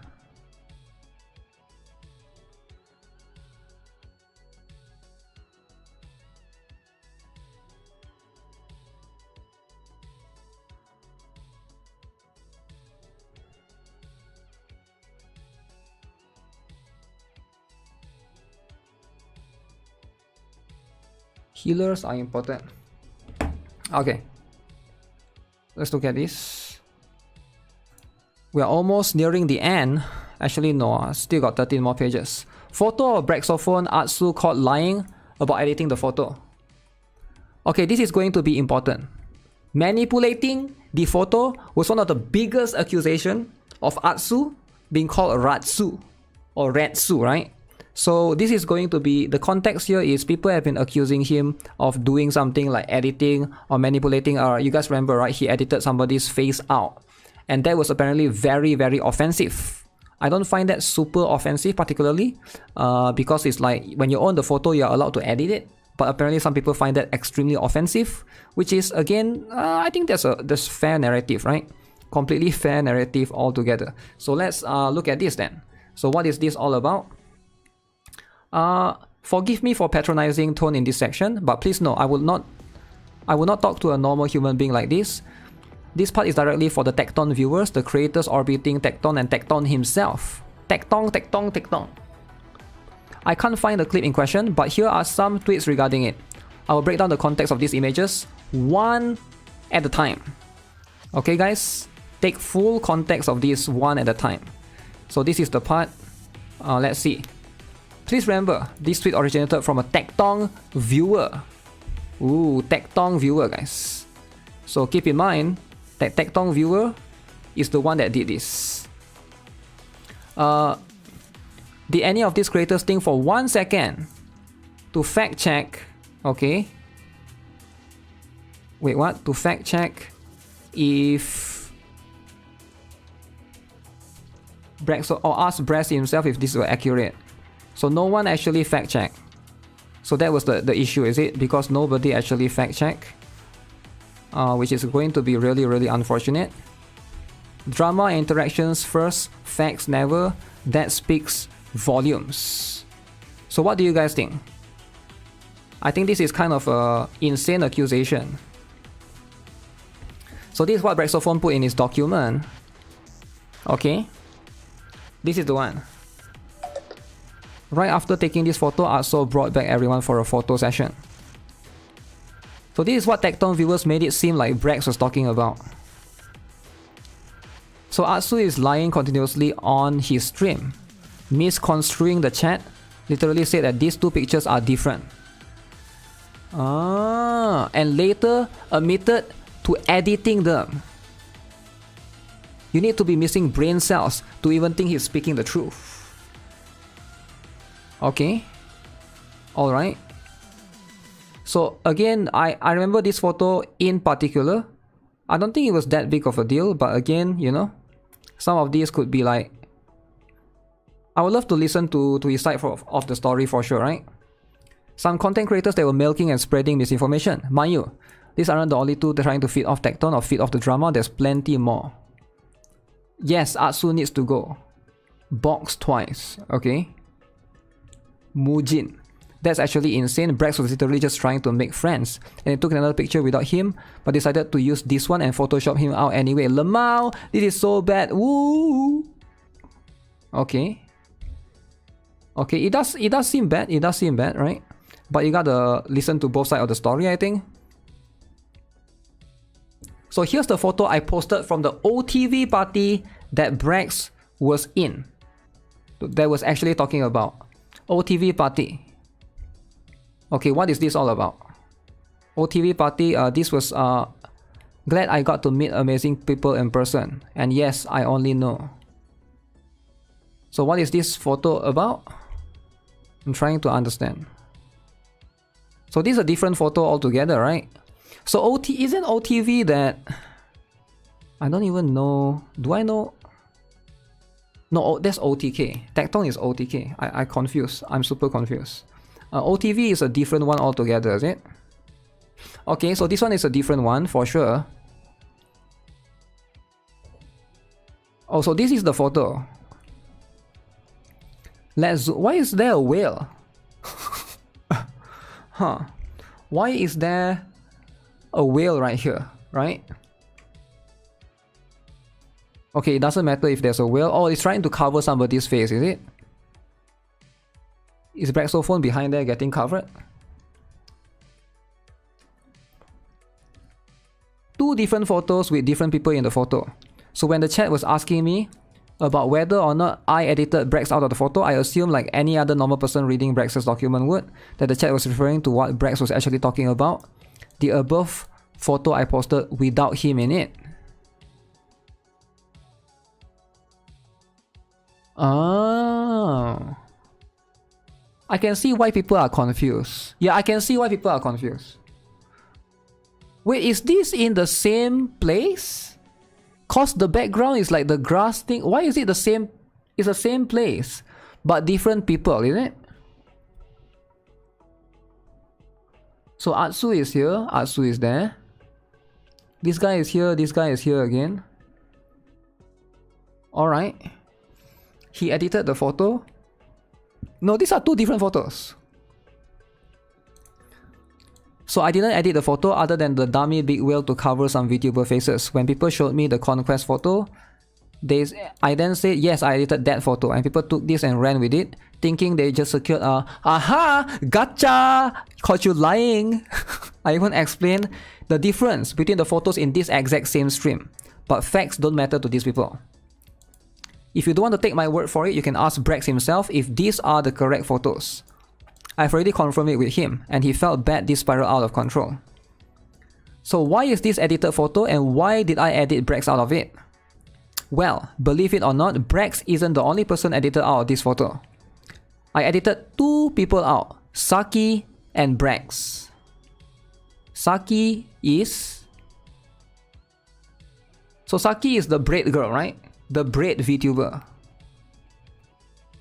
People aren't confused. Asu was confused about what photo they were talking about. Yeah. So you can see this Brax is this guy, and then there's this braid girl. Both of them are edited out, replaced by this huge VTuber right here. Okay. The VTuber you see with the blue hair is Bao. Okay. The strangest part is Tectong knows exactly what Bao and Saki VTubers look like, so he could have quashed this disinformation himself. But that wouldn't benefit the narrative being spun by Tectong and his community. So Tectong is the bad guy. Okay. So people started implying this blue-haired VTuber was Saki, and that I maliciously only removed Brax from the photo and then posted it after the party. This is a content creator with over 100k subscribers spinning this exact bogus narrative. This guy Mujin. So why did I edit Brax and Saki out in the first place? Okay. Well, I know reading is incredibly difficult for those who devote their lives and loyalty to Tectong. Sorry, Tectong, but we all know reading isn't your guy's strong suit. So I'll dissect the tweet. And again, apologies for my tone, but when dealing with this kind of people like Tectong, you need to explain it in a manner that even a toddler will understand. Can you see why I'm so frustrated? Damn! Damn, toddler can understand. Tectong doesn't. Okay? Okay. So who is coming to see us? Okay? So what I'm saying here is quite complicated. I'm asking the audience of this tweet, the people who will be attending this convention in the Philippines in 2023. Who is coming to see us? Us as in Anthony Chan, Asian Guy, Bao, BTMC, Dish, Lowe's Pro, NIKKE, Tuonto, and Sikyo. Not us as in the United States. Sorry if that was unclear. To the Tectong riders. Again, Tectong! Getting the blame here. What about Braxophone and Saki? Well, believe it or not, Braxophone and Saki weren't part of this group going to feature at Conquest. So why this photo then? I'm going to throw my wife and Dish husband Joshua under the bus here. Sorry guys, love you both. My wife NIKKE rarely joins me on my trips to America. So this was literally the only photo that I had of all the people who I wanted to announce for the Conquest post. Having most of us together in one photo is rare, but having NIKKE and Joshua present is as rare as a meteorite landing on your doorstep. In Genshin terms, it's as rare as pulling 7 5-star characters in one multi and winning your 50-50 in all of them. All I had to do was edit Bao's VTuber model into this photo and it was perfect for the criteria. So I did. I truly apologize for anyone having to read this patronizing and condescending segment. Just know that it pains me equally, if not more, having to write and explain myself to people with the capability to research for themselves, equal to the withering of coconut. Okay, I understand now. So why did he edit this photo? The reason why he edited this photo is because he took this photo in a different event. I don't know which event he took this from. And then in this event, called the Conquest, everyone here is going to go to the event, except for Braxophone and I forgot the VTuber's name, the Braid VTuber, right? So and then he put this girl in, so that means everyone here is the one that's going to this event called the Conquest.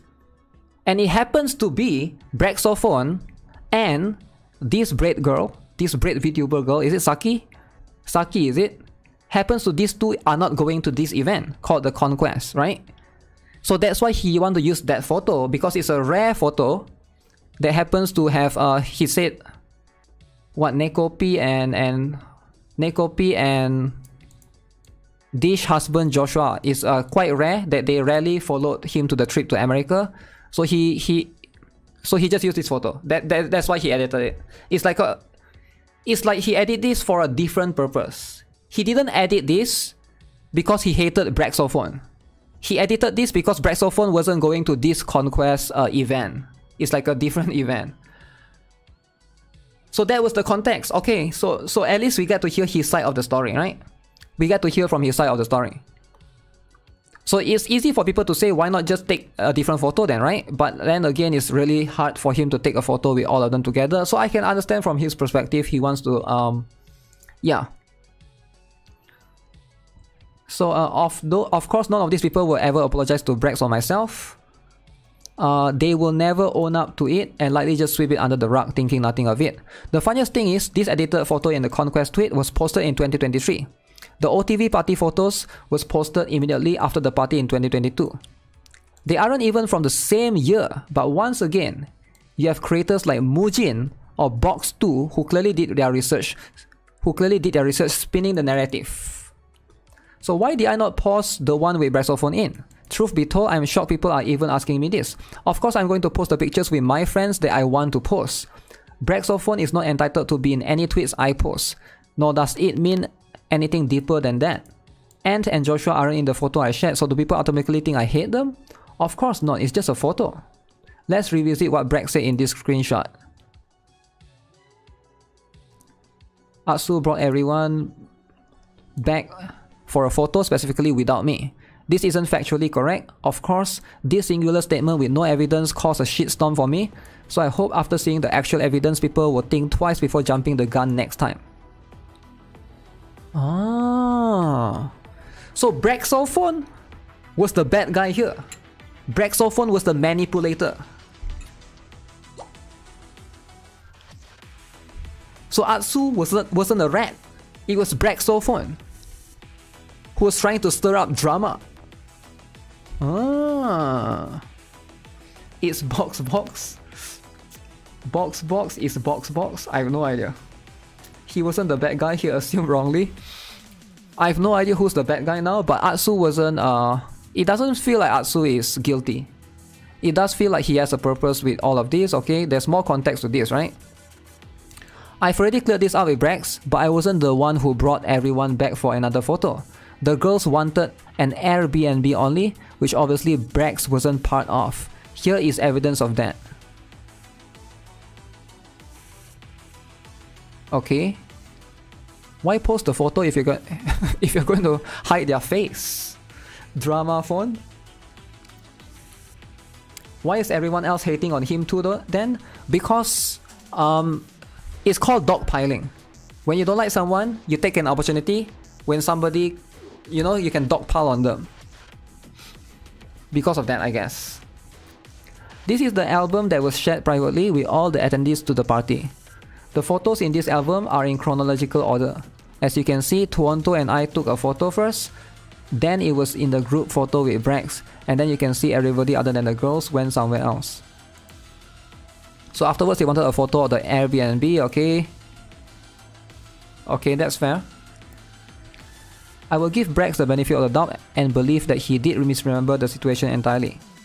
I received a crazy amount of abuse over this unrelated Conquest edit and what Brax incorrectly accused me of. The photo was never about him. Irreparable damage came to me from this nonsense. It really goes to show how little research or fact-checking people are willing to do when the public court of opinion has already gone against you. I think that's how it works. At the end of the day, it doesn't matter if you're right or not, but if a bigger content creator goes after you, it's very unlikely that you will win, in most cases. I think it's just tough. I do want to make it clear, it is not Braxophone's fault that Twitter and certain creators along with their communities have absolutely no ability or decency to fact check. I think most people just don't fact check, right?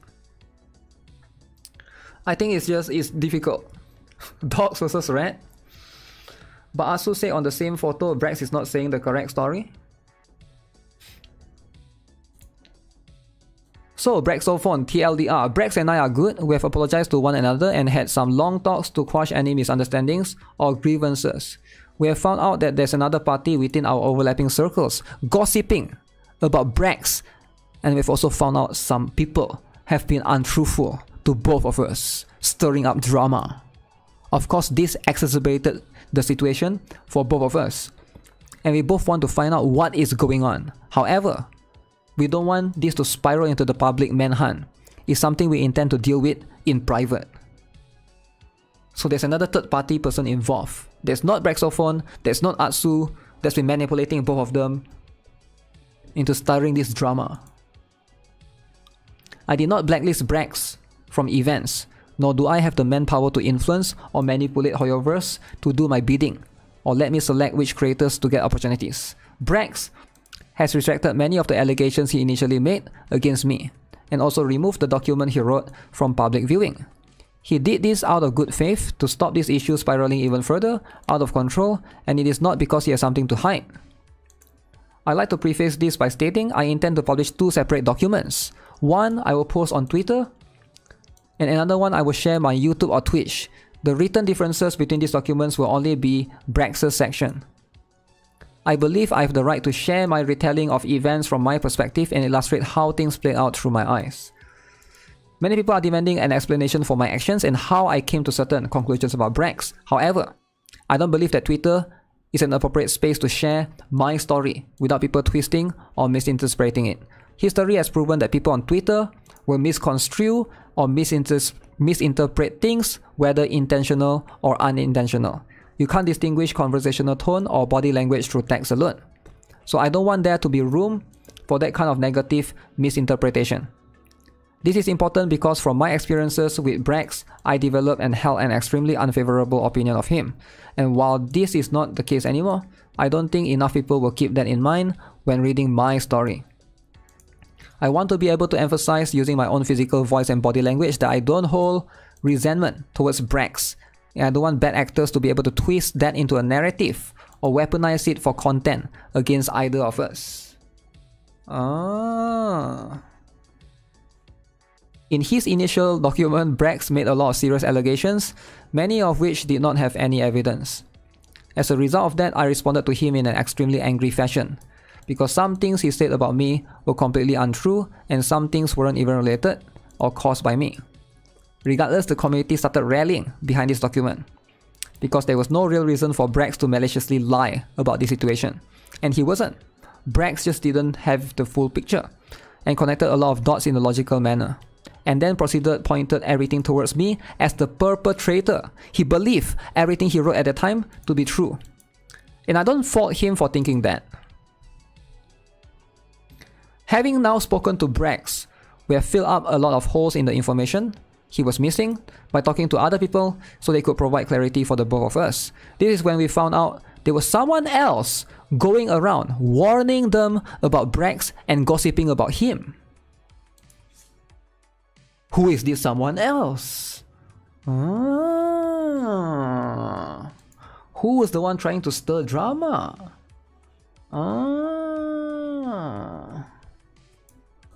As I stated before, we do not wish to conduct a public manhunt and we wish to deal with this in private. We don't want speculation to cause another storm.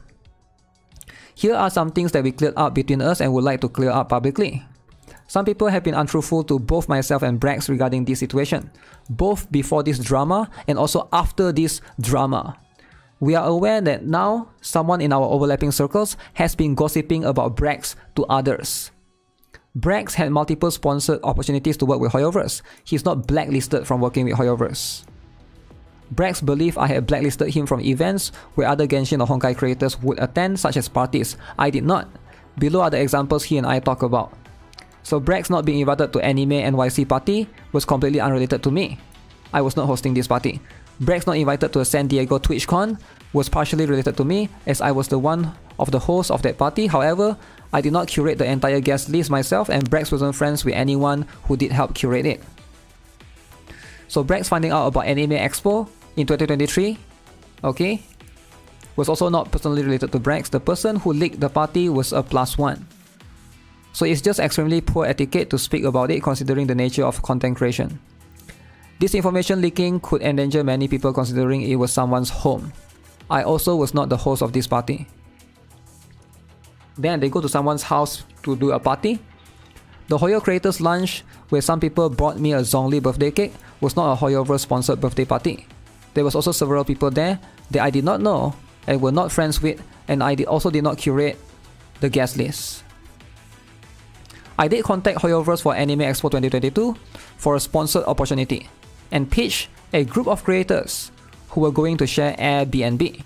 They did not sponsor everyone in the Airbnb. They already had plans to work with creators. Many people seem to be misunderstanding this as me having some sort of influence or blacklist with Hoyoverse. All I did just be proactive and send an email in the hopes of working with Hoyoverse for AX 2022. Every single content creator on this planet could have done the exact same thing. I was the only one who took the initiative to do so. Okay, that's fair. It's not Atsu, it's the Asian guy. Ah. Holy, how long is this?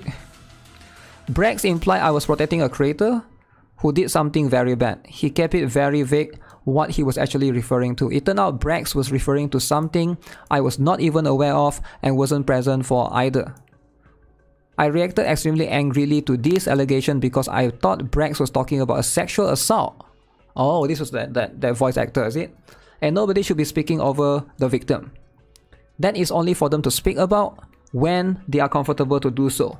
And I would lend all my support if they ever did. It is infuriating to me to see a monster being able to roam wild and free without repercussions. But you have to understand, for the victim, this is trauma. With the way sexual assault victims are treated in the online space, people will victim blame and people will minimize what the victim went through. It's horrible all around. Okay, again, that one, like, we don't have proof of this. I don't even know who is talking about. This one is something that, you know, if they don't want to bring it up, there's nothing that we can do, right? So this is going to be something that there's only so much we can talk about. In the same vein, okay, it is not for Brax or myself to speak about the Genshin voice actor that is a predator or terror. They told me about at the OTV party in 2022. So apparently this is a different VA. This is not the Tainari voice actor, I think. This one is going to be a different one altogether. I tweeted Brax about manipulating Tectong and being a source of information because Tectong was making several false and bold claims related to me. Brax has confirmed that he did not talk to Tectong regarding some things, but he didn't manipulate Tectong into causing drama or making these claims. Regardless of whether or not he was a source, I shouldn't have made that subtweet and just confronted him in private instead. Also, what Tectong has been falsely claiming is not because of Brax. Okay. Tectong, if you really want a contract with Hoyoverse, all you gotta do is message me.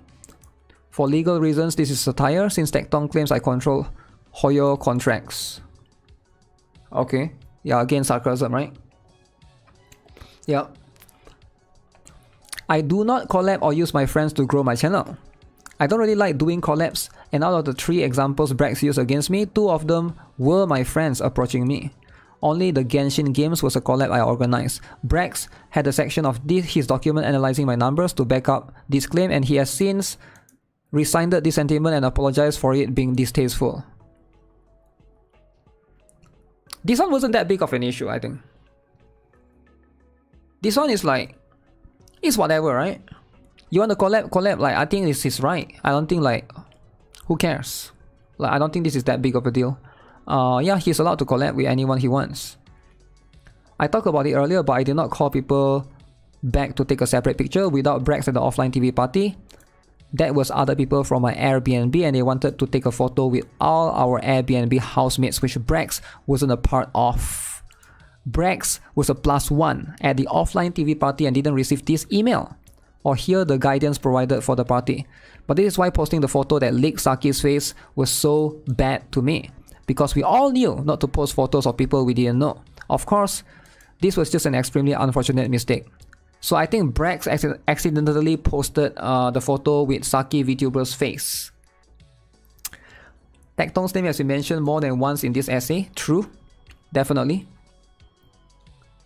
Offline TV's after party photos. Please avoid sharing any photos with identifiable people that you don't personally recognize, as we had a few VTubers attend who have not revealed their faces.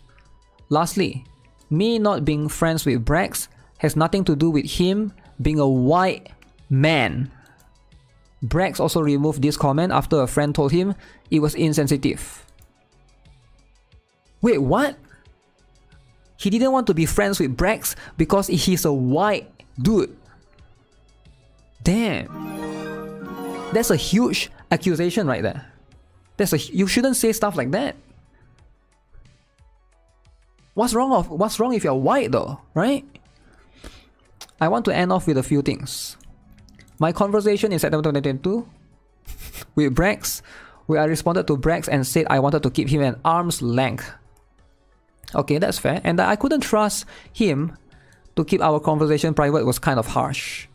I could have worded it a lot better to prevent any paranoia from setting in. And that is my fault. It is true that I avoided him even in person after a certain point, and that only fed into his paranoia. And for that, I am sorry. Okay? There are so many things that I wish to elaborate and give my account for, but again, I intend to do so only in an environment where I can give my vocal tone and body language. I do not want people to assume I'm being resentful when I'm only trying to be formal in writing. Brax and I have spoken at length. We have apologized to one another for the hurt that we have caused, and we have quashed our grievances and wish to move on from this situation. I hope people can respect that. And no matter whether you feel strongly for or strongly against Brax, you will not harass or scrutinize him to get answers or a reaction to this drama. I apologize to everyone for my emotionally charged and angered response to Brax, and I also want to thank people who waited to hear my side or for us to clear up any misunderstandings. I hope that Brax can take time to heal from this and move on peacefully. Peacefully.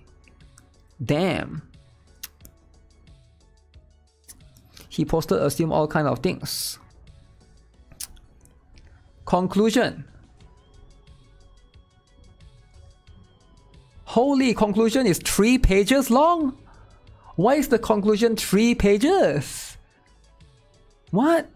He could have used this time to do dailies. Instead, he got to write a 3-page conclusion? Okay. Yes, conclusion. I know this has been a long one to read, like an entire thesis. And this isn't even the full document. Holy moly, there's even more!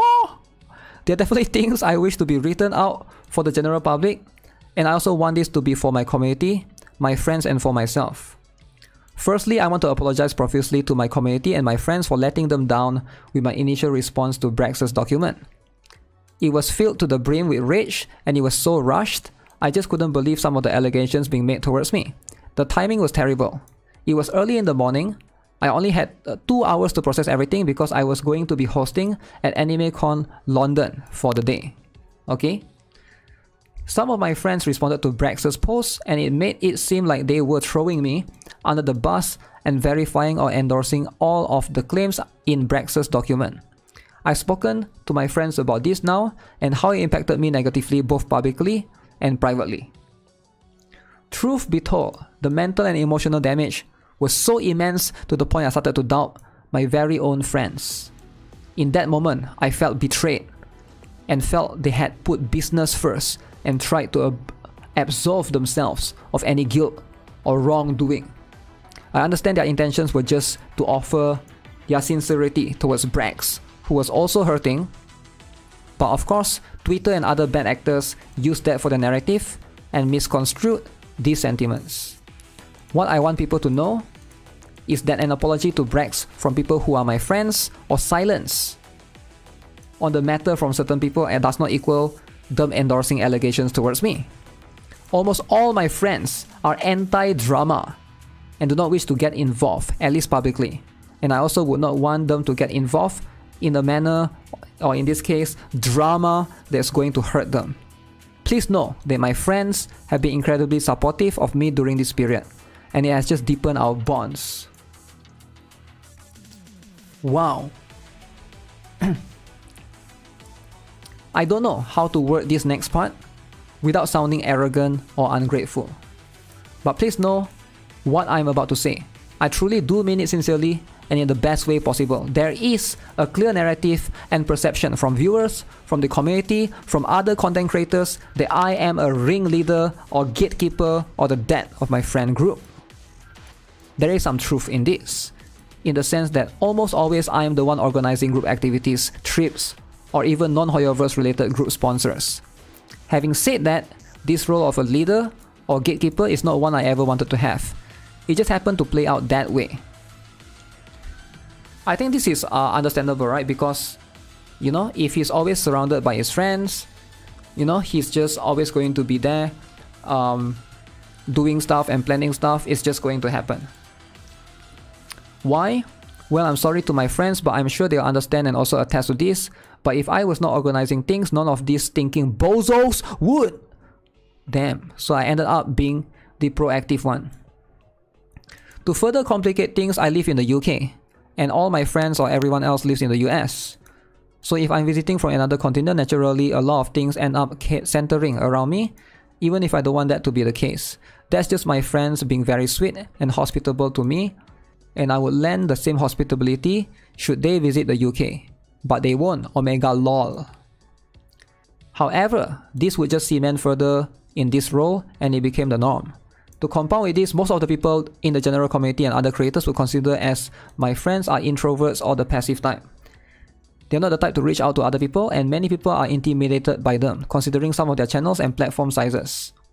That causes people who want to be friends with them to approach me instead, since I'm extroverted, and the community perception is that I'm the dad or leader. I cannot count the number of times another creator would approach me, and the conversation would end up being something to do with either Anthony Chen, Dish, or Tuonto. Don't get me wrong, I truly love bringing people together, especially if I think they'll get along well. I love being surrounded by happiness and happy people, and my biggest goal has been to curate a safe space for my wife to feel comfortable in. I also firmly believe that if I eat, my friends, family, and loved ones should all eat too. I believe my actions are testament to that. I'm confident my friends will affirm this to anyone that will ask for my character. As much as it seems like I'm stroking my own ego, I am not, but I feel this context is important to share on why so many people do try and approach me. So why am I writing all of this? I want to share with everyone, this is how all of this feels from my perspective. Being burdened with this narrative and these responsibilities I never asked for.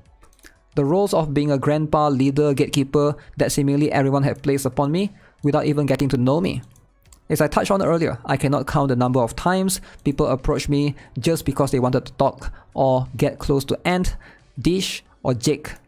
I would have people I rarely talk to coming to me for advice or sponsorships, or hinting they wanted to get in on certain opportunities. Even Brax approached me to ask for business and financial advice, despite me making it clear I didn't trust him and was keeping him at arm's length. Tecton and other creators that orbit him firmly believe that Atsu can control Hoyoverse and give contracts to people, that's why they kiss his ass. Is that bad? Wait, what? People are kissing Tecton's ass, is it? Is that what you're saying? Ah. Okay. This scrutiny on who I am within the community is not enjoyable whatsoever. So many people view me as a stepping stone and treat me like I'm an object of influence or power. I sense that even people I like sometimes step on eggshells around me. I'm 174 centimeters, please don't be scared. I'm happy to play that stepping stone role for the people I care about.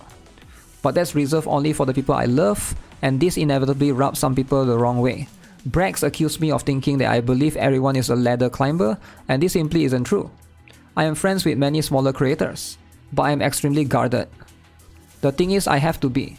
I've been in content creation for 12 years now. That's a long time, 12 years?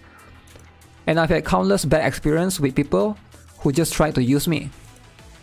I've named and provided evidence of people in this very document who blatantly tried to use me for their own benefit. For example, Bab and Seka Puku, for example.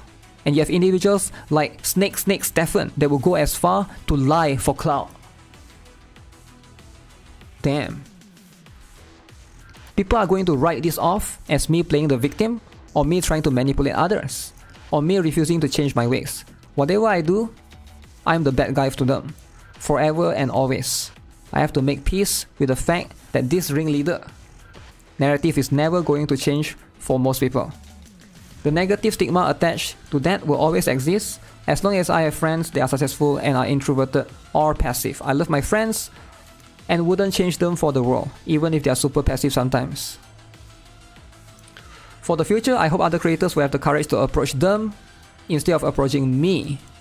It's extremely disrespectful to me, but even more disrespectful to my friends to think that they don't have the independence to make their own connections and relationships. I know a lot of people in this creator space are still very young, but I'm a grumpy old ass man. I don't have the patience or the capacity to hold people's hands. Finally, thank you.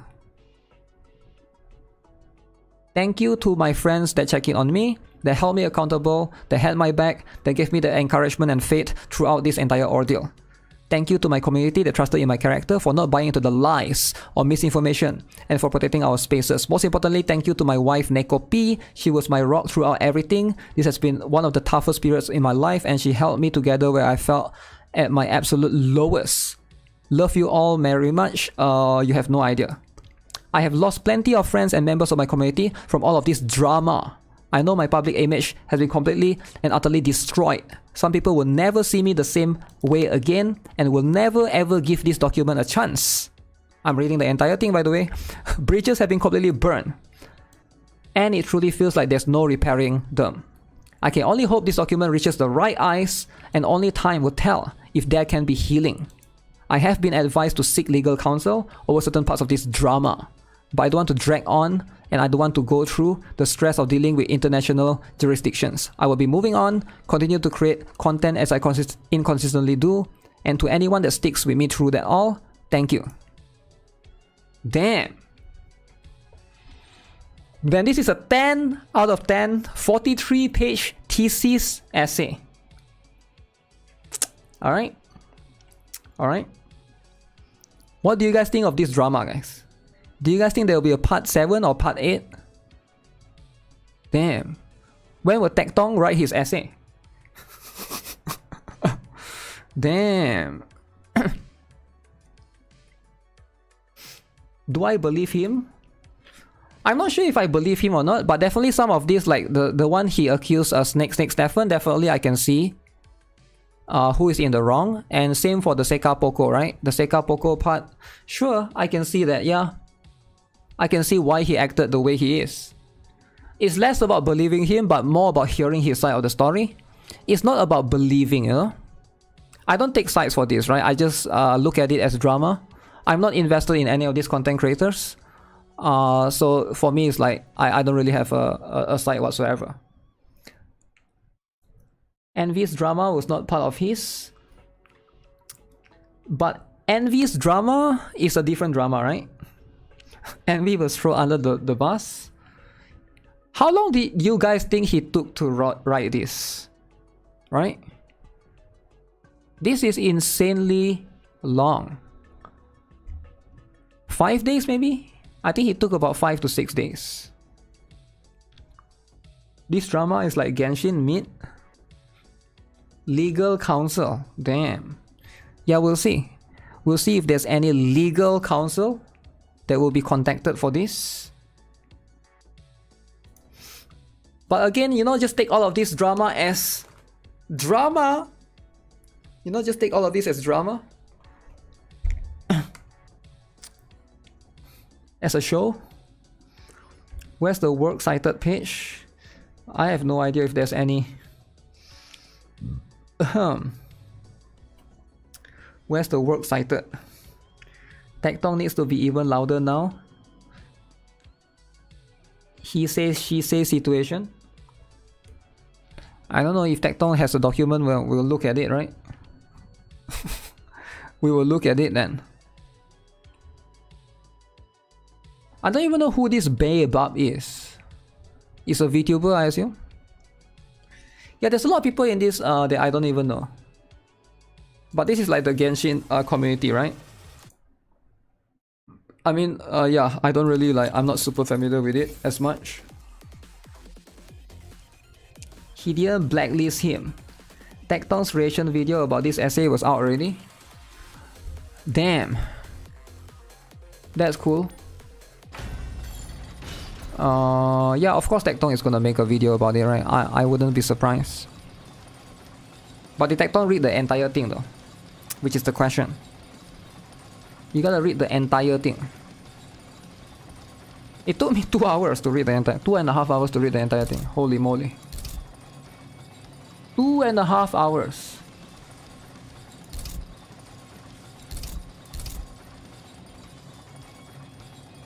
Okay, let me finish this first. Dailies is... Oh man, this is gonna reset soon. This is gonna reset.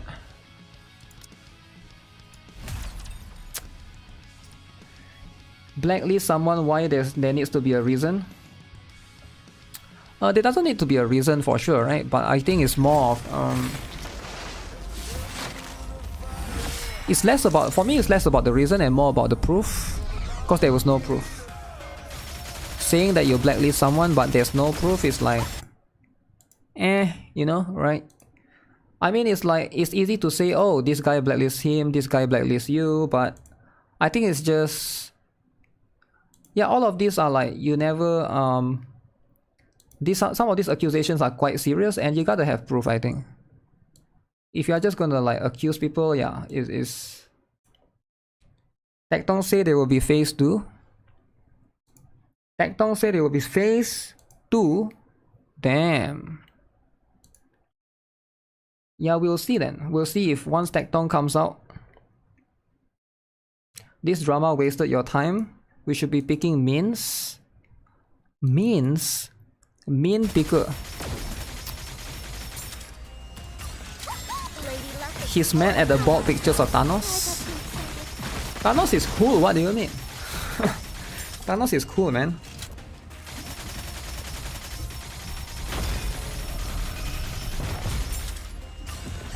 Lady Luck is always on our side.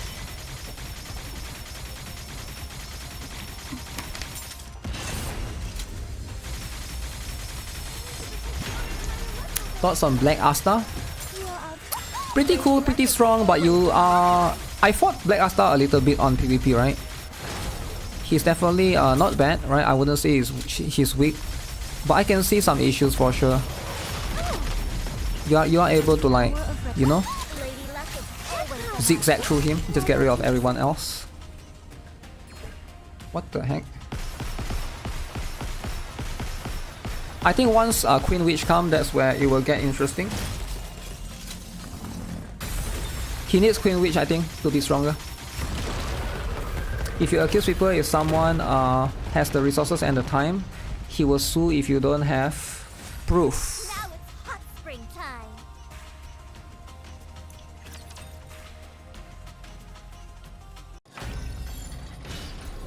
I don't think they will ever do that, right?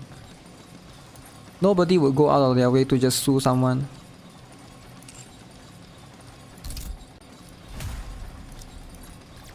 It's just not worth... Not worth the time.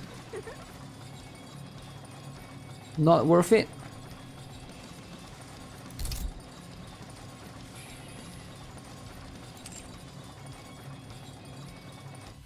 Okay, that concludes whatever stuff that I need to do here.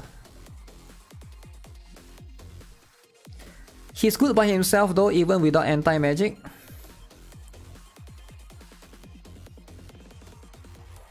I don't think so. I feel like... I think Mars is better for PvP. You're talking about PvP or what? I feel like Mars already could be better than him. It really depends on what you're looking for.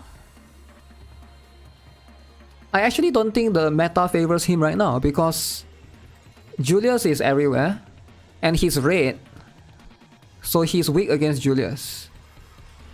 That's probably the biggest issue for now, right? Swing Nexon is worth. If you have the money, sure.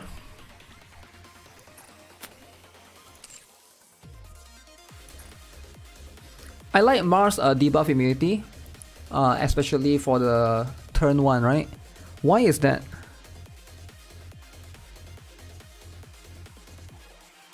Why is the debuff immunity important? Because you can prevent a stun. He's gonna tank whatever Julius throws at him though. So is Mars and Raditz, right?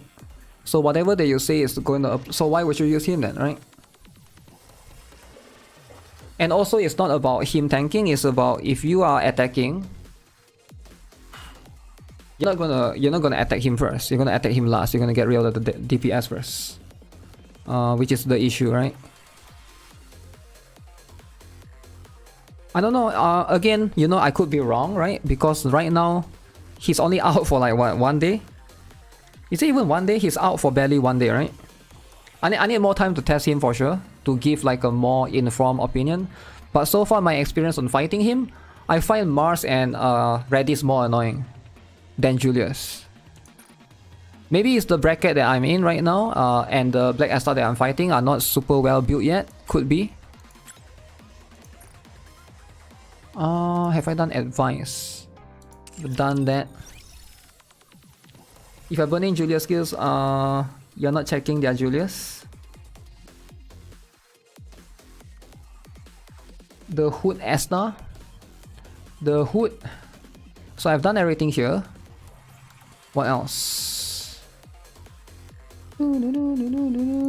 Should we check more essay? I'm a bit lazy. I'm a bit lazy to check more essay. Suing person with more money is worth. It's only worth if you win. That's the thing. And of course, it's only worth if you think you can win. If your chance of winning is 50-50, it's not worth. You are wasting money. Because in most countries, legal fees are quite expensive. As far as I'm concerned, actually, I think it could be different in different country, different law stuff.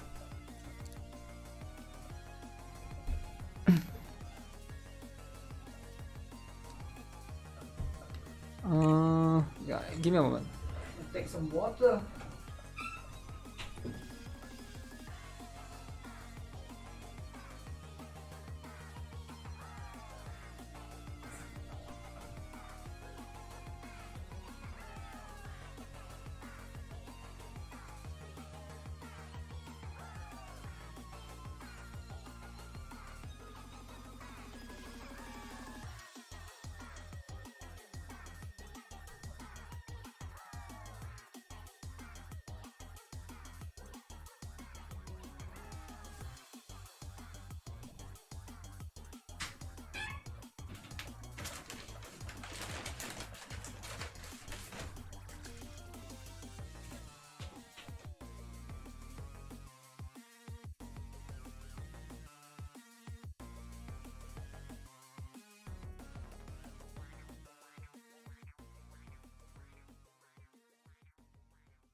Oof.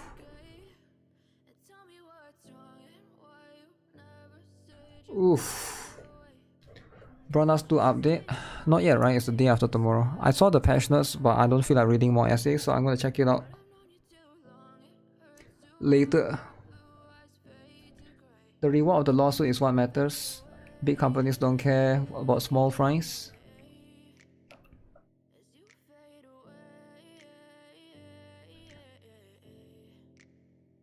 Debuff immunity doesn't stop stun, it's classified as a status ailment.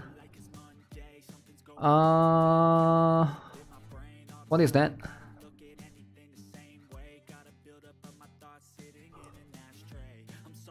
Debuff immunity doesn't...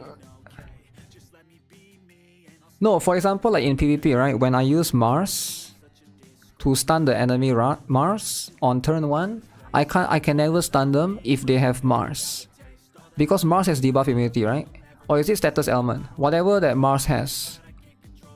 The passive talent, I think. You can never stun an enemy with Mars on their team. Right?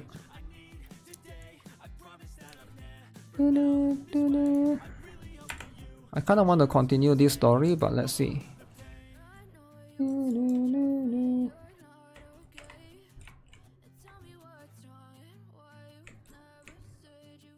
You can?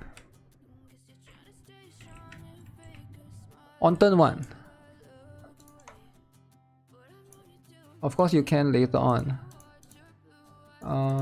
Cavern of Corrosion.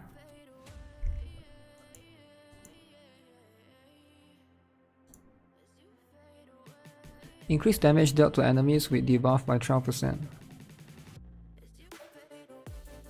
Are you guys farming this thing?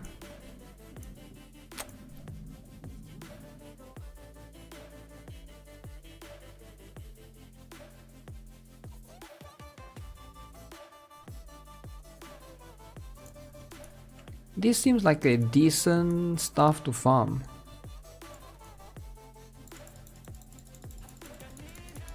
Break effect increased by 30%. Total ratio plus Acheron.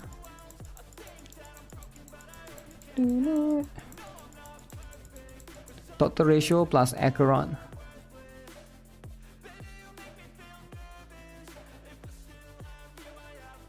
Acheron set.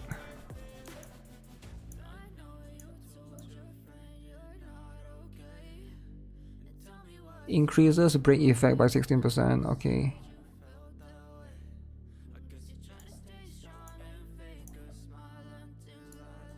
Maybe I'll farm that eventually. This one is good, but this one is like, I know it can be used on runway and stuff, but I don't really want to farm that one in particular.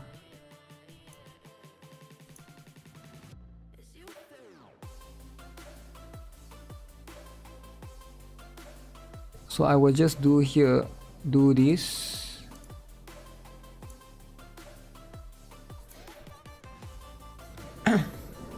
You can't attack, accuracy, defense down, etc.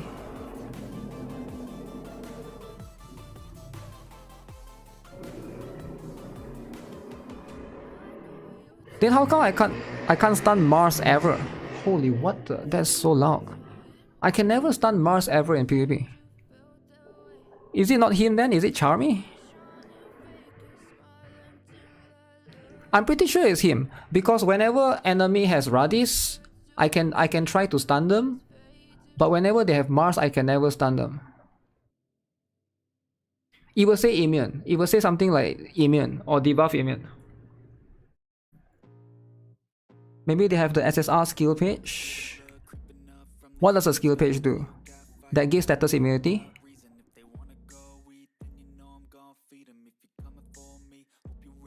But isn't that what I'm talking about? Status immunity. No, because because my stun is the entire team, right?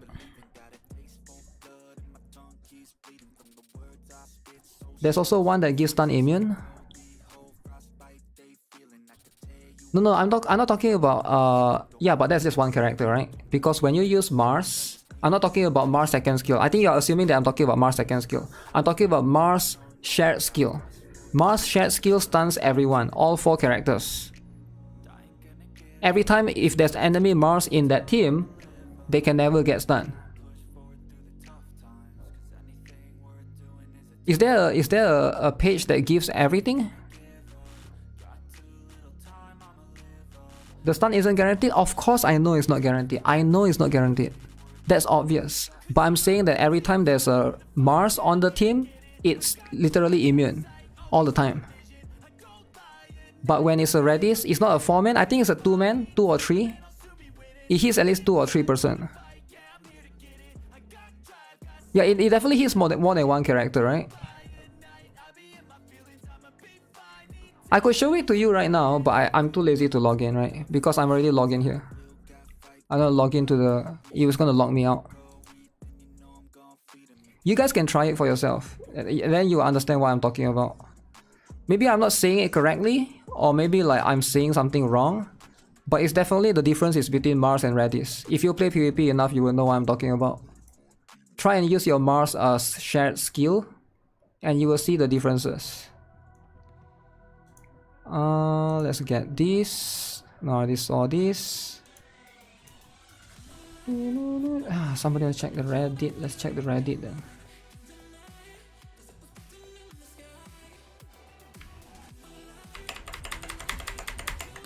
Wait, this is just a brown dust 2 comment Reddit.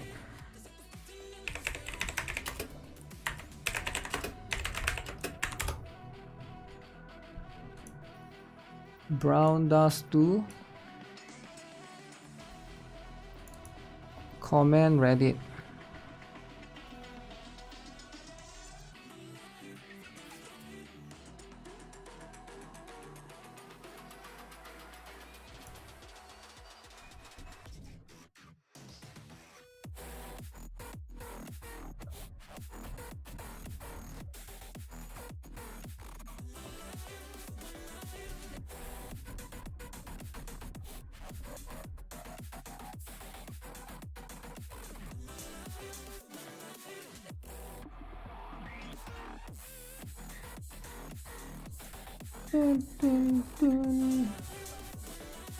Holy. Do I know AFK release date?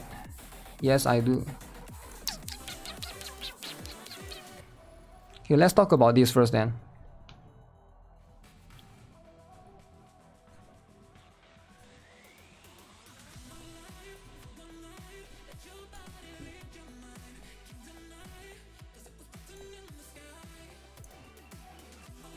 Okay, so this was a Reddit post. Someone asked me to check this earlier. This was the guy that sent me the email. Right? He said, yo, I enjoy your videos. The reason I'm writing is I want you to discuss about this particular Reddit post. Even if my post is not interesting enough for a video, I would love to hear from you in this message and what your thoughts are about it. So he gave me the link. This is the Reddit post. So let's talk about this then. So this is a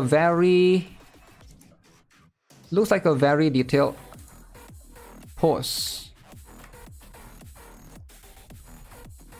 Okay, definitely a very detailed post.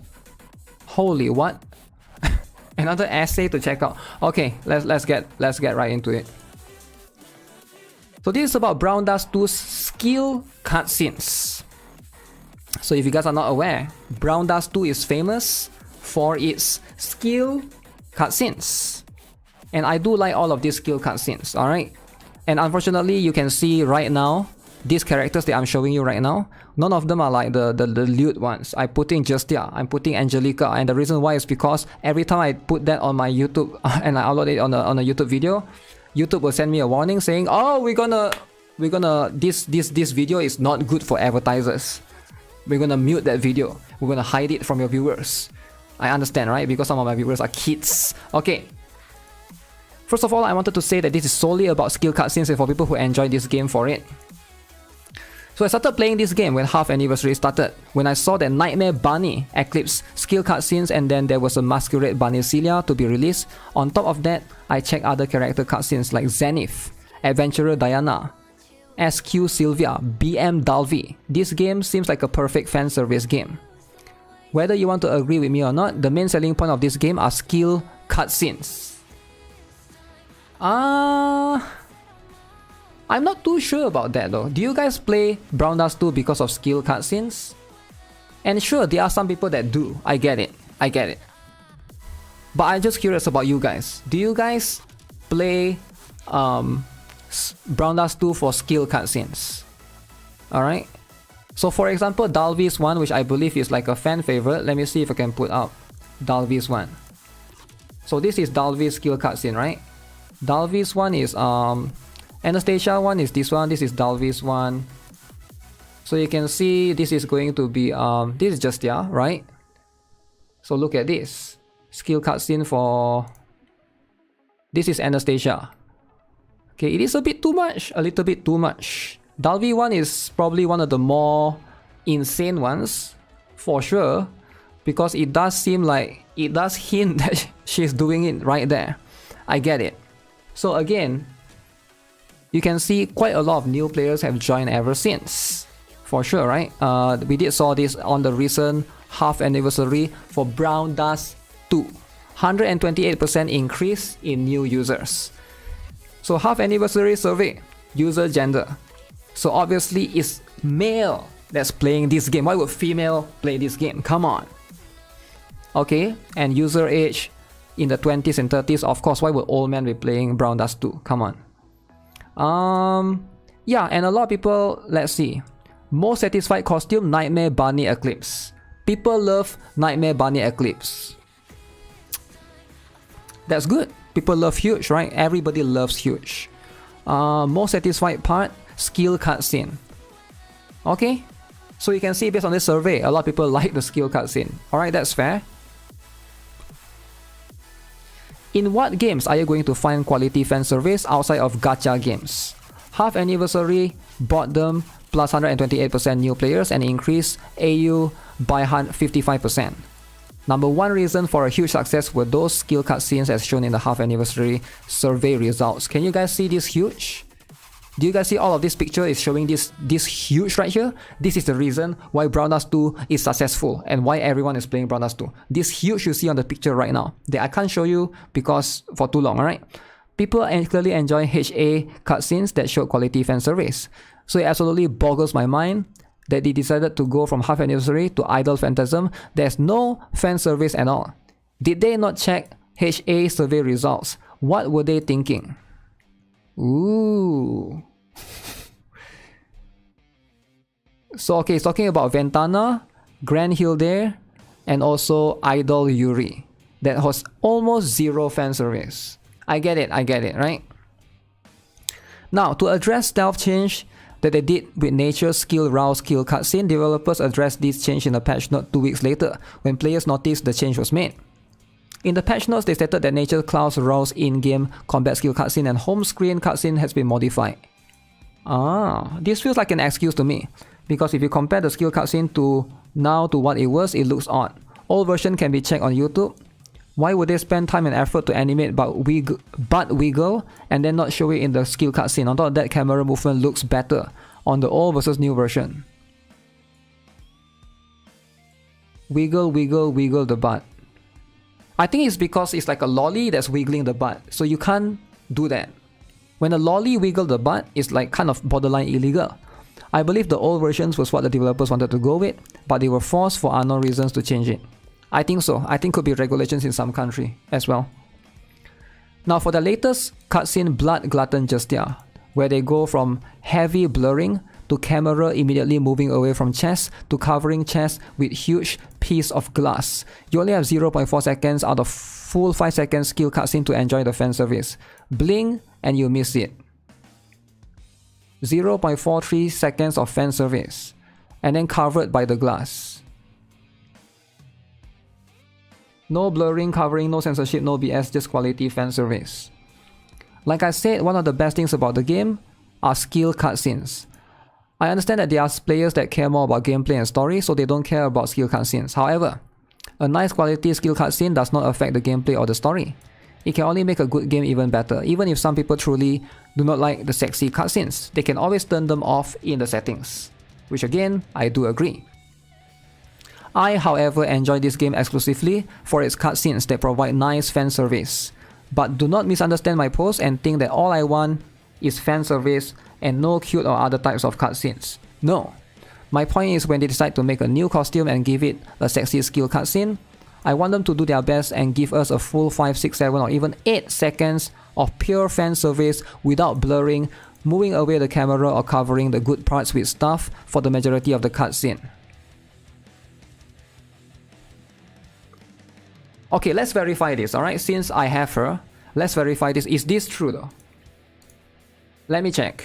I'm gonna go to my skill cutscene. I'm gonna take Dalvi out. We're gonna put Blood Glutton Justia. Where is she? Justia is...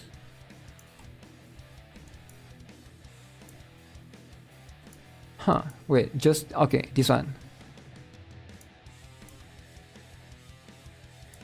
Okay, let's see. How many seconds is this? How many seconds? This is Dalvi, okay.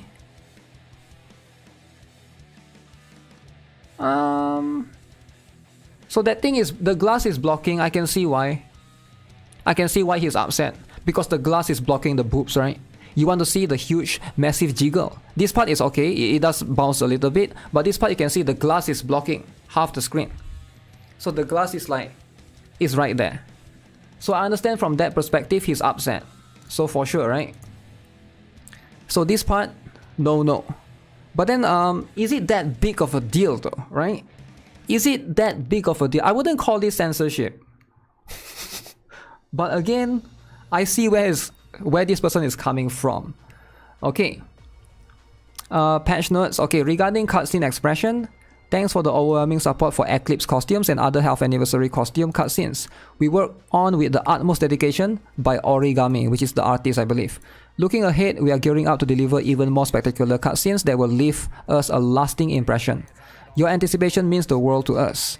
Regarding the comeback idol cutscene, there has been a lot of attention and concerns. After we released the winter costumes, we have heard voices expressing worries about whether we exercise restraint in the cutscene. For the comeback idols, our intention was to focus on the concept that is more innocent and cute compared to the B rank idols. However, it seems that we were not able to express them as well as much as the winter costume. The cutscenes we will show you in the future will take this into consideration and will not disappoint you.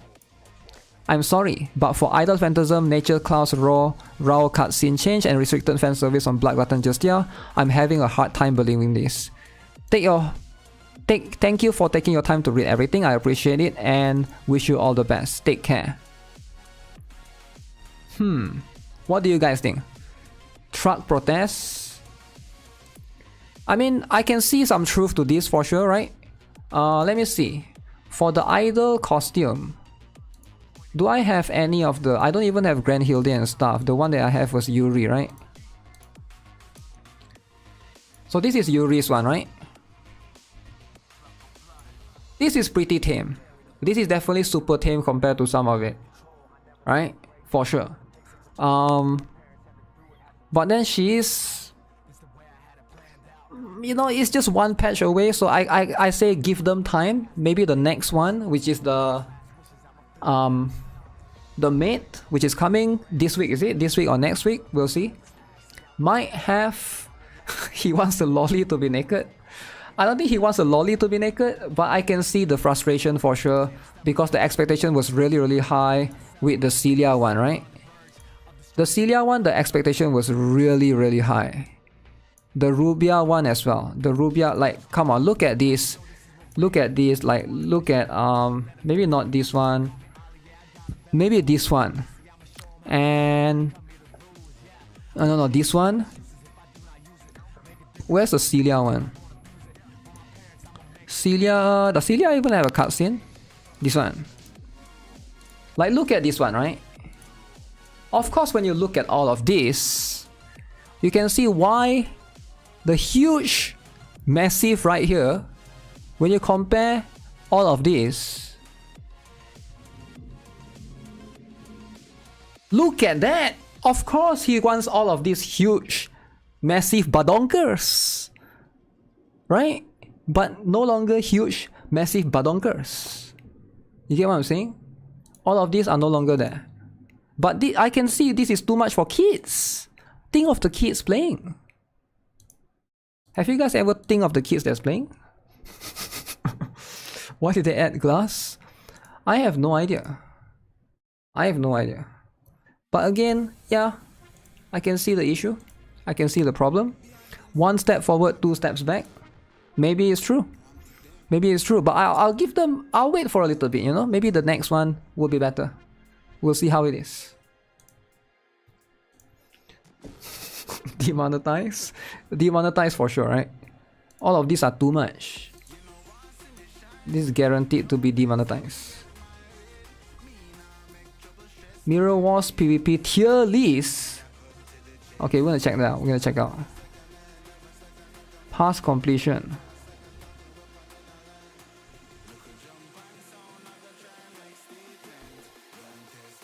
Yuri plus Do. Where can I obtain this? You can't. You gotta convert it. I don't like it when games get censored. I don't like it as well. But I understand that sometimes it needs to happen.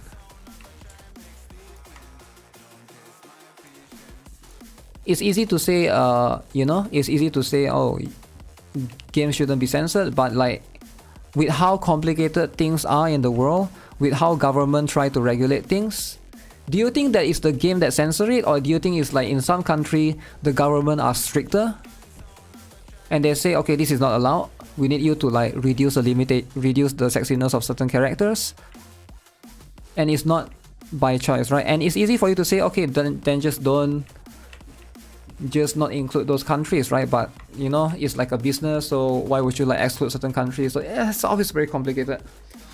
It's always very complicated. The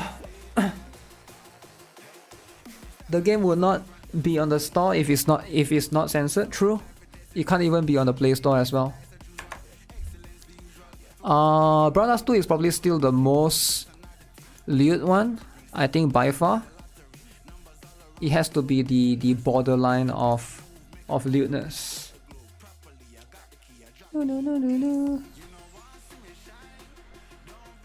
Speaking of which, Brothers 2 is Korean. Yes, it is.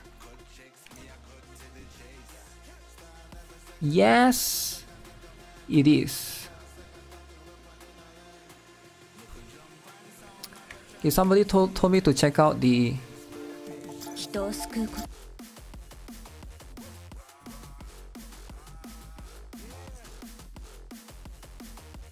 Okay, let's check out the censorship then.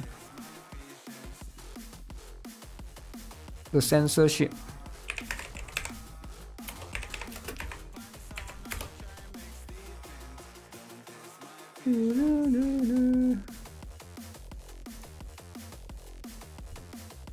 Korean government don't like weird stuff. Yeah, I'm not sure if it's the Korean government or not. Okay, what is this? So somebody told me about this earlier. Crosscore apparently is getting censored. So this is again a video by RenderMax. Let me check it out and see how it is.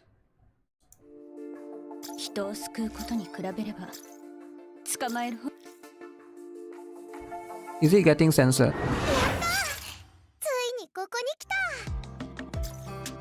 So far it looks fine still, right?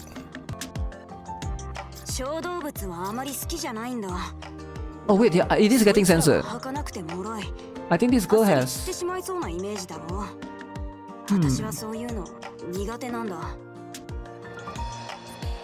No more revealing outfits.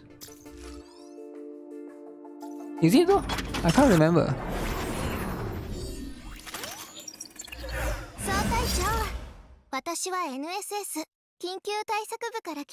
Wait, she's completely covered. She's completely covered. The game has no more loot. No loot at all.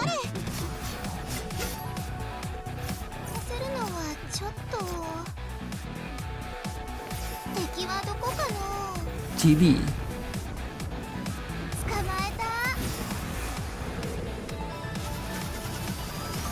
Okay, that's interesting. Spinny blade slice thing.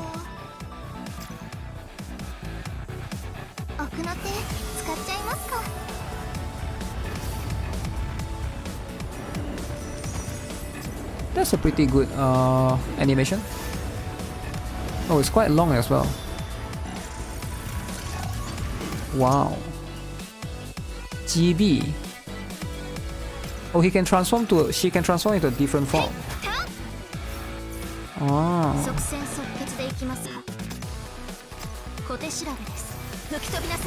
So this all looks pretty interesting.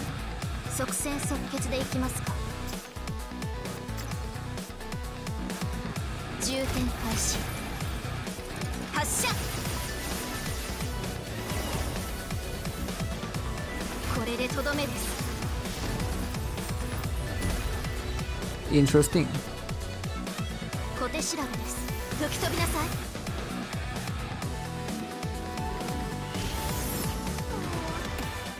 Wait, what? She can summon the... Huh. Even GB is censored? They put effort into the animation? I think they do. They actually do. Wow.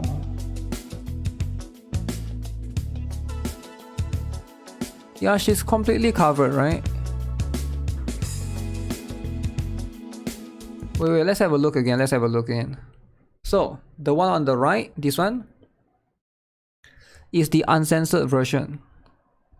So the one on the left is the censored version. Did the boob size reduce? Or is it just the clothes?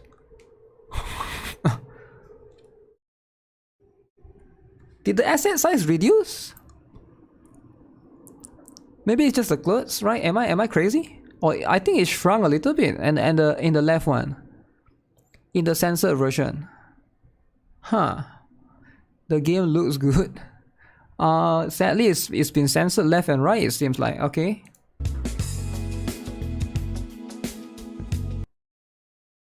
Oh, they even covered the asset. Look, the left one, they need to cover the S. Okay, clearly the booba is smaller, right? You guys can see, right? I think my face cam is blocking some, but you guys can clearly tell. Look at this. Look at the asset here, right? Look at this. This is flat. So why did she become flat then? So not only is she getting flat, her assets are gone. They are putting these laser effects to cover the, you know, the assets. The backside, you know, the backside has been completely covered right there. That's a little bit unfortunate, you know. I hate it when that happens, but okay, let's see. Again, the right one is huge, massive. The left one is for kids. The left one is for kids, guys. All right. If you want to play now, kids can play. Okay. Before this is too much. And I don't mind if it's just the booba size, but they also need to cover the thigh as well. Her thigh is completely covered right now, right? Damn. Yeah, that sucks. That her thigh area is completely like. Is the chat covering it so you guys can see clearly? You can see, right? Look at this, right? It's completely removed altogether. Yeah, again, that's a little bit unfortunate.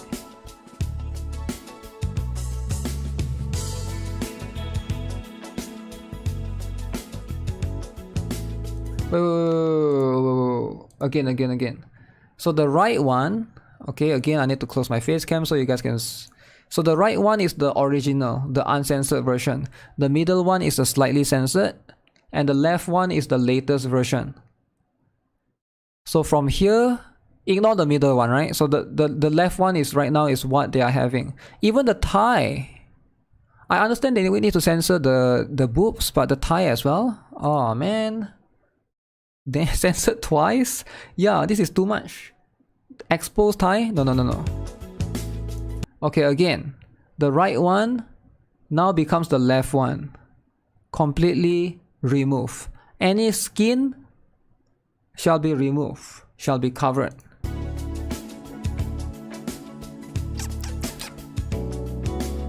Yeah, even the lolly will not get away with it. Makes sense?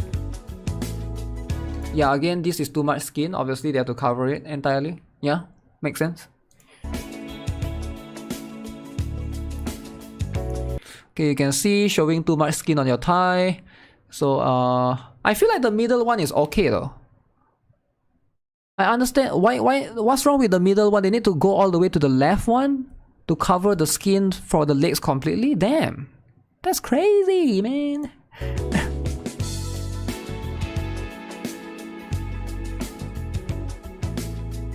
Even for this? Okay, I can see this is too much. I understand. This one, the original one, okay, this one is too much. But the left one is now completely... It's like a PG, completely PG game altogether, right? It's like for kids. But man... I mean, you can clearly see they try to censor a little bit by putting the middle one first. From the right to the middle one. But even the middle one wasn't accepted by the government. They have to go all the way to the left one.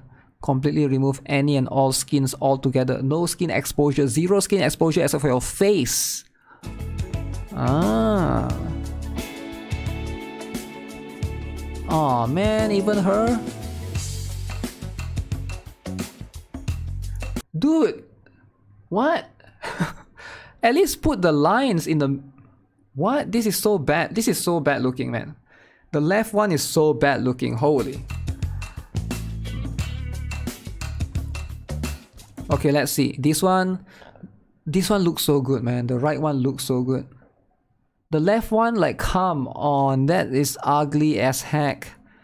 No offense, but the left one is so ugly. It's so ugly.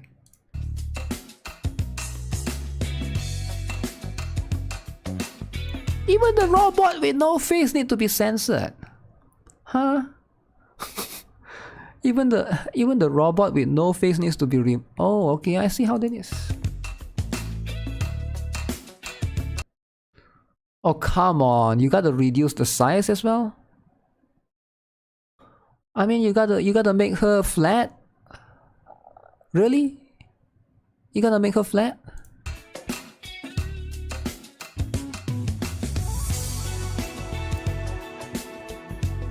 That's unfortunate.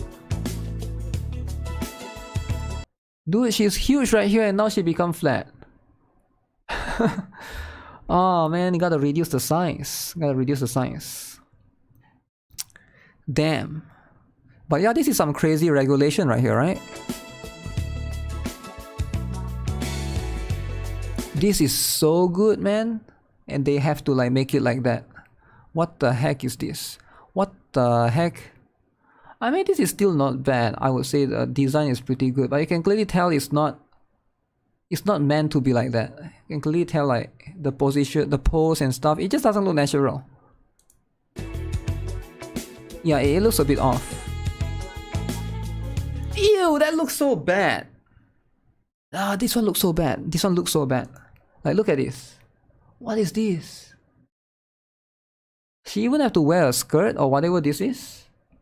There's like a skirt, right, to completely cover her up. Huh. Yeah, I really don't mind the censored one, but this one looks really, really bad, man. Like, it completely changed the character. The art is just not meant to be like that. Ah, the size is smaller now. It's smaller, it has been reduced. Ah, no more booba for you. Censored. You think you have booba? No more for you.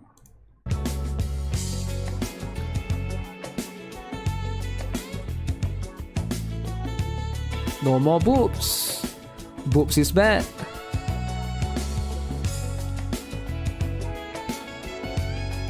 Okay, wait. So the skin, okay, cover the skin and then become the left one. But why is it that this looks so pale? The color looks so pale. Am I crazy? They changed the color as well? The color, even the color looks a little bit too pale for me. But yeah, I can see this is huh.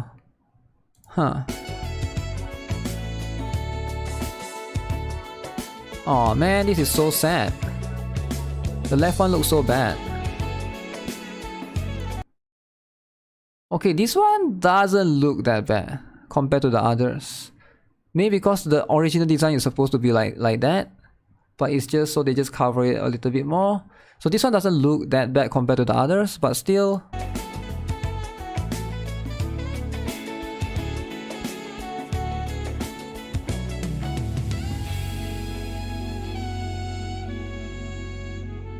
So this is the old version. So that one is the old version, right? The new version of that girl becomes like that. Huh. Yeah, that's a little bit unfortunate though, that they need to censor this, because this looks really good. The game actually looks like it has a lot of potential. It's called Cross Crawl, by the way. I've been following this game for a little bit. But yeah, Random Max have been uploading plenty of this one as well.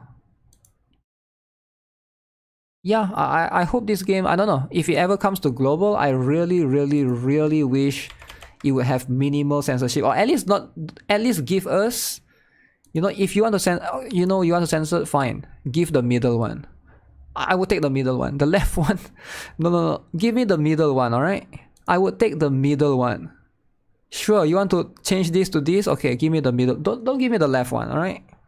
The left one, I'm not sure about that, you know? Not sure about that. That's a link. Give me the Nutaku version. If you want Nutaku, you will have to download it separately.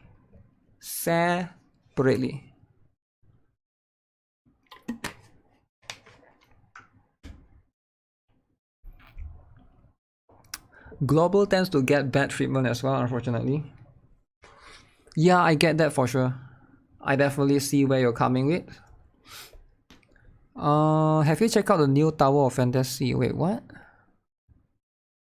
Tower of Fantasy? Wait, nobody told me there's a new Tower of Fantasy trailer.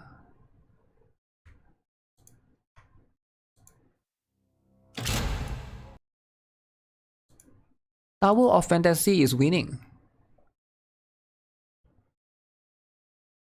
Okay guys, we gotta check this out.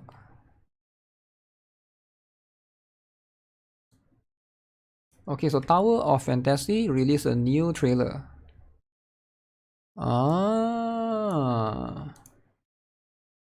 Your everybody's favorite game, guys.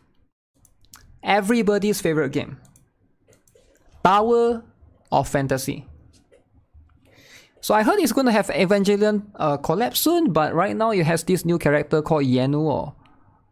Okay, so let's have a look. Yanuo Wicked. New Simulacrum. So let's see. Does it still exist? Apparently it still does. Let's not be mean, alright? Let's give it a chance. Let's see. Maybe this trailer is good. You know? I'm gonna give it... Because Tower of Fantasy always have good trailer.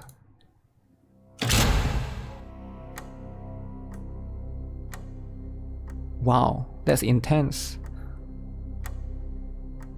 Didn't expect you to actually make it here. Huh. Just like you, your security system is a joke. Damn, there's something about the Finally, smirk, I man. don't have to play along with you and act like a happy-go-lucky fool. Happy-go-lucky. Farewell. My...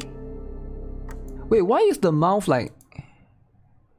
Yeah, there's something about the mouth that make it like a Joker, I guess. I think she's a villain of the game, is it? But yeah, this looks pretty good actually. My... best friend. Oh no. Wow.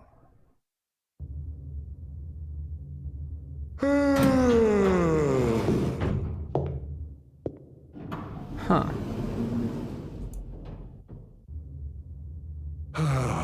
Looks like there are a few guards around, huh? Something about these graphics looks really bad. Like compared to the girl we just saw, like something about his face looks really bad. It's like, look, the shading, the color. Like this graphics is really bad. I don't know why. Is it because it's an NPC, that's why it's really bad? I don't know. There's just something about... This looks really, really weird. Like, the shading overall, I think it's just a shading they use. Revi has upgraded the security system. Many of the posts no longer need to be manned. I see. No It makes our budget. job easier, I guess. Like now it looks good. That's a cool figurine for sure, right? Cool figurine. Is there anything Brevi can't solve? Uh-oh.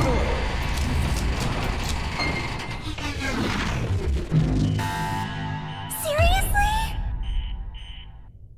Damn. What's wrong?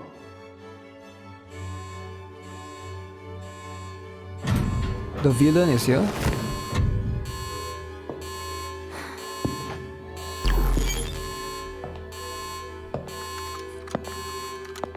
Yo, do you guys saw that? Damn, that's massive. Let's look at that again. Look at that. Look at this. Huge. Damn. This is how you win your fans over. Huge. Massive coming out from the leaf. Perfect camera angle. Alright, this is the perfect one. They know their audience, right?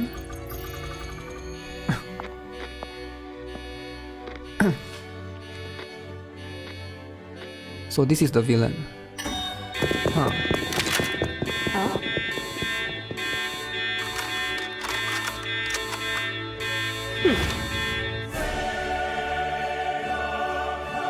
What?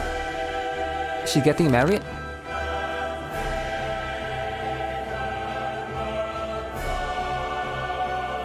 Wait, are those blood?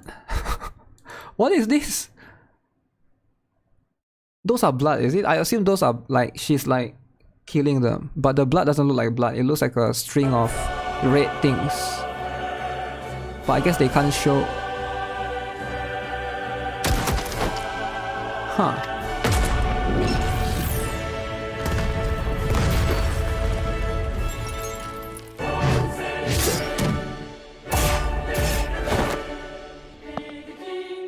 So why is she having a wedding dress? Confetti? You could be right. You could be right. Holy, there's a robot. You guys are too weak to stop me. Oh, so she's an ice element. Okay. Yeah, this looks good. Looks like she's a fun character to play with.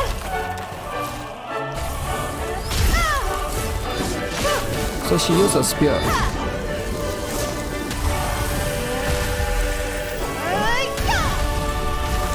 Bam.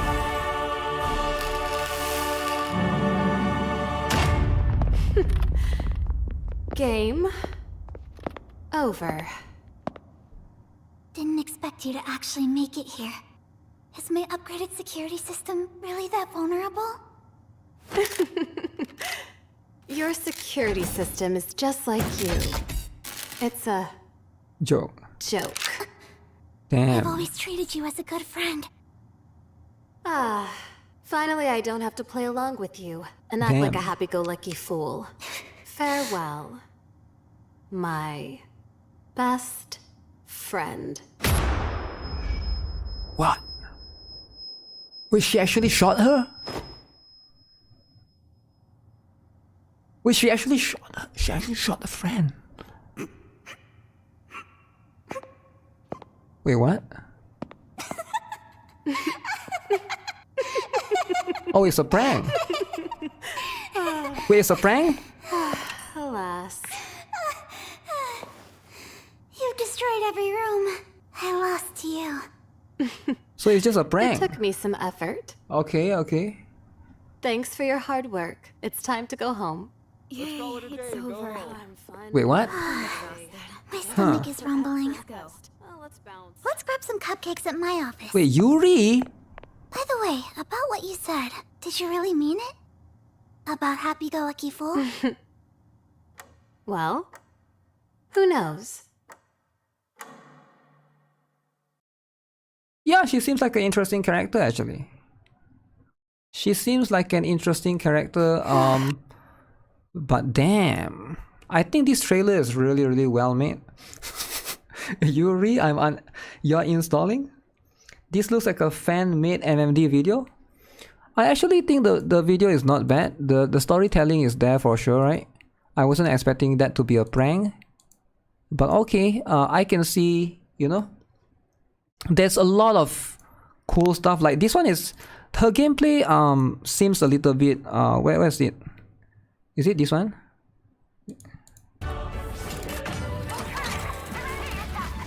Where she showed the gameplay of the character, right? You guys are too weak to stop me. Yeah, it's this one, right?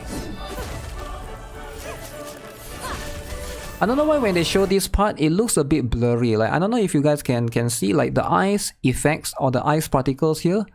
It's like it's not sharp. I don't know how to say. That gives it like the low quality. Like, look at this. When I pause this, you can see, is it the bit rate is low or something? Like, it gives off the low quality vibe. I don't know how to explain. But it does put like the trailer at a very everything was fine up until this point, at least based on my you know, my observation.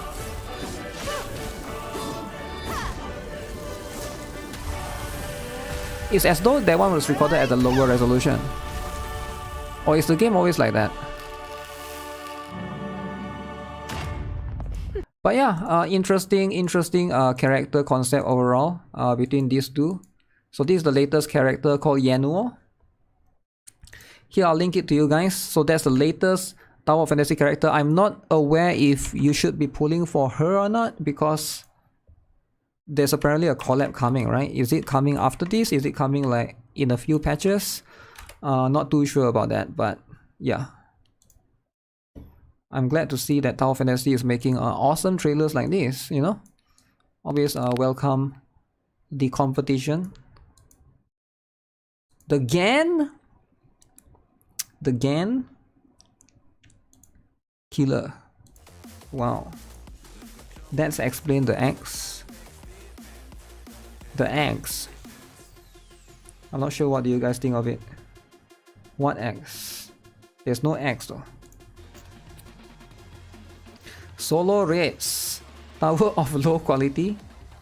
Low quality. Alright guys, I think... You know what? I think I'm gonna end the stream for now. Thanks a lot for tuning in.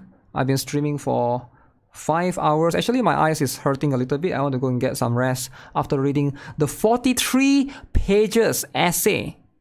So I'll definitely upload that on GuitarRock Gaming for sure, for those of you who missed that. I'll definitely go and do the dailies as well. But yeah, I'll see you guys again tomorrow for sure. Hopefully we'll have, you know, we'll be able to check out. There will be a Brown Dust 2 stuff tomorrow. Tomorrow I'll try to do the unboxing as well. That's going to be something that's important. And I gotta do Black Clover dailies. Don't forget to do Black Clover dailies. It's going to reset soon in 30 minutes as well. So yeah, take care. Stay tuned. I'll see you guys again very soon. Alright, bye-bye.